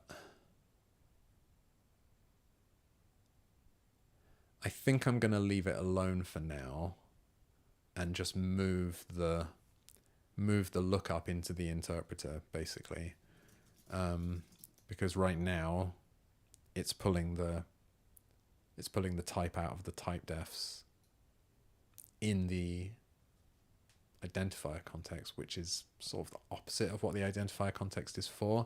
The whole point of the identifier context is that we can put indexes in. Now, maybe this is going to provoke, this might actually provoke the problem I was talking about. In fact, it almost certainly will, because I haven't done the special case yet. So all of those places where we have empty block types are going to synthesize, or the first one of them in a module is going to synthesize a new typedef for that, which is then going to be lost. So actually, maybe this is a good thing to force me to deal with the to-do I have in parse function. So let's do that, because I'm gonna have to do it at some point. But I'll just leave the AST alone for now, because I know that I'm gonna not just be storing an index here, I'm also going to be potentially storing that sort of optional result type. And so I think I'd rather just leave it called type for the moment. Okay.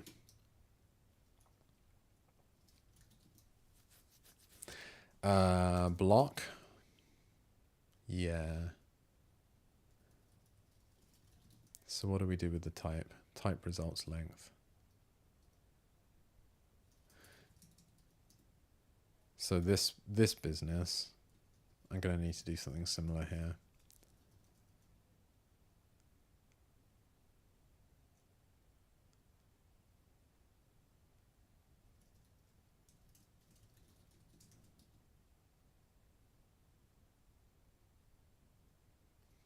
It's a little bit confusing, isn't it? Maybe it does need to be type index just for the purposes of this. I mean, you know, they don't charge you money when you edit code. So maybe this is fine. Okay, fine.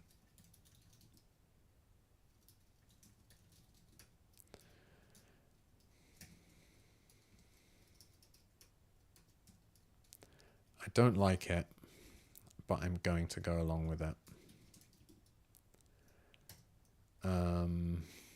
Same business here.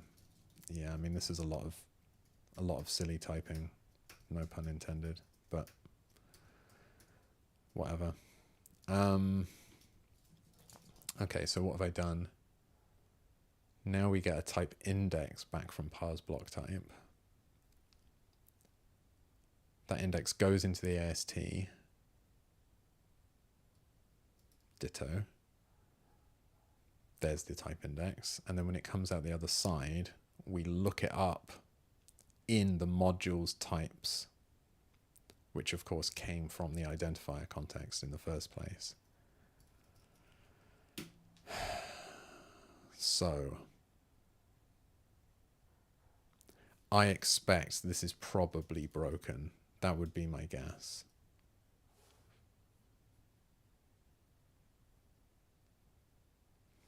Oh, well, I haven't updated the AST, so I was right for the wrong reason. So this needs to be type index. Oh, it's up here.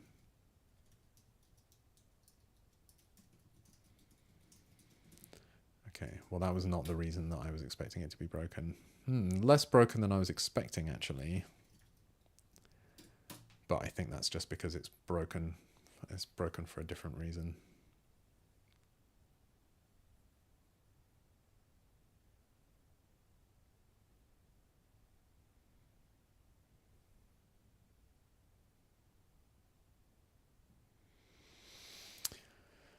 Okay, let's see what happens. Yeah, there we go.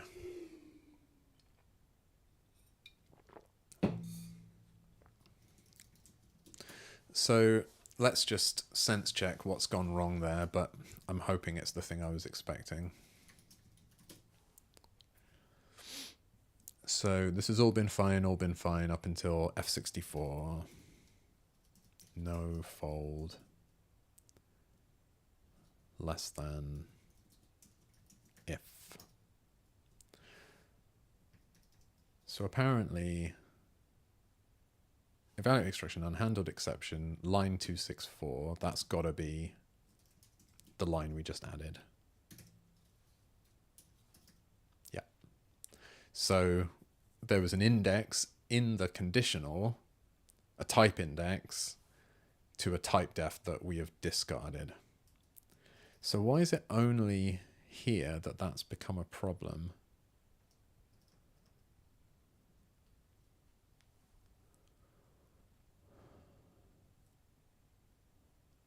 Maybe it's because this is the first place that we have something that returns F64. But why didn't that happen? Did we already have a function that returned a result of F32?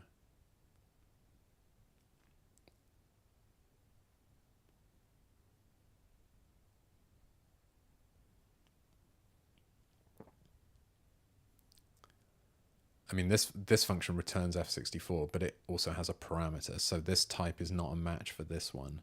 So although when we started parsing this function, we would have inserted a typedef for this function type, we wouldn't have inserted a typedef for the function with no arguments that returns a 64-bit float.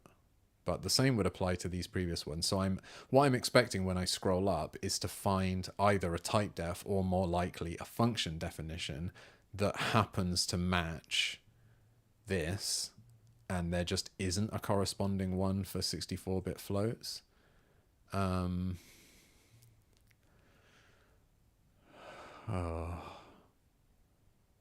So here's a function that returns 32-bit float. So these will take parameters.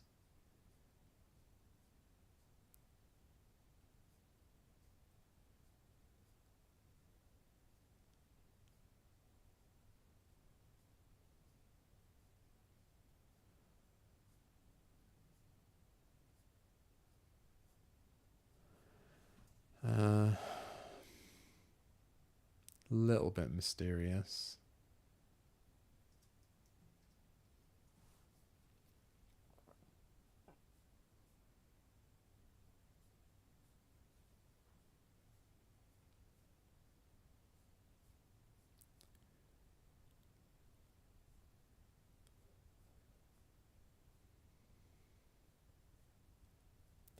I mean, I can't immediately see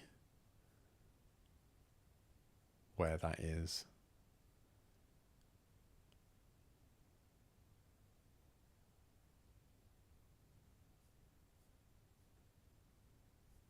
Especially because these are all just inside this module, so actually what I said doesn't really make sense. You know, this should be causing a problem.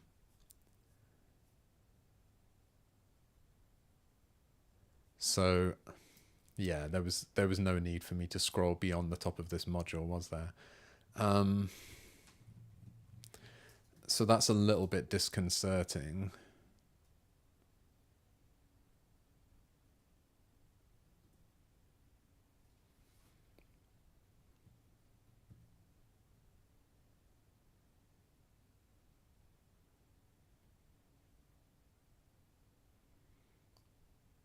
And I don't know what to say about that.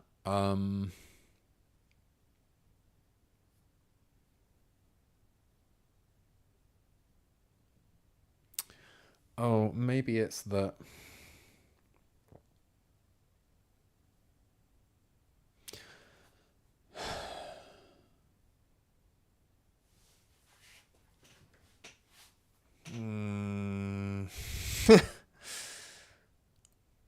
maybe it's that this index happens to be in range somehow.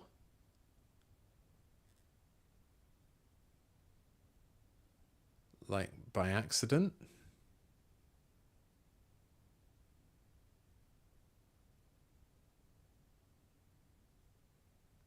But that doesn't seem possible.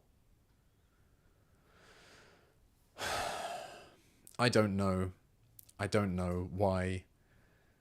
I mean, obviously I could debug this and try and understand like what index is being generated at this point, and why is that not, why is evaluating the body of this function, how is it managing to find a type with that index? Like, it shouldn't be able to.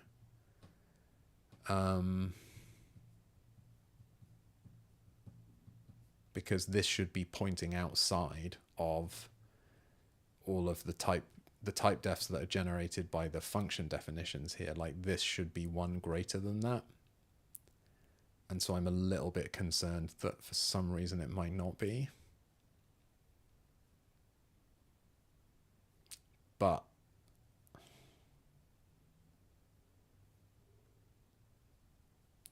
yeah, do I want to investigate that?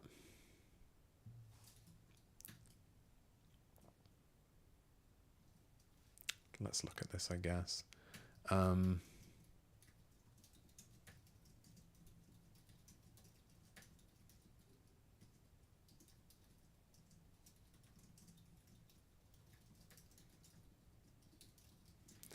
at the very least, let's just see some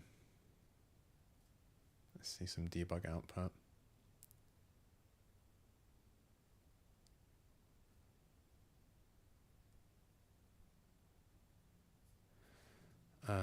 It would help to see the actual instruction as well.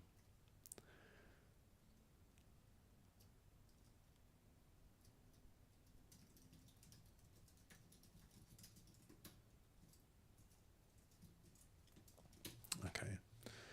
Maybe this isn't important, but I would just I would feel better if I understood what was going on here.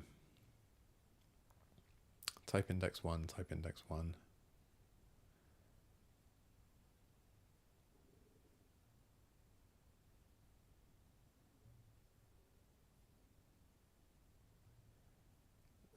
So what are we looking at here?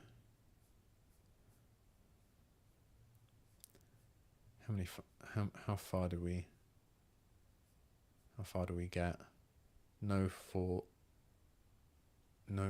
LTF.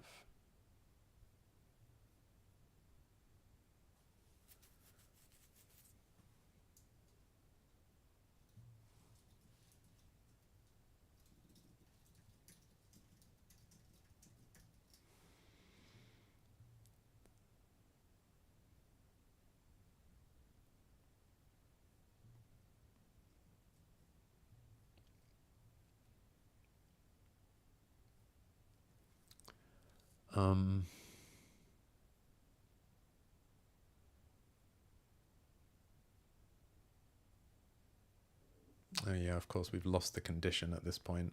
I can see that up until this point, all of the type indexes were 1.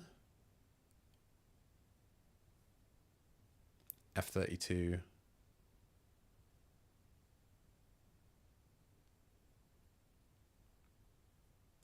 So there's a function type.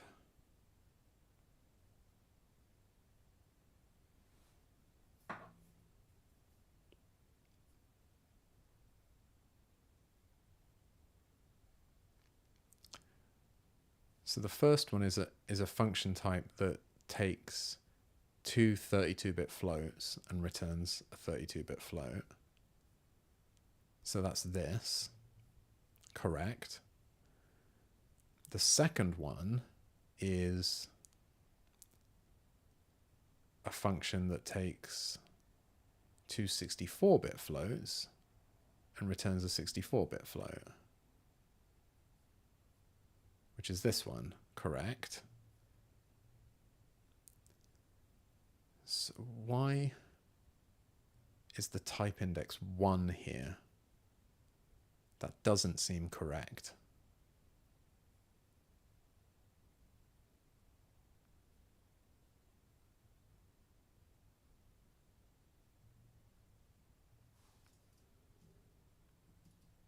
Like the type that it's looking up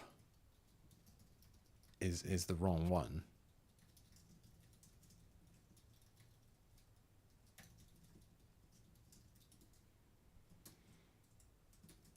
So something's not right here. And I assume that this is going to come back and bite me.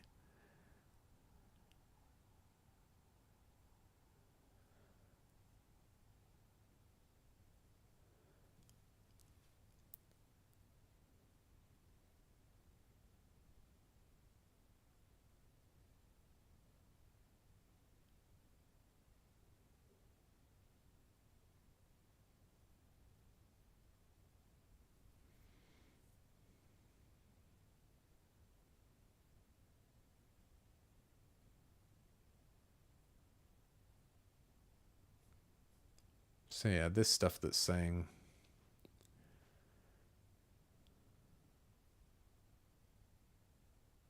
the consequent. So right before the no fold LT-if, I think it must have been calling F32 no fold GE-if, and this is if result 32, result F32. But here the type index is 1. And so it's actually referring to this function type. 2 parameters of type F64 and a result of type F64. So something has gone wonky there.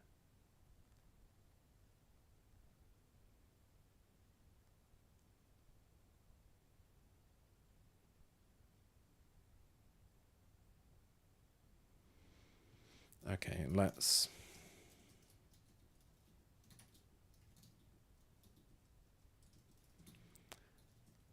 have a look at this, because if I don't get to the bottom of this, it's just gonna cause more problems later, because this shouldn't be broken at this point.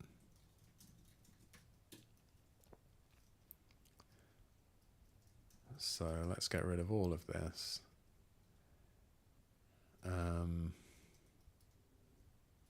That's where the problem is. What's the minimum viable? Could I just do this?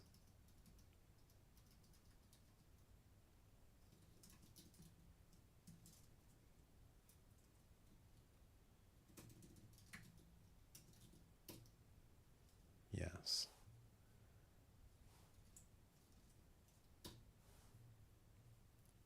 So yeah, that's just 2 function calls. But they're both wrong. So I was sort of right that this index does happen to be in range, but unfortunately not for a valid reason.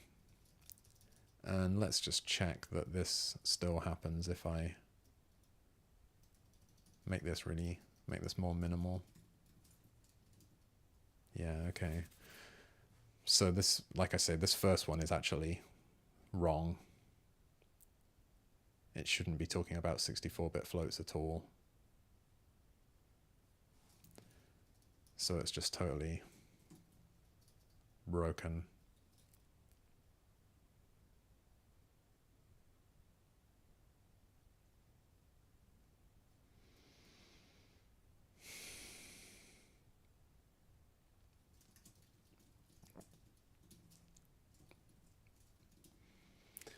Okay, something's going wrong there.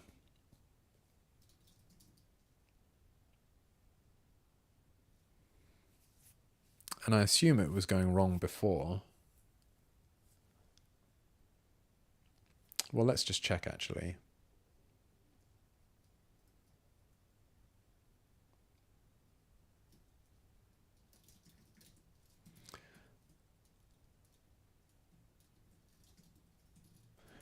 So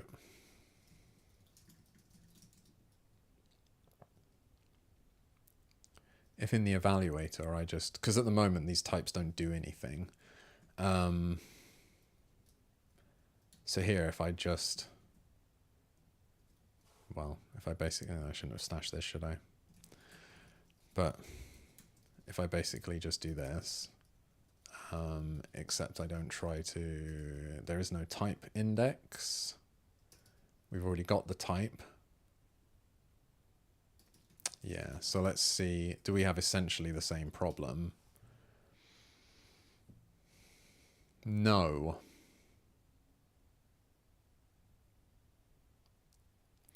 Okay, so I mean, maybe this is just a symptom of the thing I was worried about, but it's just weird. It's showed up in a weird way that I wasn't expecting.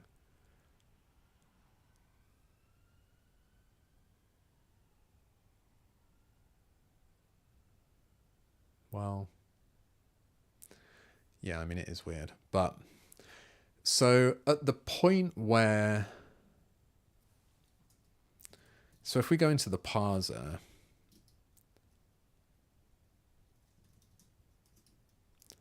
and find the point at which it does this, let's say parsed block type, well, here.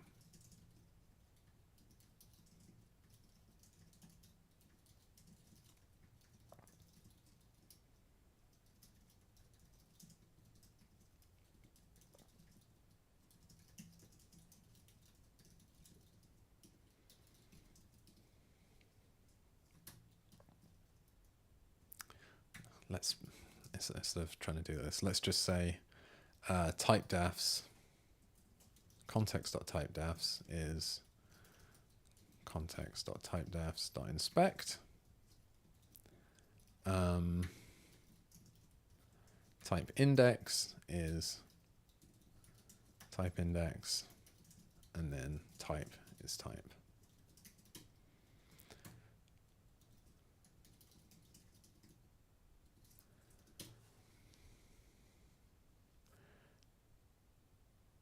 So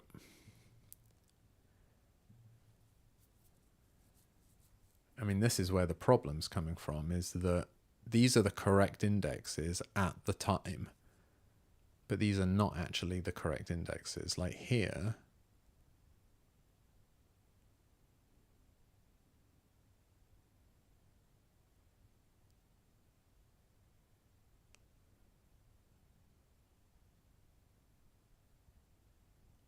we've got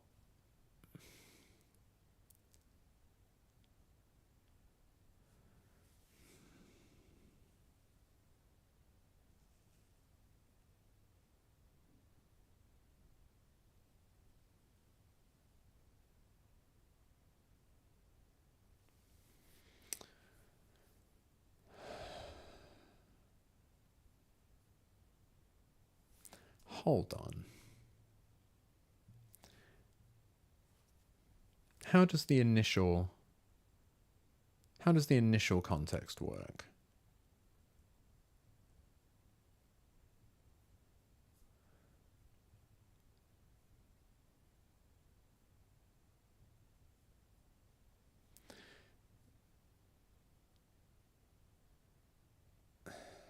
The initial context doesn't have any type definitions in it apart from the ones that come from type. So actually this is, I wasn't thinking about this correctly.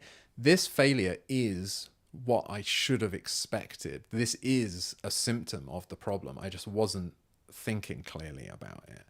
Because you can see that what's happening here is that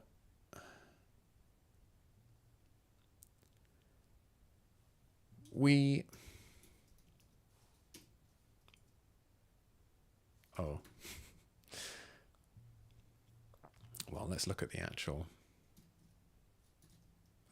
code. So what's happening here is that we start parsing this function definition, and we synthesize a type def for this function type, right? So this becomes type def 0, because there aren't any explicit type definitions in this module. So the initial context has got no type definitions in it. So we generate one when we parse this function, and that correctly updates the parser state to contain that type definition. And then when we go inside this if, and we're parsing, so this is now inside the body of the function, right? And so when we're inside here, we generate another type definition to contain this function type. And this is actually incorrect behavior, right? But we should be able to do it, the incorrect thing. So, what's incorrect about it is that I'm ignoring the special case of when there's only a single result type. But this is trying to apply the general solution in all cases and ignoring the fact that there should be a special case. We can say this should generate a new type definition at index 1, which this is referring to. And you can see that that works correctly. So here we have got the function type, two parameters of type f32 and a result of type f32. So that is this first function type. And then you can see that we've correctly generated a second type def that is a function with no parameters and with a result of type f32. So that is this function type. That is correct. But then because of the to-do that I added, oops, wrong file. Don't discard new typedefs generated by parsing function body. We currently are doing that. So what happens is the typedef that's generated here gets discarded. And so we're back to only having a single typedef for this function because we didn't remember the one that got generated by this function body. So now when this one gets generated, this is now at index 1. So the index 1 that we recorded here is no longer pointing to the typedef that got generated here, but it is accidentally pointing at this typedef that's generated. So now we've got two typedefs. We've got this function type and this function type. And then when we go inside here, now we've generated a third one. So the index 2 will refer to this function type. So we look here, you can see this is two 32-bit floats as arguments and returns a 32-bit float. And now we've got two 64-bit floats as arguments and returns a 64-bit float. And then here is that final generated typedef for just that F64 result type. And we correctly, reasoning locally, we correctly generate the type index 2 to point to this. But again, when we exit this function body, we just throw away the identifier context that we've created by parsing this. And what we end up with is the final identifier context has got these two types in it. So it's got type definition 0 and type definition 1. But while we were parsing these, we generated a reference to type definition 1 and type definition 2. And they're both wrong, but this one just happens to be pointing at this one. And this one is trying to point at, if there was another one after it, it would be pointing at that. But there isn't, because there is no F128 function or whatever to fill that slot. Like all of the subsequent functions here are just reusing this type definition that was generated here. So we never generate any more. And that's why this type use is pointing nowhere. It's because we threw away this type definition, result F32, and also this type definition, result F64. So, okay, well, it's good that I understand the problem. It's bad that there is a problem.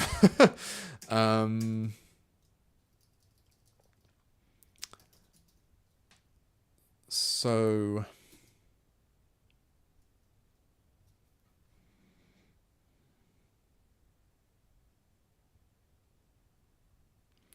let me see if I can fix it in this setting. Because I was about to just blow away all of that change, but actually we've got quite a lot of visibility into what's going on right now. So I actually kind of like this. So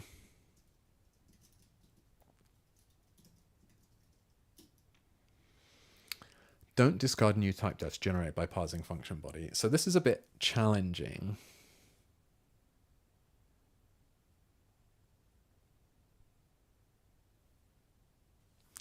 Because I'm going to need to do some stuff inside this block.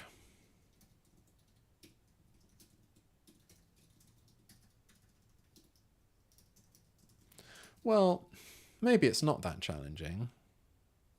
What I need to do is just say typedefs equals whatever. And then in here, I need to say typedefs equals context.typedefs. And then out here,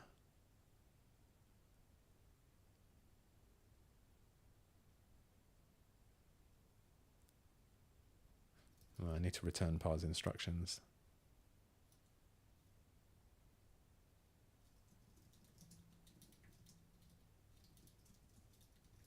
I mean, this is really quite gross.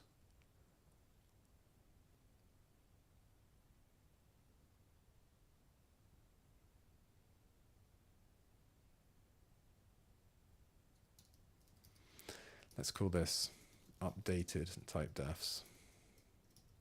Because the reason I'm doing this is so that I can say, what did we end up calling?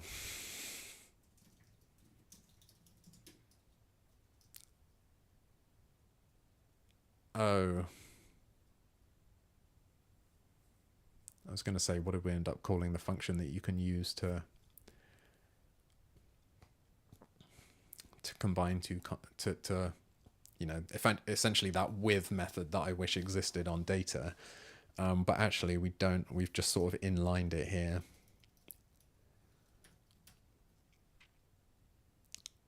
So for this to work,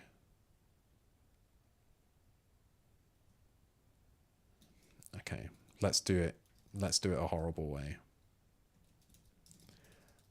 Context.new context to hash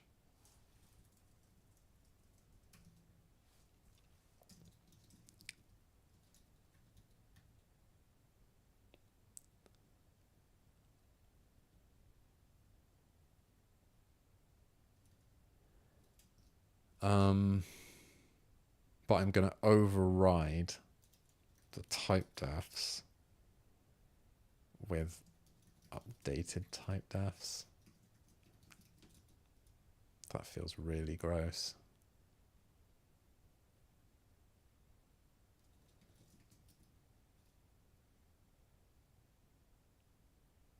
I mean, yeah, just I haven't really talked about what I'm trying to do here, but what I'm trying to do is, after we've parsed the body of the function, but before we discard the context inside this block, I want to like nab the updated list of type definitions and then weld that back into. So I'm sort of like, in a way, I'm merging these two identifier contexts. Oh, yeah, and I was thinking, is there any reason why I can't just keep the original one? But yes, there is a reason, which is that it's got all the locals in it, and I don't want that. So, I mean, I suppose the converse of this is that I could just remember the old locals.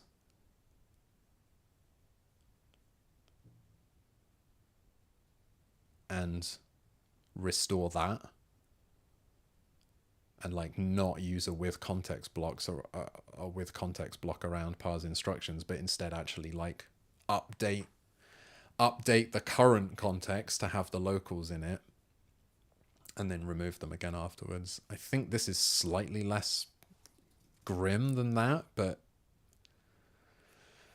because it would be sort of grim to call parse instructions in the current context that's been modified, rather than, I mean, obviously that's what with context is doing under the hood, but I think conceptually the idea that we're calling parse instructions inside with context is sort of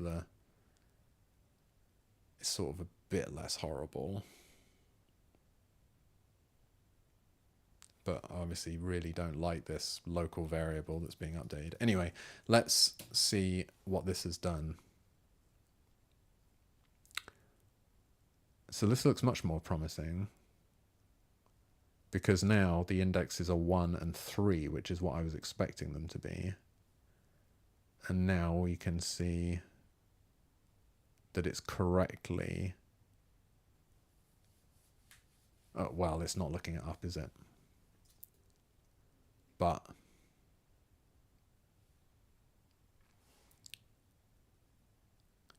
we can see that the list of types are now 2 F32s returning an F32, no arguments returning an F32, 2 F64s returning an F64, no arguments returning an F64, and that is correct.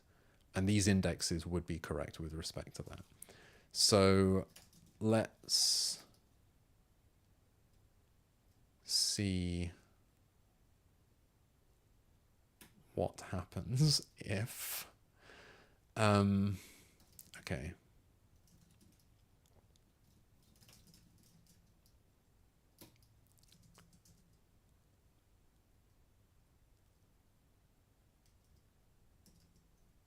So I think I'm confident enough now that I'm just going to get rid of that. And then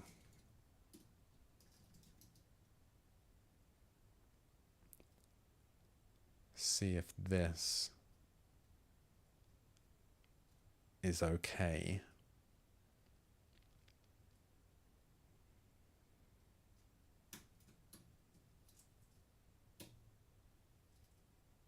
Okay, well that's all right.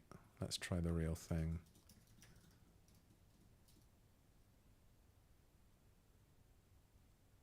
Okay, great. All right. Whew. So yeah, I mean, I don't feel good about this, but it will do the job for now.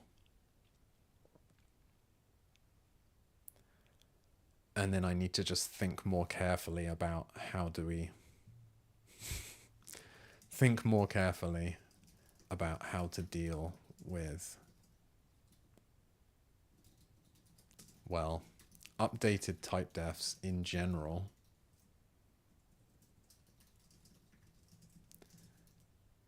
Is the identifier context even the right place to keep them? But specifically, the gross stuff happening with contexts in parse function. So like it feels like I'm missing, it feels like I haven't thought about this properly. You know, the fact that I'm using the identifier context, you know, really the identifier context should just be a sort of, you should just be using it to look stuff up in. That's what it's for. But it's taken on an outsized significance in the parsing now, because that is actually where we are accumulating all of the type definitions. And maybe that's okay, but also maybe it's not okay. So that's my scientific assessment of the situation. Okay, so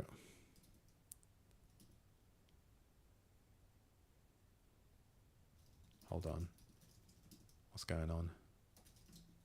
Okay, let's get rid of that float expres. No one needs that anymore.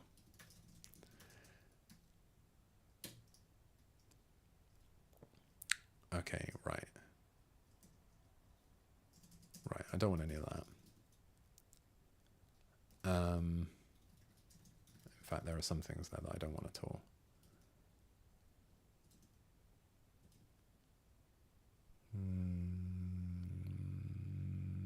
I won't throw that away yet. That's fine. That's fine.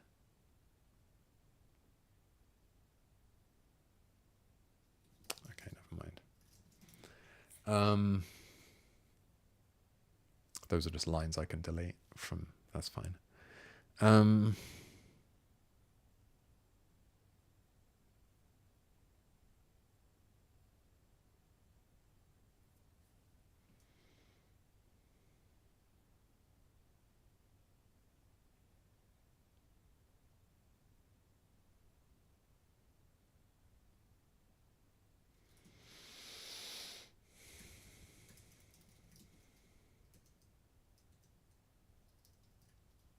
Would this be less bad if it was like this?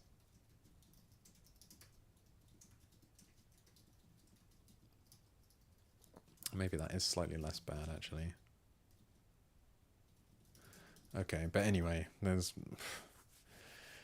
only so much there's only so much that formatting can do to conceal sins.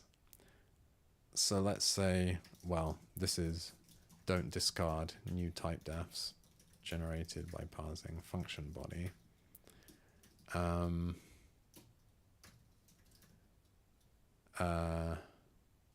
This was causing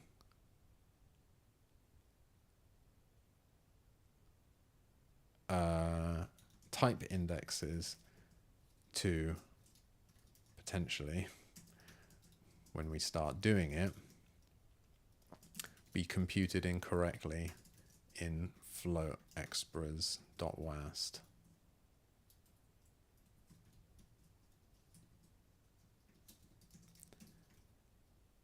Because the block types in it were being discarded at the end of the function body, and that And that left us with type indexes that were pointing outside of the final list of typedefs.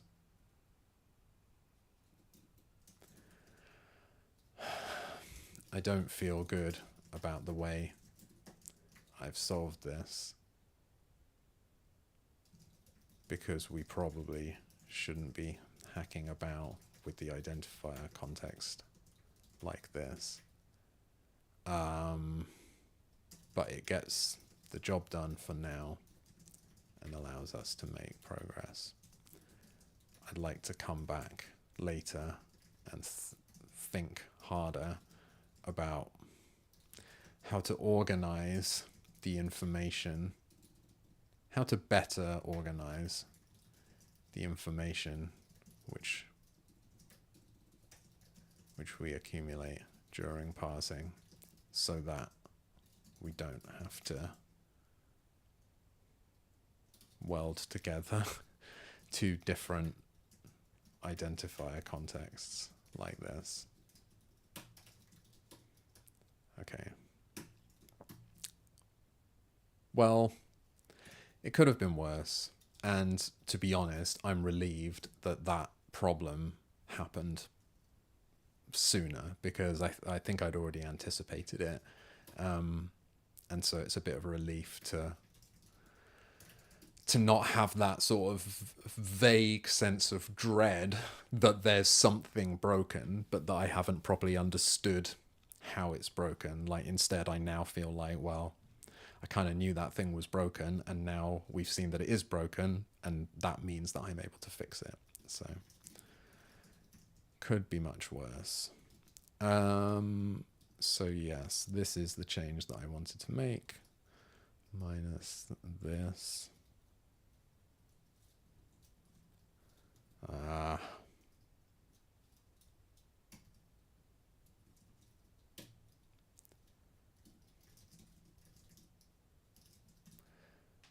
So what is this? This is like replace type with type index.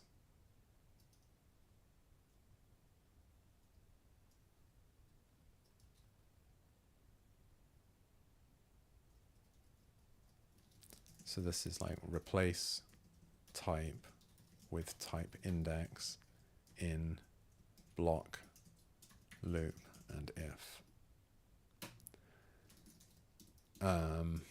This doesn't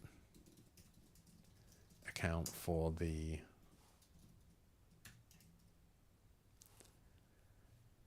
where is it? I want to link to that special case again. That's not right.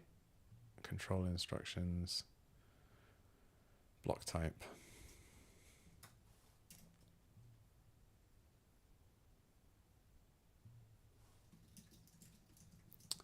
Of an empty or single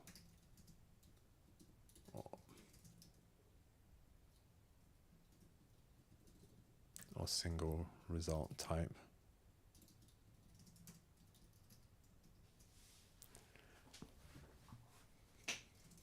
But it's correct for the general case.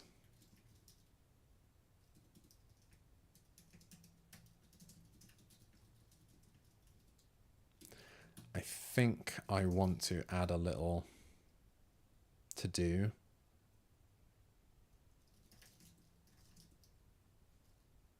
Well, it's this one, isn't it? That's the to do I want to add.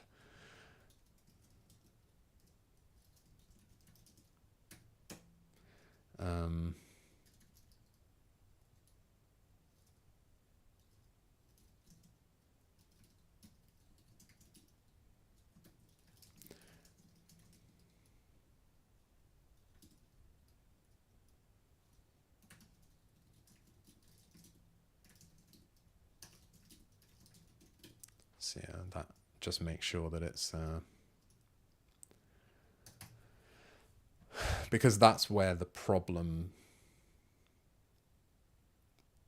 well,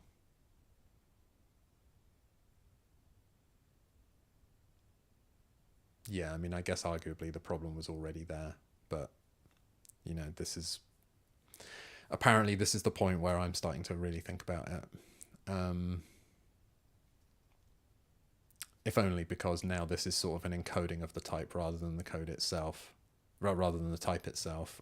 Whereas we know that we want there to be two different representations of the type there. So why don't I just finish this off and get it done?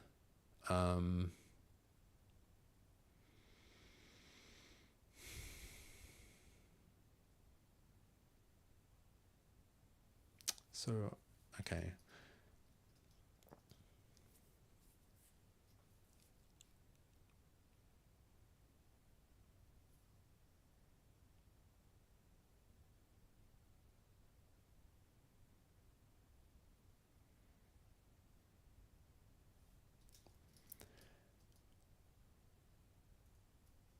So what I want to know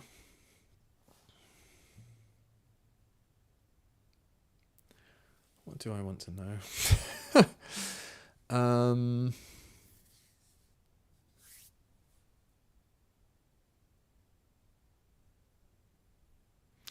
The problem is that a typeuse can legitimately refer to an empty type or a single result type like this.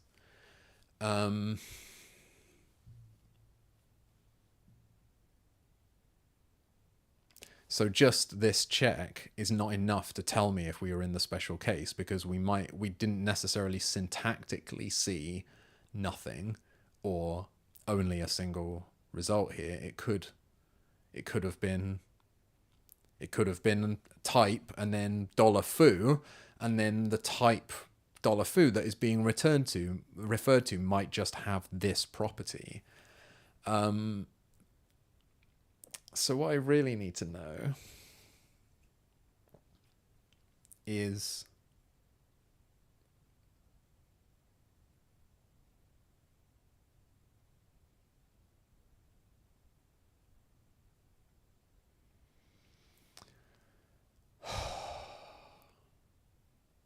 God, this is horrible. What I really need to know is whether parsing the typeuse added a type definition. And if it did add a type definition, and the type definition that was added looks like this, then it was syntactically in a special case. It was either empty or it was a single result.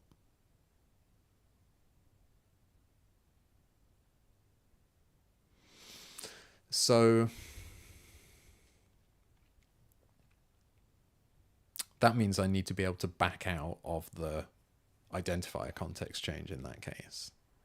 Well, firstly, I need to detect the identifier context change. And then I need to detect it and then back out of it. Oh, well, I can detect it by seeing whether this type index was valid in the old one. So let's sketch this out.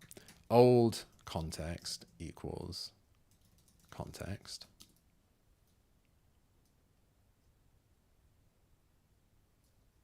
In fact, maybe it would be better.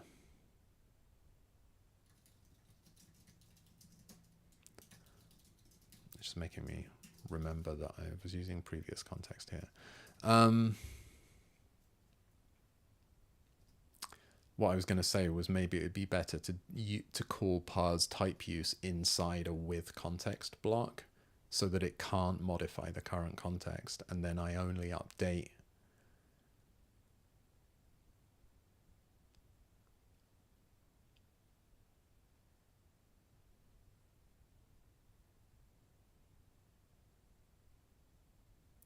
at least that would be more similar to what I've done in parse function, actually, if I did it that way. So it's not better really, but what I'm talking about is with context do this basically. God, this is going to be horrible. Because this needs to go here.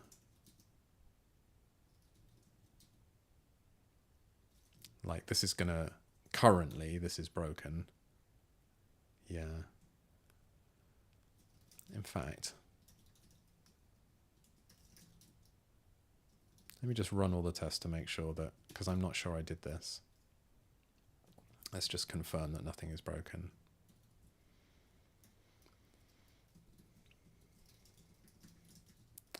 So the reason that's broken is that now any new type definitions that are generated by parse typeuse are just being thrown away, which is obviously problematic because we're using the index of those type definitions which might have been generated. But, okay, we're all good. As we are doing in parse function, we can say updated typedefs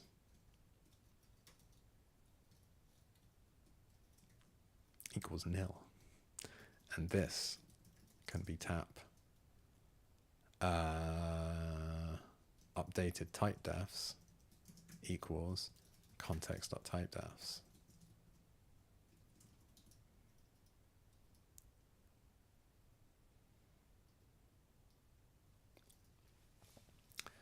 So this is this is getting really very unclear, I think. I'm not happy about this. I mean, the combination of the tap here and the... Maybe I'll change this to this because it's just too much otherwise.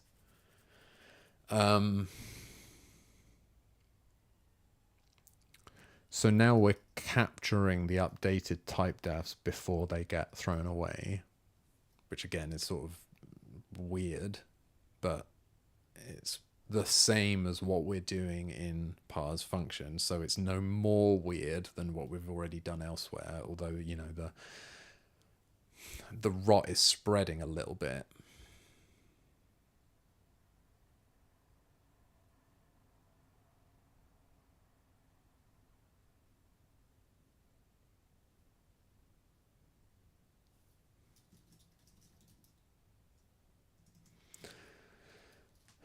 Actually, maybe there's a slightly nicer way of constructing this, because I don't have to do this. I don't have to have this local variable initialized to nil and then assign it inside the block. I could just return more. I could just return multiple values from the block and then just do it all in one destructuring on the outside. But this is what I did in the previous commit. So I'll do it like this for now, and then maybe I'll clean it up. So yeah, this is still, it's just a syntax error if this isn't satisfied. So we've got to check that. But now what we want to know is whether the index that we've generated here is pointing outside of the... is pointing outside of our... Yeah, basically this.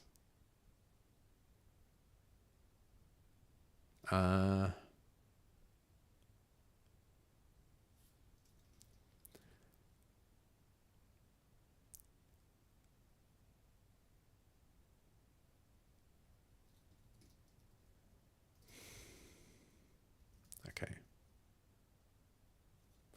Well, what's the first thing we want to check? If this...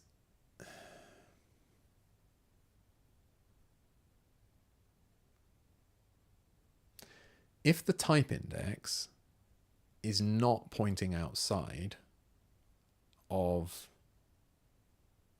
the old context, then this was just a reference to an existing typedef.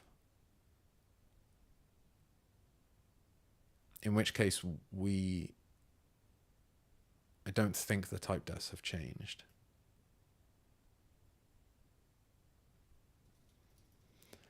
What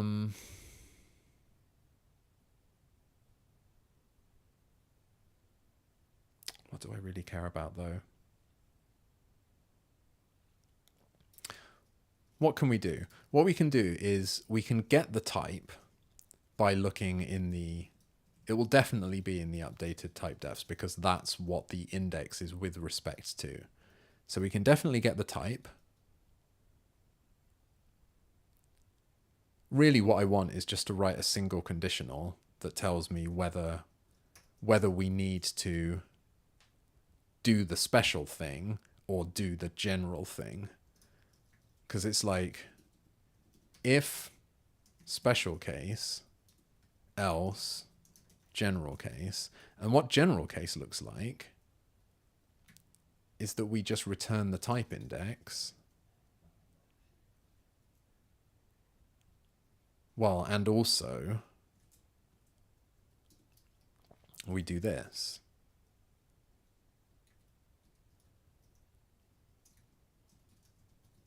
So we actually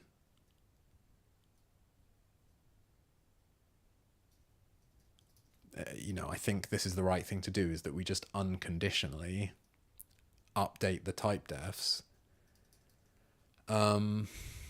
regardless of whether they've actually changed or not. It's like, in the general case, we don't want to back out of whatever mutation, if any, happened to the identifier context here, so we're just going to commit it now. But in this case, we want to roll it back.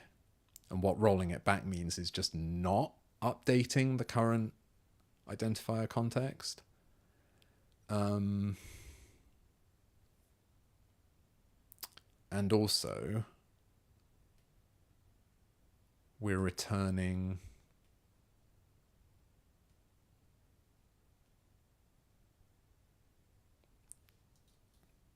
type results map type. We're going to return an array of either 0 or 1 result types. And I think the special case is, it's basically this.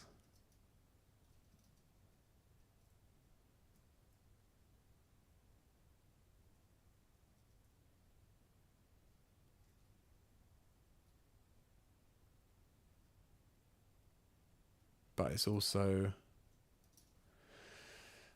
checking to see whether it was generated.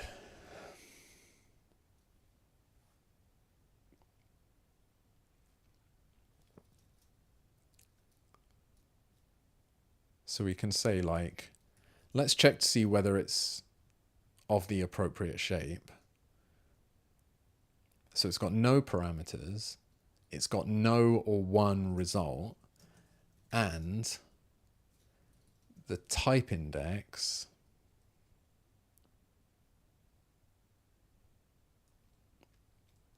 is off the end of, I think really equal would be enough here, but we want to say it's at least 1 beyond the length of the current typedefs.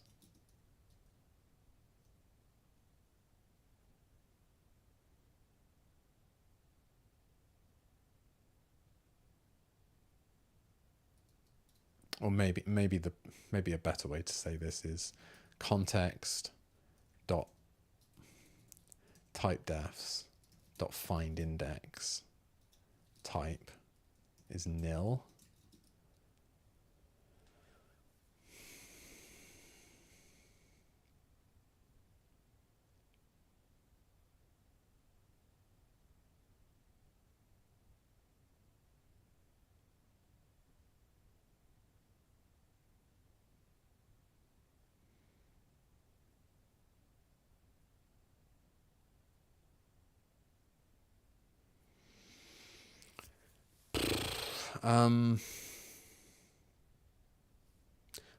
I'm just pausing to think about what order I want to check these things in, because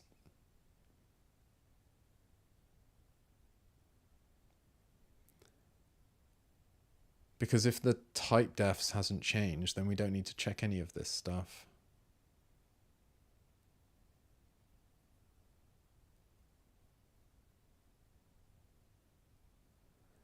Oh, it's fine. It's fine. We'll just get the index and then we'll look it up.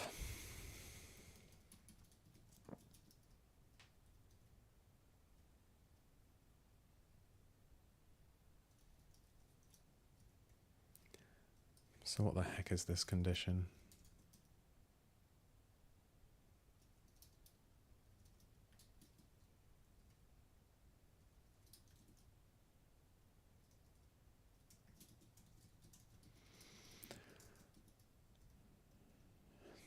There are no parameters. There are 0 or 1 results. And it's not in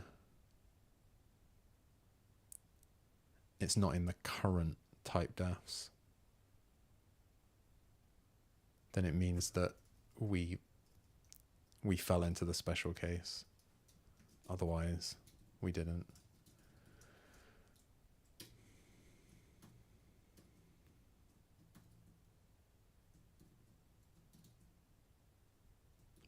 Okay, well, I'm expecting this to break, aren't I? Let's look at float expras. Yes. Okay. Good. That's what I wanted to happen.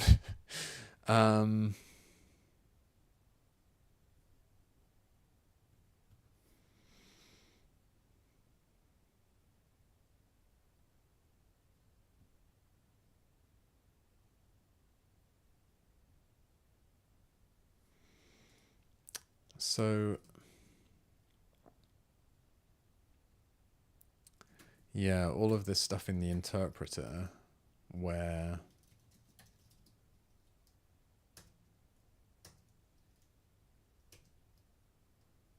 we're just happily, we're gonna need a case here.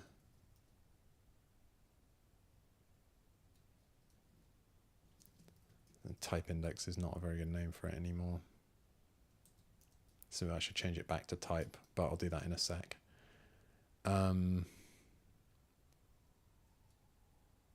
So this is either an integer or an array. Is that what we're doing elsewhere? String or integer?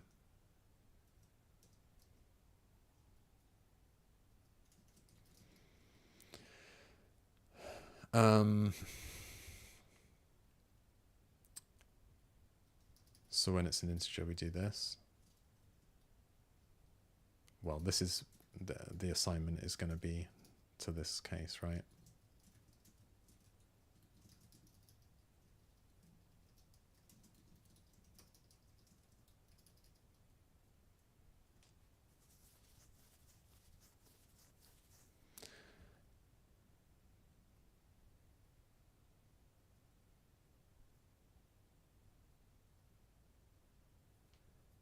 Oh, right.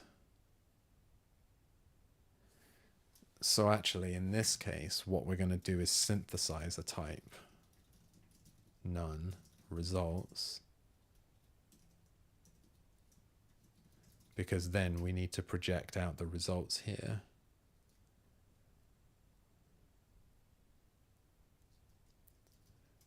So this is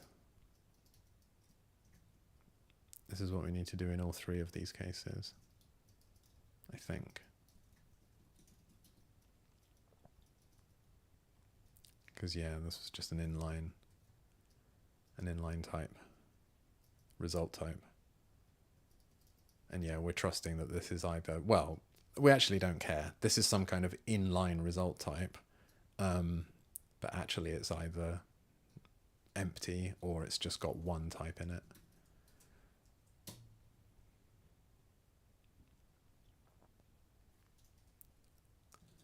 Okay.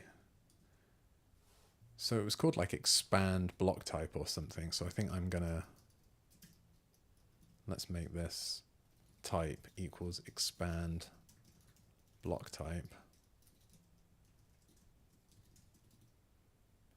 And let's just do that here. It would have been quicker to type it.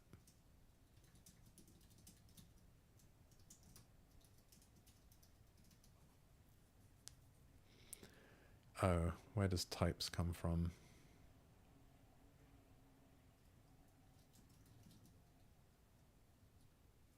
Oh, that's just part of the... Right, okay. That's a reference to the current module, and I think that's just an attribute of the interpreter right now. Yes. Okay, lovely. That's probably not long for this world, but it'll work fine for now. So yeah, okay.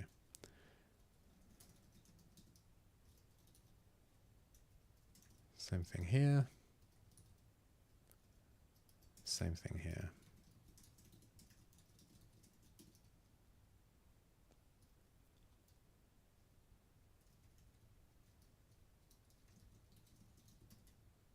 So maybe I'll call this block type.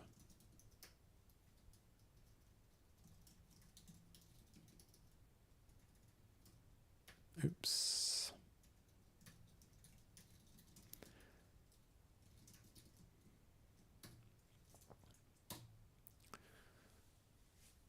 Okay, so what's happening?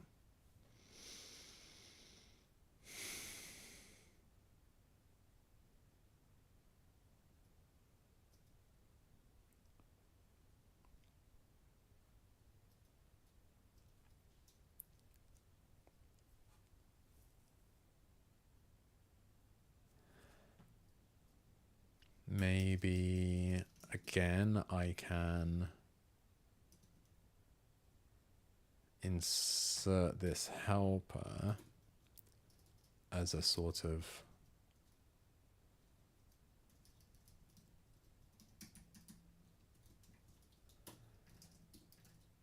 this is a sort of a point of flex where I can where I can insert additional code later. So that's effectively just extracting that. Yeah, let's just say extract, expand, block type, helper. And I can say,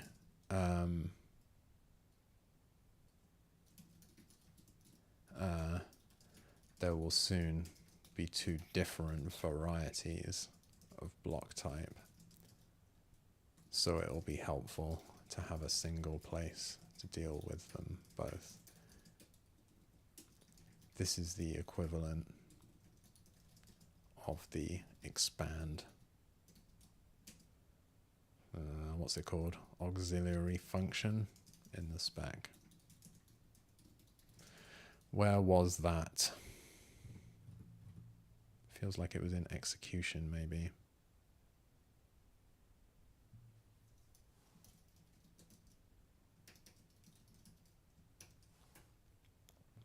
There it is.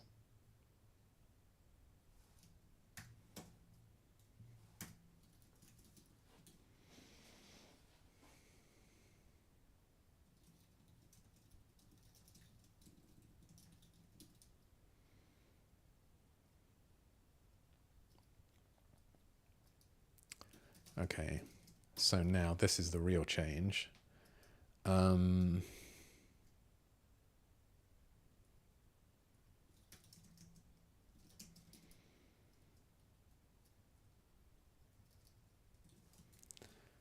afraid I want to link to it one more time.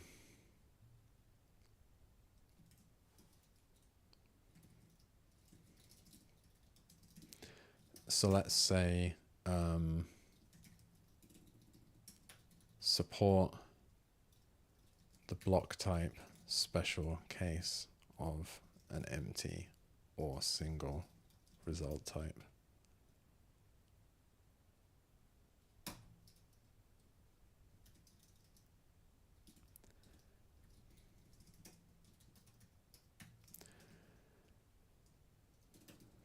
The spec says that syntactically empty or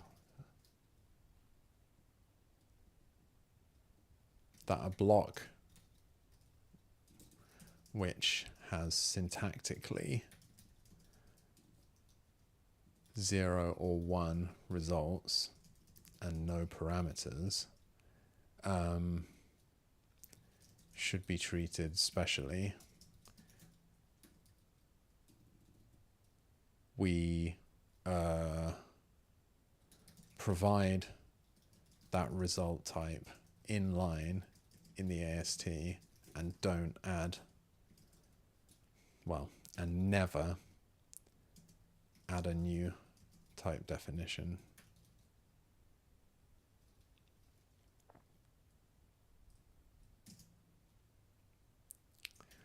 To support this, we need to, well, to support this, I've duplicated the hack from parse function and used the old and new typedef lists to decide whether a typedef has been generated of this specific shape and return an inline result type, discarding the updated identifier context, if so. Again, I'm not very pleased with this code, but it does appear to work.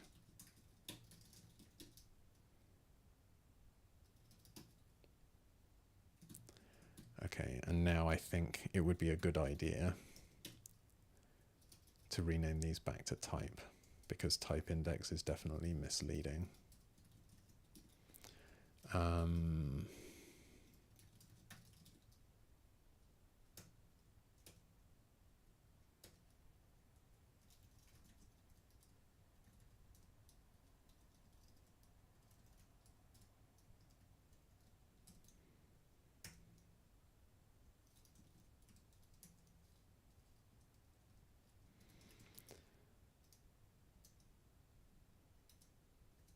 So I think that's all okay on the interpreter side, and then on the parser side,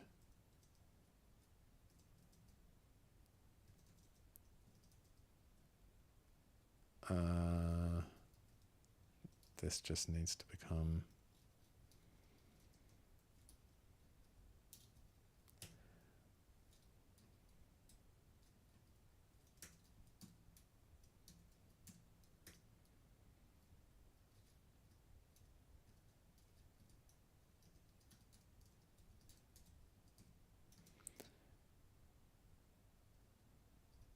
and this is all still appropriate because that really is a type index that it gets back from parse typeuse. Have I missed anything?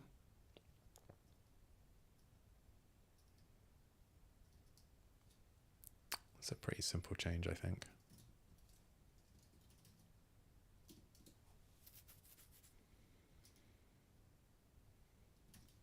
I should also run all of the tests, shouldn't I? But I think that's okay.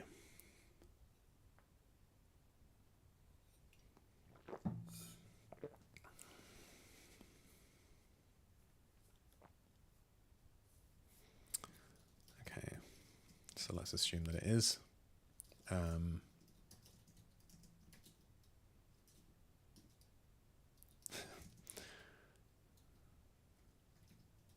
Replace type index with type again in block, loop, and if. Yep.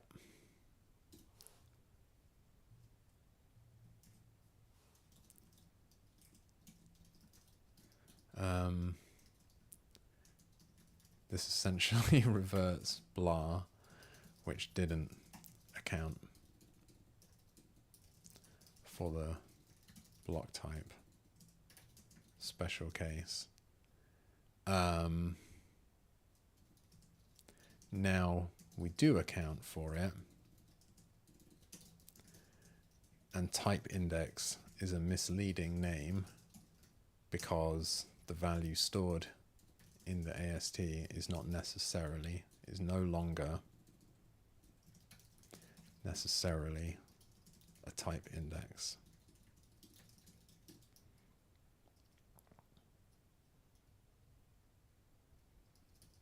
Okay, can I think of anything useful to say?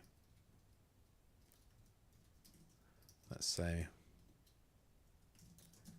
it could also be an inline result type. Okay, cool. So after all of this, where have we actually got to?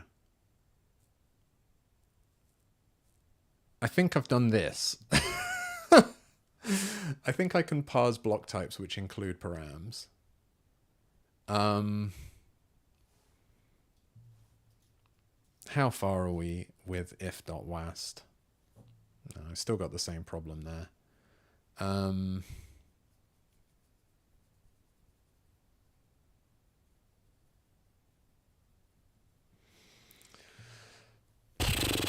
Negative array size.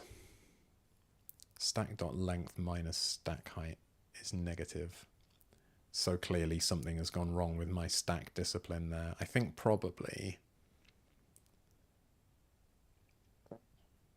there's a problem with breaking out. There's a problem with stack unwinding. I don't know if it's a problem with return. I mean, I don't know if it's a problem with return or... Well, let's see. Yeah, I mean, we didn't get very much further. Although, yeah, as I should remind myself, we did get actually very far because previously we weren't even parsing this file. But here... So this...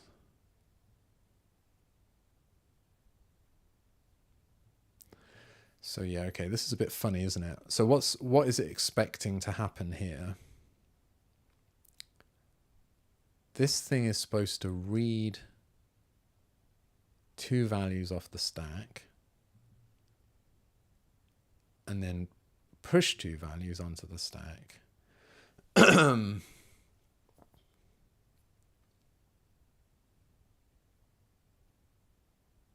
it doesn't do anything.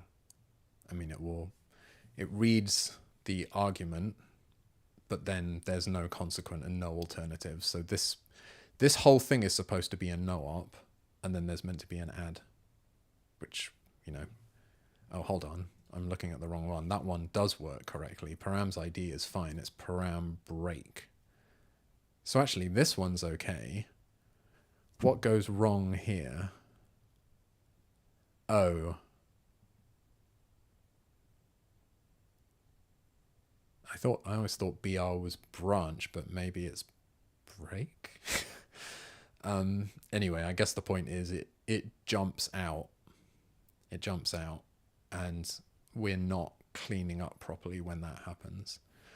I was just gonna... I think I can... This looks tractable, so I think I probably can fix that, but I'm just gonna see if I can tidy this up, because it occurs to me that this could still be parse typeuse goes into type index and parameter names.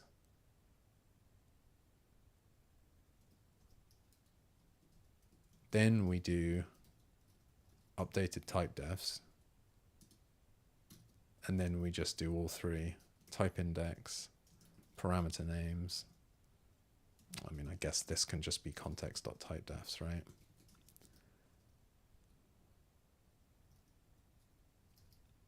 And then this can just be type index, parameter names,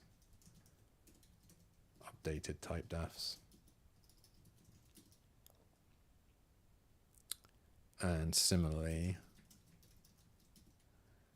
here we can do instructions equals parse instructions. Well, Yeah, that's fine. And then we can just do instructions context.typedefs. And then this just becomes body updated typedefs equals. In fact, we don't even really need this. Does the same apply here?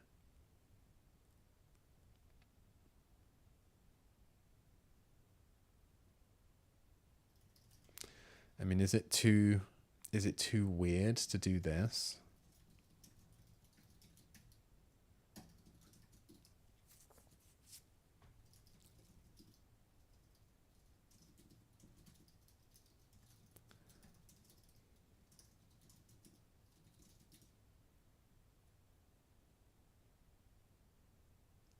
It's maybe hiding the order of operations a bit.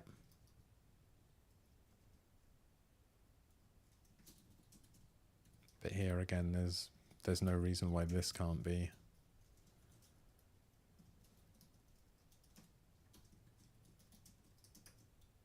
It's a bit long.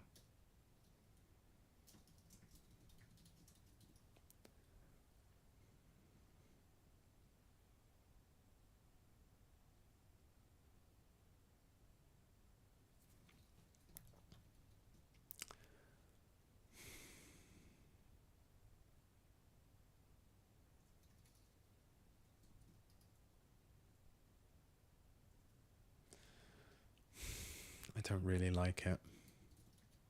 I think I'm, my own words are ringing in my ears about the cleverness, etc.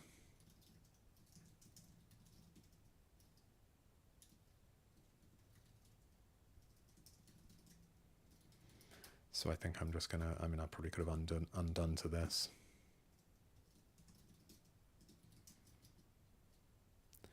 I think this makes it completely clear that there's an order of operations here, that we parse and then we're retrieving the typedefs. And so I should do the same thing here. Again, I could have undone to this. Instructions equals parse instructions.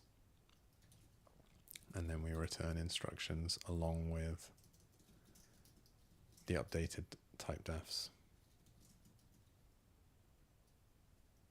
Maybe this should be body. Like we're just smuggling these two values out of the block, basically.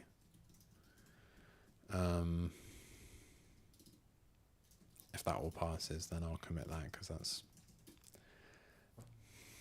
although it's also not very beautiful, I think it's better than having that wonky initializing a local variable to nil just so that it exists in the right lexical scope. I think that's a bit unpleasant, really.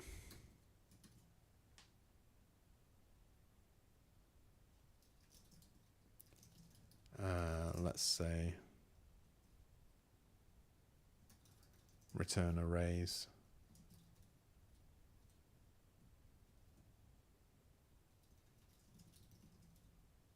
from with context blocks instead of, well, let's say return updated typedefs from with context instead of assigning to nil local. This isn't much better, but it's slightly better. Okay. So it's obviously getting quite late. I'm getting quite sleepy. But I think I am going to try to at least understand what the problem is here. What is param break supposed to do?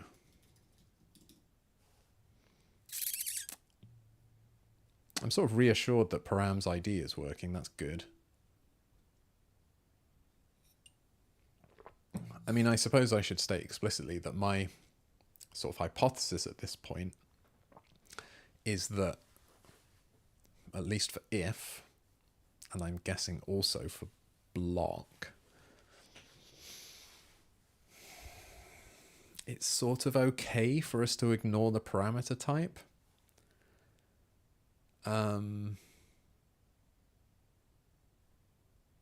It's important for this kind of validation process to be able to check that you know that there are definitely two values on the stack at the point where we enter into this block. But otherwise, it's, in terms of the operational semantics, like what the actual interpreter does is a bit of a no-op. Because it's just going to, well, again, assuming that validation has checked that, you know, whatever stack operations happen inside this block are valid on the assumption that there are two values on the stack when we enter the block. But I mean, I'm just disregarding validation at the moment. So assuming that this program is valid, then at runtime, the block parameter type doesn't really do anything. The result type does, because it affects... is that right? I'm not sure that that's right, actually. I feel like I did need to use it. I just can't remember how and where. Probably for stack unwinding stuff, you need to know the arity of the block. I don't know. Anyway, I'm sort of hoping, even though I expect for loop, I do need to start paying attention to this, at which point I will do the same thing as I've done for... I'll do the same thing for if and block as, you know, as I do for loop, just to keep it consistent. But right now, just for if, I don't think I need to do anything with the params. So I think what's going on down here is probably not related to this param type. It's like a different problem. Let's think about it. In fact, why don't I copy spec test core if.wast here, and let's just do param break.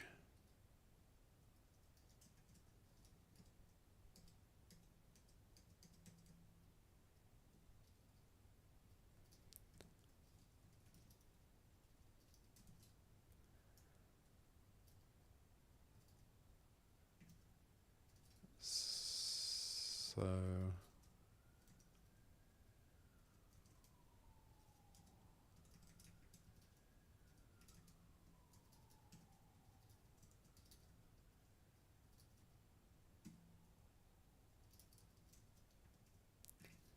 hopefully that is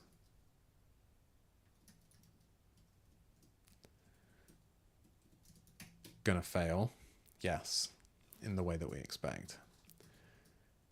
So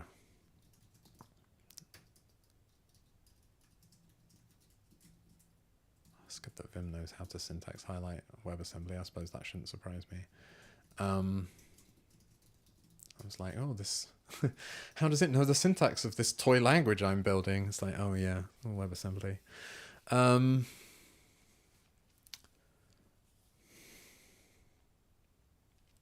I'm just going to think about what this function is expected to do. So this is saying if I pass in a falsy value, I'm supposed to get -1. So that means we go down this branch of the conditional. -2, add, and then branch 0.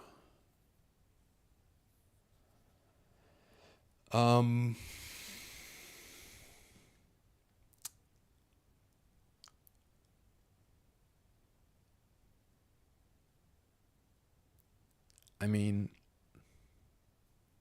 I think that's just the end of, I think that means just jump to the end of this if, right?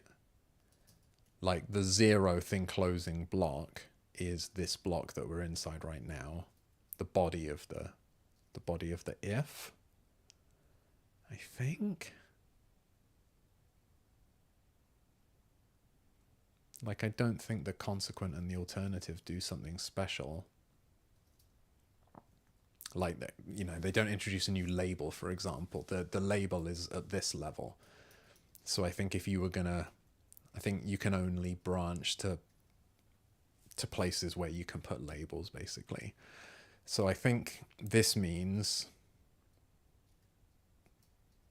you know, terminate this early.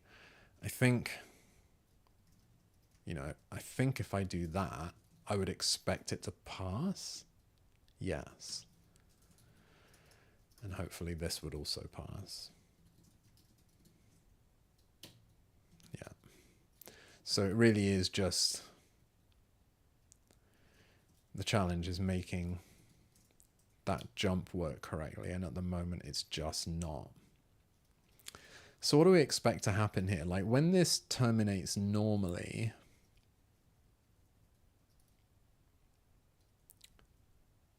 so yeah, okay. So here there's a 1 on the stack. Then we go into this block and it's allowed to see that 1. Oh, right. Well, I think it's stack unwinding that's the problem. Because this 1 should be gone from the stack, but I suspect that what's happening is that we just like remember the stack at this point, and then when we jump out of this block, rather than just allowing the block to finish normally, even though nothing actually happens after this, because we don't know whether there was more stuff happening in the block or not that might have... What do I want to say? What am I trying to say? What I'm trying to say is this counts as an early termination of the block, right? And so we can't just leave the stack in whatever state it's in, because who knows, we might have all kinds of junk on the stack. So we need to... If we allow the block to just finish normally, then I don't think we do any kind of unwinding. We just... I mean, maybe we do. I can't remember. But in any case, we need to do some special cleanup when we jump out of the body. And I think that what we're going to be doing here is just restoring the stack. And that's not right, because we need to have consumed something off of it. So maybe I am going to have to implement the thing I was talking about. So actually, I take it back. This probably is about the parameter, the block parameter, and its interaction with the stack. I just hadn't fully realized that.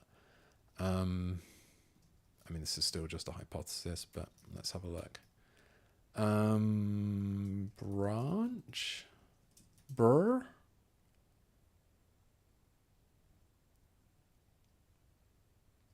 So yeah, that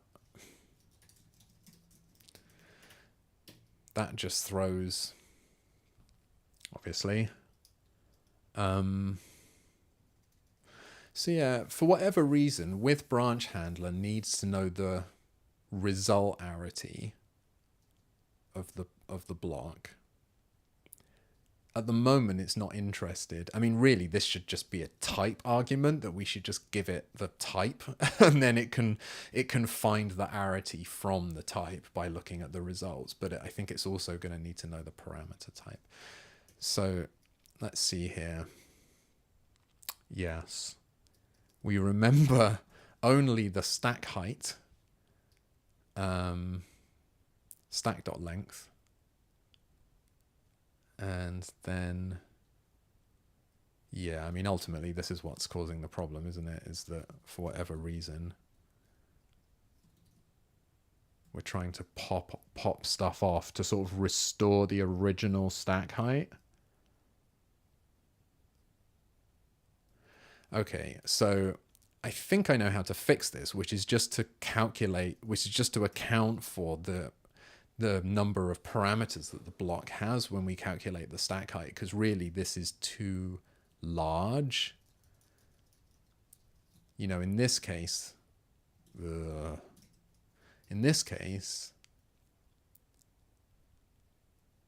stack height is going to be 2. No.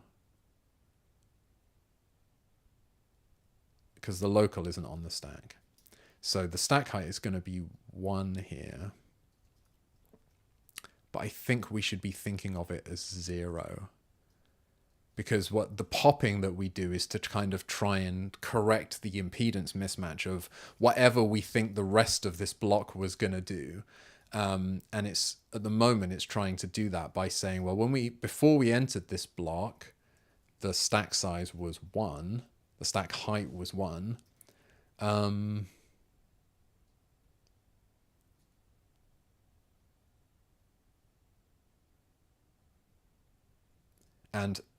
on our previously incorrect assumption that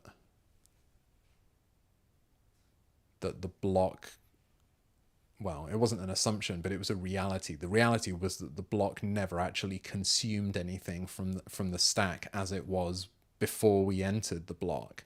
So we're trying to sort of restore the original stack height of 1, but we can't.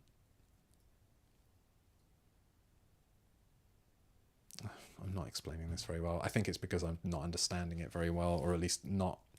I'm understanding it on a visceral level, but not on an articulate level. So I think, okay, so what I'm going to do is get rid of this arity argument and just replace it with type. So let's see, with branch handler,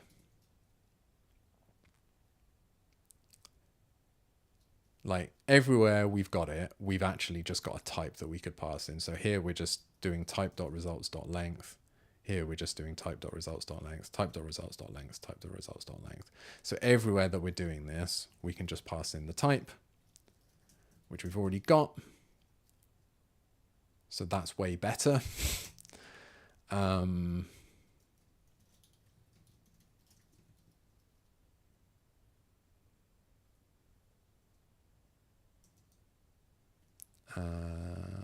This is just type. This is just type. It's tempting to inline the expand block type there, but I will not. Yes, I will. Because that way I don't need to reassign the local that wasn't even mine to begin with, because it just came out of this pattern match. So I think this feels a little bit less gross.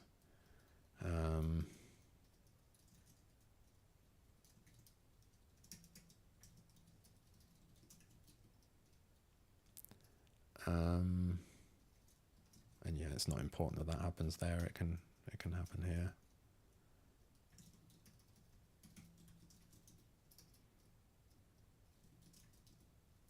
Is that better?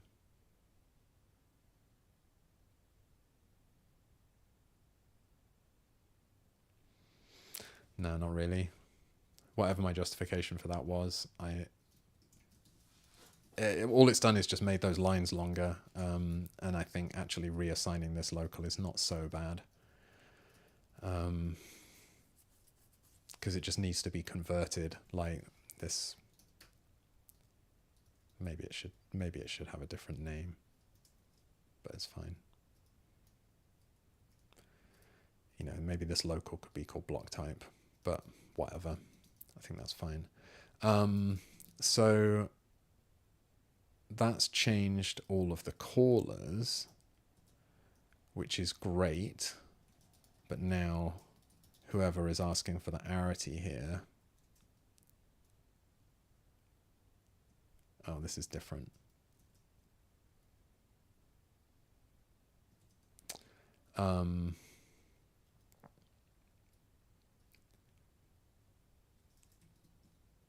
So this is type results length.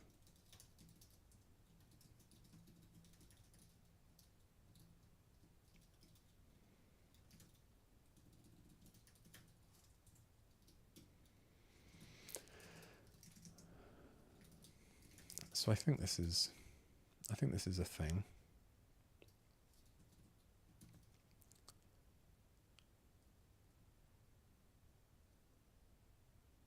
So this is sort of parse complete function type into with current function.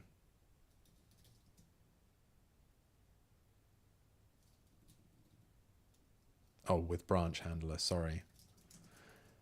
Parse complete function type into with branch handler.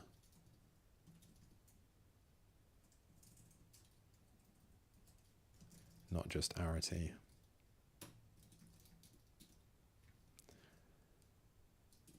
To implement block to handle block parameters correctly, we need to know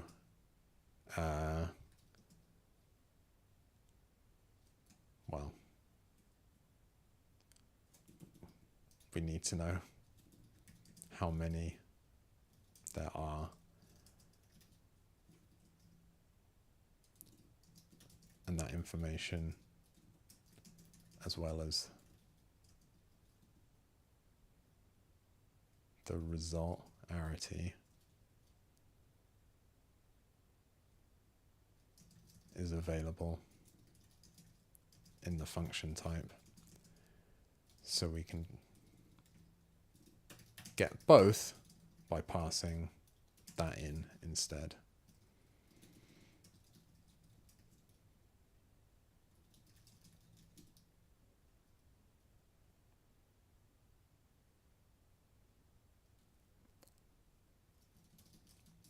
I mean, this is result arity. I don't know if that's the right word. Is result arity a thing? I don't know. That's just what I've called it, but it's actually better now that I've just called it type, because that sort of wraps up the function type. And even though I only care about the number of things in it at this point, that's still an improvement. Okay, so my theory here is that we should think of the stack height as being how tall it is before we enter the block, but minus the number of things that the block is like consuming.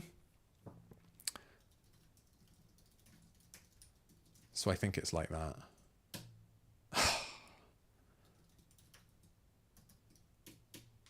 Oh, yes. Yes. That's great. Wow. I'm extremely relieved and grateful that I've managed to get this to the point where it's parsing, because that felt like a real uphill struggle, and it would have been sad if I'd had to leave it half working after all of that. So,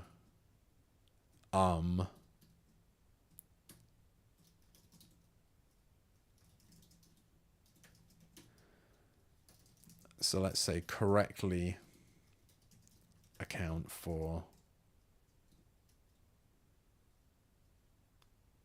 well, hold on. Has that broken anything though? Because with branch handler is also used in function bodies, so we better make sure that we haven't broken function bodies at the expense of making blocks work.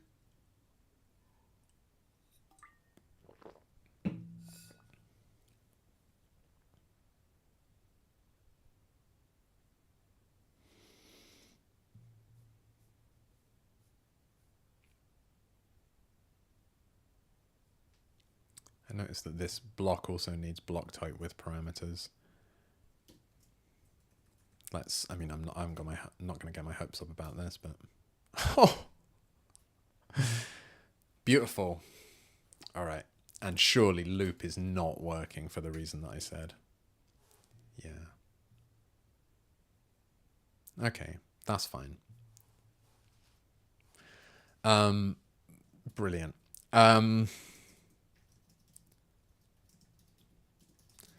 Okay, so this is correctly account for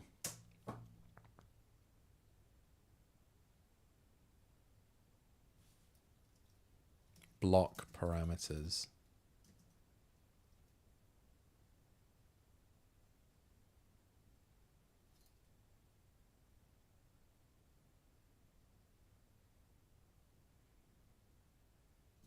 Block parameter arity in branch handler.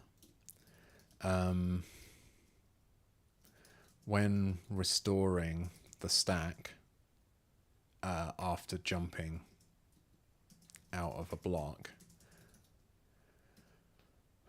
we need to account for the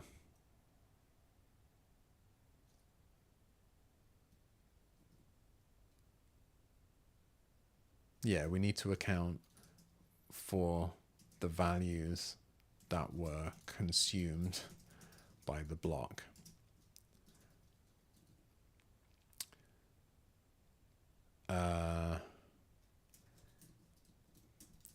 At the moment, it's only validation. It's only the unimplemented validation. What's it called? A stage? A phase? Semantic phases. Yes. It's only the unimplemented validation phase which checks that the block actually consumes these.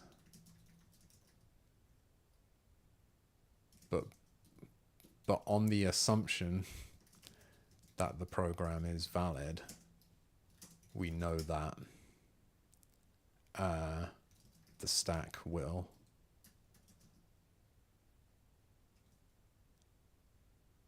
have fewer things on it after the block completes if the block has a non-zero number of parameters.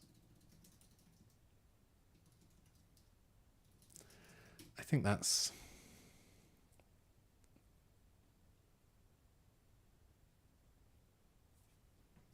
I don't know why I've put consumed in scare quotes. That's basically fine.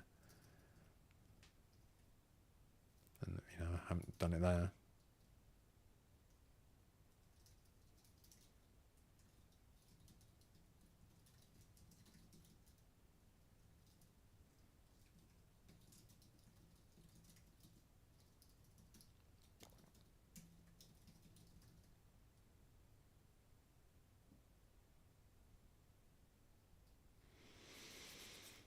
Okay, great.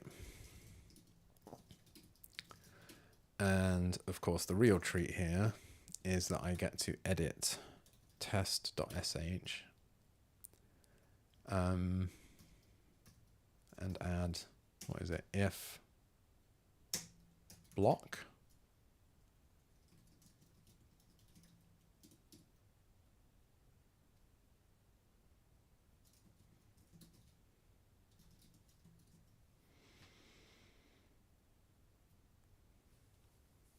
I'm relieved that ZSH is happy for me to put words like if in there and not complain about it. That's cool. Now I hadn't noted any others that said needs block type with parameters.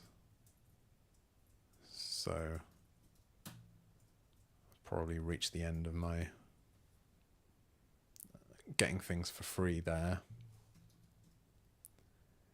But I think the next, well, let's make a commit here.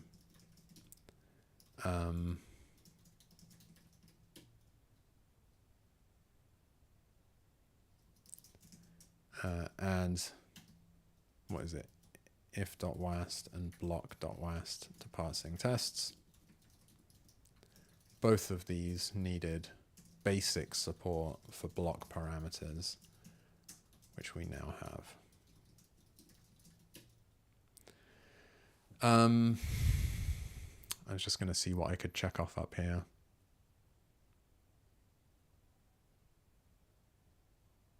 Yeah, account for blocks. So this wasn't quite a no-op, but it was close to a no-op. Get if.wast parsing with block params. Get block.wast parsing.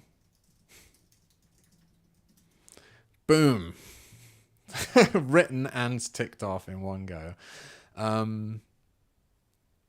So that's really cool. Now I just need to, and this will be a nice thing for me to pick up next time, I think. So I'm gonna move these to the top. in a desperate attempt to communicate to myself that this would be a good place to start. Account for block params when evaluating loops. Get loop.wast parsing. Please prioritize those, future me. And then the rest of this, I don't really care. But yeah, that was good. I mean, it's only a small change, but it does mean I've got 2 more test parsing. So that is obviously progress. So I'm pleased about that. So let's do the usual treat. See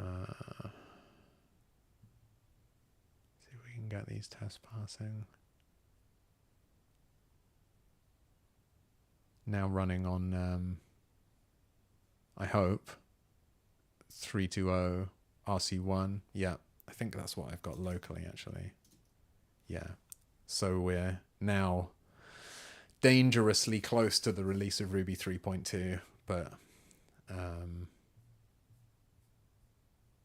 yeah, this is looking good. There's a brief moment of terror where it's like, oh, well, I actually haven't. This is the first time it's run on GitHub Actions on this specific version of Ruby. So there could have been some kind of disaster, but so far it's looking pretty good. Oh, there we go. It's gone green. Fantastic.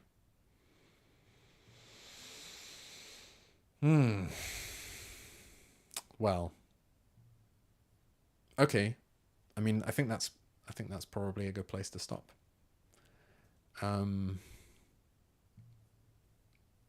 That's for some reason after I've been using the computer in vain, this whole streaming setup never works. Okay, well, that was yet another long and unfortunately parser heavy chunk of work, but it wasn't all parsing. Yeah, it was 90% parser work, but I have made some actual changes to the evaluator. We're shaking some more like cruft out of the AST. I'm sort of correctly representing block types now, which is something that I've just been completely ignoring. So I'm hoping that this is going to unlock a bunch of other stuff that, like, if I can shake out these last few, he says, if I can shake out however many more there are details of the stack unwinding and stuff like that, then I'm sort of quite hopeful that a lot of the code in the rest of the tests is going to be working now, and it really will just be a question of implementing the actual, additional instructions that I haven't implemented yet, as opposed to it feels like I'm still faffing around getting the control flow stuff like absolutely correct. But this feels like it's actually been a major step towards that, because I hadn't really understood how all of this, what the block type even means, because I hadn't encountered it. But now I have encountered it and I've been forced to understand it, so that's good. Yeah, so I feel pretty good about that. But I think this would be a good time for me to say bye. Why does this never work? I always press the bye button and it doesn't let me say goodbye. What a shame. Oh well, as you can see, it's saying bye now. And so I will say bye now. It's been a while since I've done this spiel, but I will just say that I really appreciate. I've had a lot of friendly encouragement and support from the Ruby community, which I really appreciate. This project is, I understand that it's dull and lengthy, but I think there are still people who are checking in occasionally and watching bits and pieces of it and talking to me about it, and that means a lot to me. So thank you very much for your continued attention and support. even if you're just, you know, skimming these or just watching the bit at the end, hello. I'm still very grateful. So yeah, thanks a lot for sticking with it. I'm going to try and squeeze in some more of these before Christmas, and then probably take some more time off and just relax. But for now, I will say goodbye. Thanks very much. See you next time.